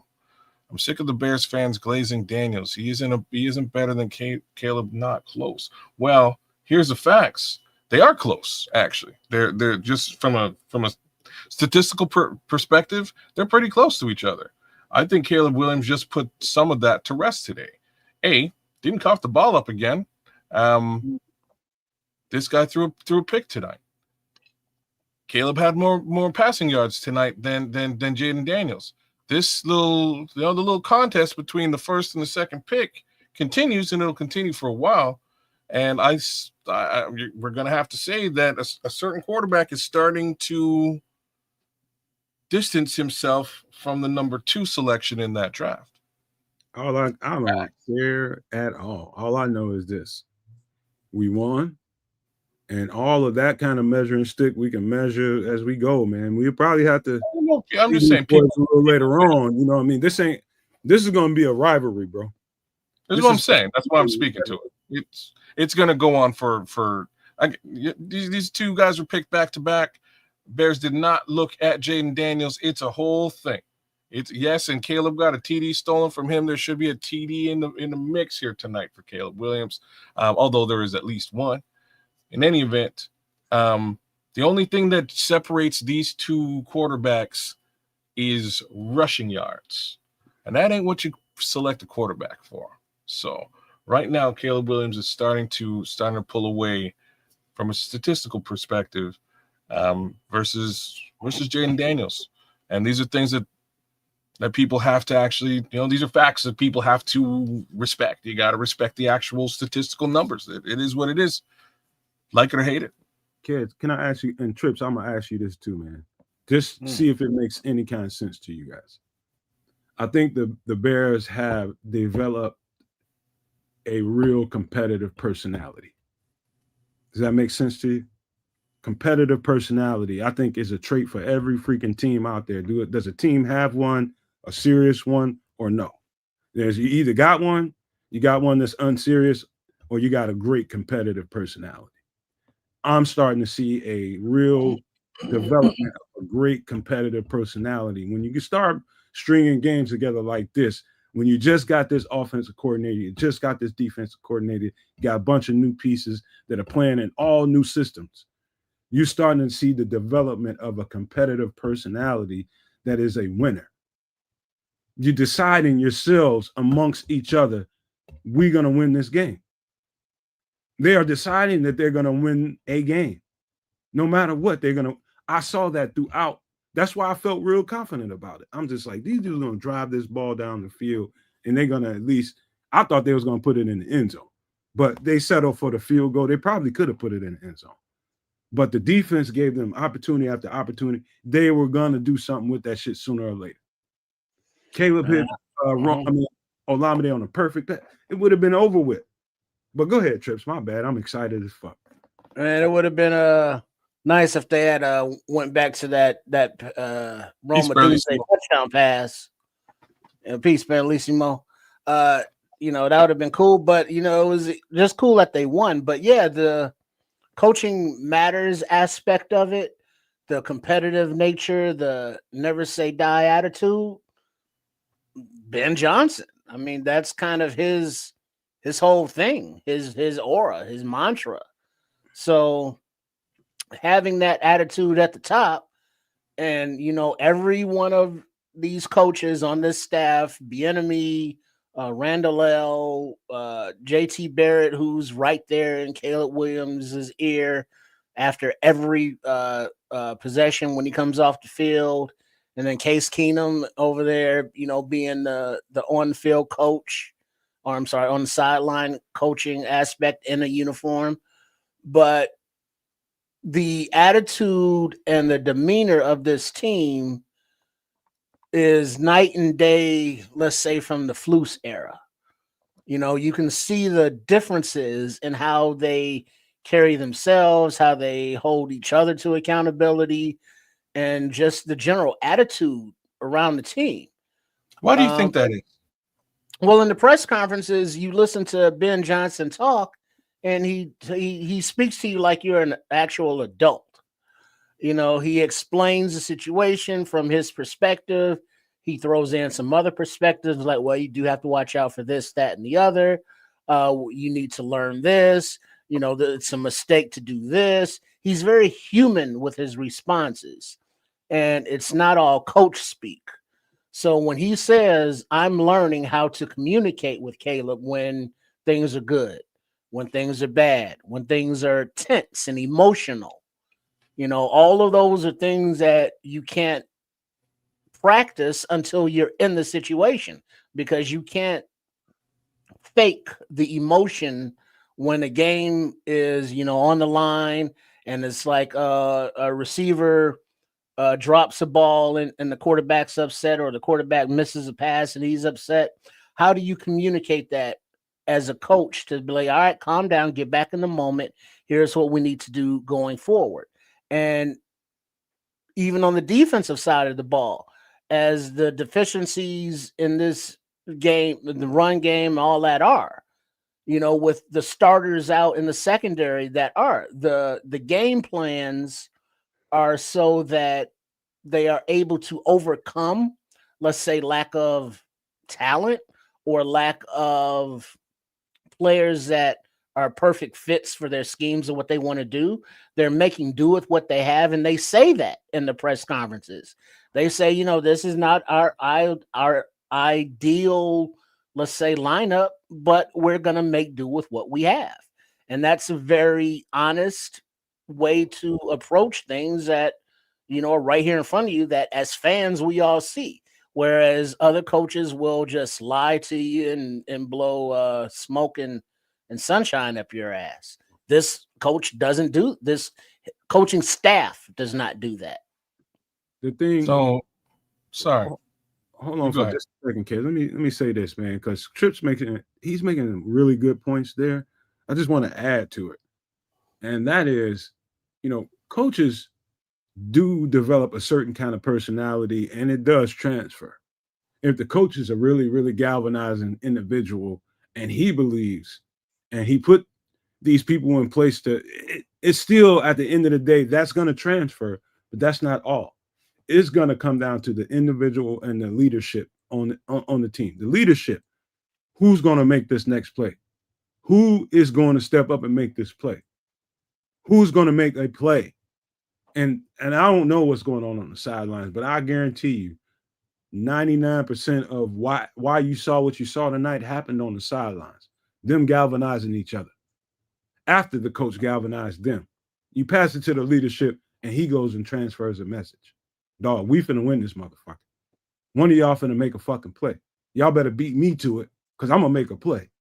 That kind of attitude, that kind of personality is competitive. That's a competitive personality. That's how you win. It's about who's going to make the next play. Fuck what you just did the last play, OZ. You going to make the next one when it comes to you? Don't worry about it. It's that kind of mindset on the sidelines. You gotta pick him up when he's down and make sure he knows the ball gonna come back to you. Dog, you gonna make this play. This is what we do. You know, everybody makes a mistake. Everybody fucks up at a time or two. Next play is yours.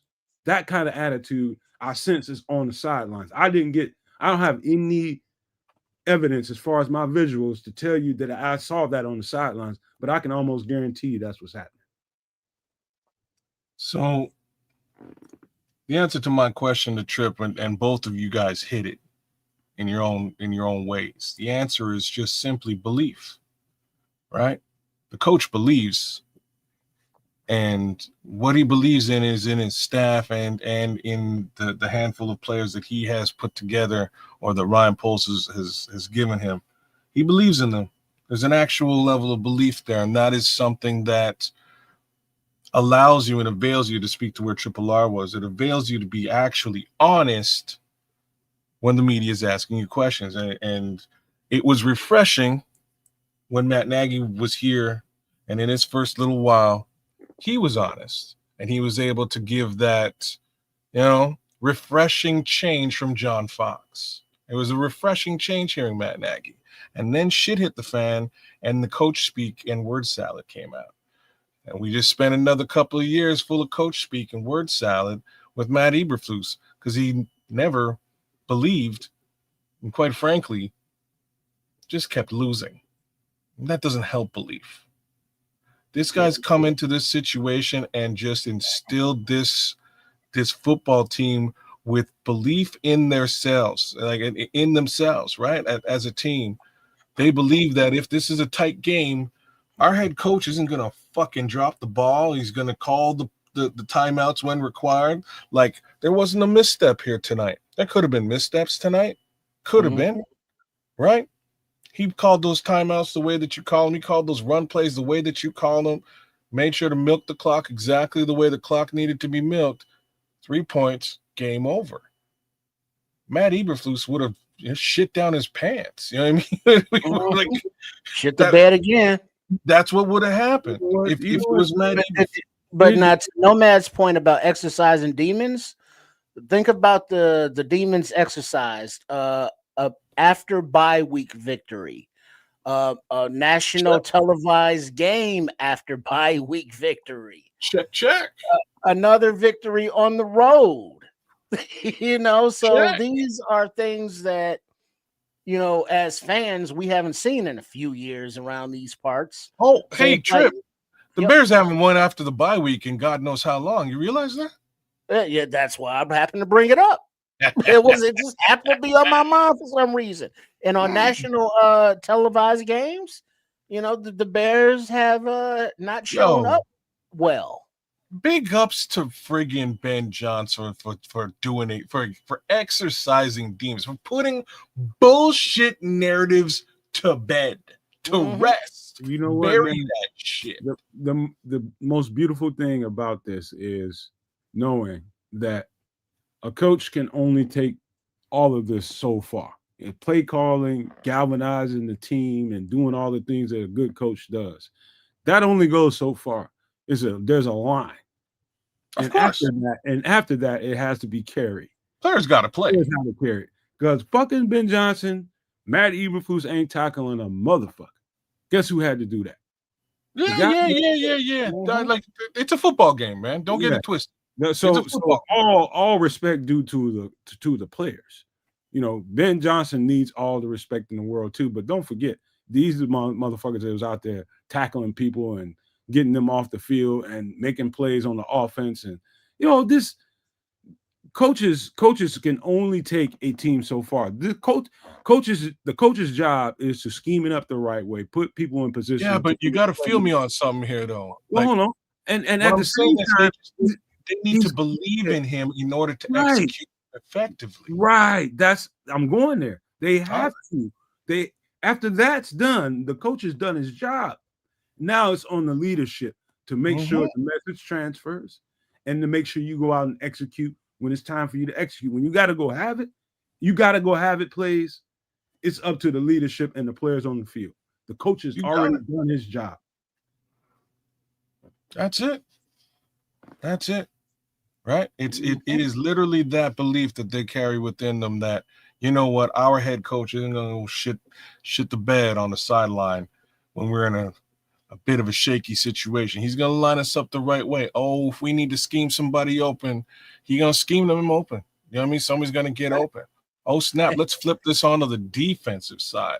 And look at these turnovers that DA is helping to put these guys in position to get, right? So what else did DA do, kids? He didn't just let the commies pick them apart. It's like, hey, we need some pressure, and the front four aren't getting enough, so it's time to dial up some blitzes. And guess what? There were incomplete passes, sacks, turnovers. So the blitzes were able to get there. In other words, the adjustments on both sides of the ball are noticeable. In other words, the defense did not rest on their laurels. They kept their foot on the gas, and they got results. But again, this is that just so next week, whoever we play, I haven't looked, but next week, this is a more galvanized team that can look back at their coaching staff and go, in a similar situation a year ago, we lost. We put ourselves in a negative situation and lost that football game because the guys on the sideline did not know what they're doing. But guess what? I have faith. I believe that these guys on the sideline now actually will scheme this shit up. They will, whether on offense or whether on defense, they will do what's needed to put us in an advantageous situation. And that alone is great. It's like a great feedback loop created within a team. And we're going to see that much better, that much better play for. Yes, I got to speak to what Richard Long says, because this is probably the most important aspect of the game. When it counted. We know what Jaden Daniels can do to a team. You know, he will do, like, I'm going to read the comment. Richard Long says the defense contained Jaden Daniels when it counted. Now, he slipped out of there 3 to 4 times. I remember one in particular where I ain't going to say Montez Sweat over pursued, but he just didn't slow down in time and Jaden got away. They only let that happen 3 or 4 times when it really, really, they needed to get off the field. That happened 3 or 4 times. That's going to happen on a regular to any average team that doesn't know how to rush to contain. That's going to happen 10 to 12 times. He's going to get loose and tear their asses up. That's what Jaden Daniels was. That's what but we minimized that. We kept that shit to a minimum. Especially in the later portion of the game, man. Yeah. Big difference, man. Mm-hmm. And you know what always is fun to see how a team celebrates. And there's I sent you a message there, kids. But I think that's LB3 who's got his phone device, what have you, and he's live on one of the social medias, you know, from the locker room, and he's showing the celebration going on. You know, there's no music or nothing, so there's nothing copywritten. It looks like it's about 20 seconds long. Oh, they're just going wild out there is all. You know what it is. I can't wait to see the real, you know what I mean? The real footage. They just, they wilding out. Ricky LaFleur said, this is the best Thanksgiving, man, I've had in a while. Thank you, Bears. That's how everybody's feeling collectively, Rich. Happy Canadian Thanksgiving, Ricky. One more time, brother. Cheers to you. All right, man. Because you know this team has not played their best football any close yet at all. Oh yeah, it's just now coming together. It's just now starting to get the mesh point. It's just now starting to get the mesh point. And I want to say this to you all. Don't forget, man, Wednesday night, man, we're going to have another. This is going to be a better, some extra sauces. It's going to be more and more lively. One thing I would say. Shout out to my boy Luther Burden for this footage. He's just going ham in there. And they going ham, y'all. They are excited. This is a team galvanized. I'm sorry, Commanders, but that's exactly what we wanted to see, and it's going to continue. It's just going to get better. Bear the fuck down, y'all. Crooked Commissioner's in the building. Right. What's up, Crooked? Let me bring this thing to a point now. All right. So again, Wednesday night, some extra sauce, man. That's what time it is, and it's just going to be a good time. And by that time, I believe, and Crimson's in the chat right now, he can tell me if I'm going too far. Hopefully, we will have some good breaking news for you all on that show about some of the stuff that we've been talking about for weeks and weeks and weeks. And I think we should be able to bring it to a conclusion and be able to debut it for all the No Maniacs, Super No Maniacs, and all the people that support what we do. There's a good reason why you do that. And all the people that have memberships and are thinking about getting memberships, now is the time to do that. Now is the time to do that. Grab you a membership right now. It's easy. It's as easy as it's ever going to be. It's only $1 for the people. I know people are cash strapped right now, but it's only $1. $1. And for the people that have a little bit extra, grab your Super No Maniac membership for $4.99. Scan that code. It will take you right to the channel, and you can take it from there. It's very, very simple, man. So anybody with a cell phone, grab that thing, put it on here, and scan that code. Take you right to the channel, man. We would definitely appreciate that. Just wanted to put that out there before we get ready to wrap this thing up. Keds and Trips, do you have any final thoughts? We'll start with you, Ked, before we close this up. Bears culture is changing. You can feel it in the air tonight, Phil Collins. I can feel it coming in the air tonight. Oh, Lord. It's some Go shit in there. Bears. It's some shit, baby. Look, I'm so proud of this team for pulling this one out. I know that they're just rocking and rolling right now, popping bottles in that locker room from what we've seen. And I wish I was in there just experiencing it with them. Shout out to them. Shout out to all of you out there. Y'all know maniacs, y'all super no maniacs, y'all Bears fans. Give us a like, share, subscribe at Ken's a Canuck, at Sports Chicago Style, at the Nomad Network. Forget Troy Aikman and come hang out with us. We do it every damn week. Mm-hmm. And I'm sure it's going to be a fun week when we see Pussycat after his team players getting suspended for fighting and such. Then when you got the Bears pulling out national TV last second victories and such. Well, welcome to the team, Mr. Moody. Shout out. Cairo, go ahead and heal up. Hope Noah Sewell is okay after he took that friendly fire shot from Mr. Ford, and that all of the other players came out pretty much unscathed, because there is another game in less than a week. So join us this Wednesday, as stated before, on Extra Sauce. We'll have time to have processed and digested this game more. Then we'll talk about the good, the bad, the ugly, and look forward to the next game. So, thanks for coming to hang with us and watch the game, and like Nomad manifested the victory. We're gonna give him the credit for that, and let's bear the fuck down. Hey, all I know is this, man. What we do is what we do. There's a reason, and I'm gonna get on the soapbox a little bit. It's a lot of Bears content creators out here, and I try to respect them all, and for the most part, I do. Let's just say 99.99999% of them I do. Then there's some people out there that's full of the clickbait and full of the bullshit, and ain't really giving you a whole lot of details and how this game goes about, and just really dialing it up the way you need to dial up football for people that come and support your channel. You need to bring it. You got to bring it. Don't give me no whole bunch of speculation, a whole bunch of hype. Don't give me no whole bunch of what the next motherfucker said on his podcast. And that's what you're telling me? It's breaking news for this. It's breaking news. Come on, man. Give the people the real shit. You come here and you get it every single week without fail. We hang our hats on that. Just letting y'all know. For all the people that really, really support what we do over here, make sure you tell people what we do. Make sure you tell people to share this content.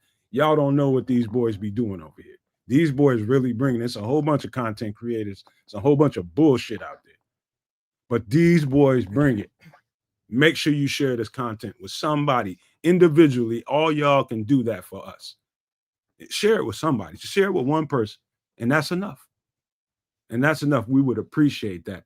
But I just want to say this before we get out of here. The collective victory, the galvanization of everything, it all started to gel. It all started to hit a point tonight.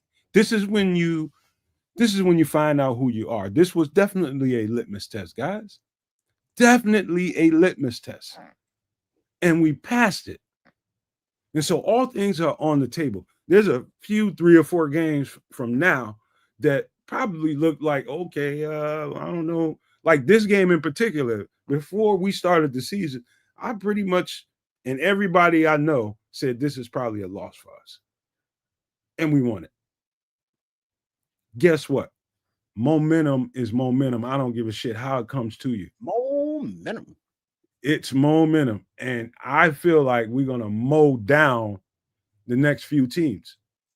Seriously. You talking about, we thinking about a Lamar Jackson, pro Lamar Jackson Ravens team, or less Lamar Jackson. I don't give a shit. We're ready to meet that challenge right now. We're ready to meet that challenge right now. So I am very bullish on the Chicago Bears right now. Oh, that's another a test, if you will. I know every week is a test because you got to play the games the teams do. But, you know, the Ravens, they've been, Super Bowl contenders for 4 years now in a row? Oh, yeah. Or so? They're a contender now. They just hurting right now because they ain't got their key dog. I mean, it's a real deal team, man. That team is going to start making a run for it because they know their backs against the wall. I think they lost 4 or 5 games at this point. And so they gotta have it right now. Either way, kids and trips, the schedule for us, I am not timid when it comes to these teams on the schedule right now. I feel like we can deal with them. I've seen enough. The Saints next is all I'm saying, and I know think we can deal with them. I think we can do a little Aints? bit of damage against the Aints. I feel like Lamar will be back when we face the Ravens, and I ain't really afraid of that either. So I ain't afraid of no Lamar. Let's play some fucking football, y'all, and win some games because I think there's some games to be won here. With these next these next 4 games are very interesting. Saints, Ravens, Bengals without Joe Burrow, New York Giants. Very interesting. 4 victories, baby. Let's go. Very interesting football. All I know, I love y'all, man. Because whenever I do a close, y'all hear something. New Orleans Cats. Y'all hear something. Y'all just like, fuck that. You ain't finna close yet. Y'all, I got something to say. Hey, shut it down. But that's okay. That's okay. I love that, man. That's the spirit of what we do over here, man. It's so fucking contagious. When you say shit that's gonna trigger a thought, that's what you do. You speak. And so it's lovely, man. It's a lovely time to be a Chicago Bears fan because they're that thing you need to ignite the fucking kindle and get a fire started just happened. This is that thing, man. These are the things that happen when a team starts to move the pendulum a little bit and start to move towards a trajectory that you think they can. This is when thought meets reality. The pendulum is swinging. I'm just telling you guys right now before we get out of here, and I love you all, and I appreciate every last person that came to the show, every last person that's watching it, whether you're watching it live or on the rebound. Don't matter. Just love the fact that you're tuning in, man. So shout out to everybody, and make sure you subscribe and like Kez Canuck on his channel. Make sure you like and subscribe Triple R on Sports Chicago Style on his channel. That's what we do. We take care of each other. That's what we do around here. But it's a good time to be a Bears fan. Love you all, but I got to leave you all with these famous words. If you can think it and you can see it, there's no reason in the world why you cannot absolutely manifest it.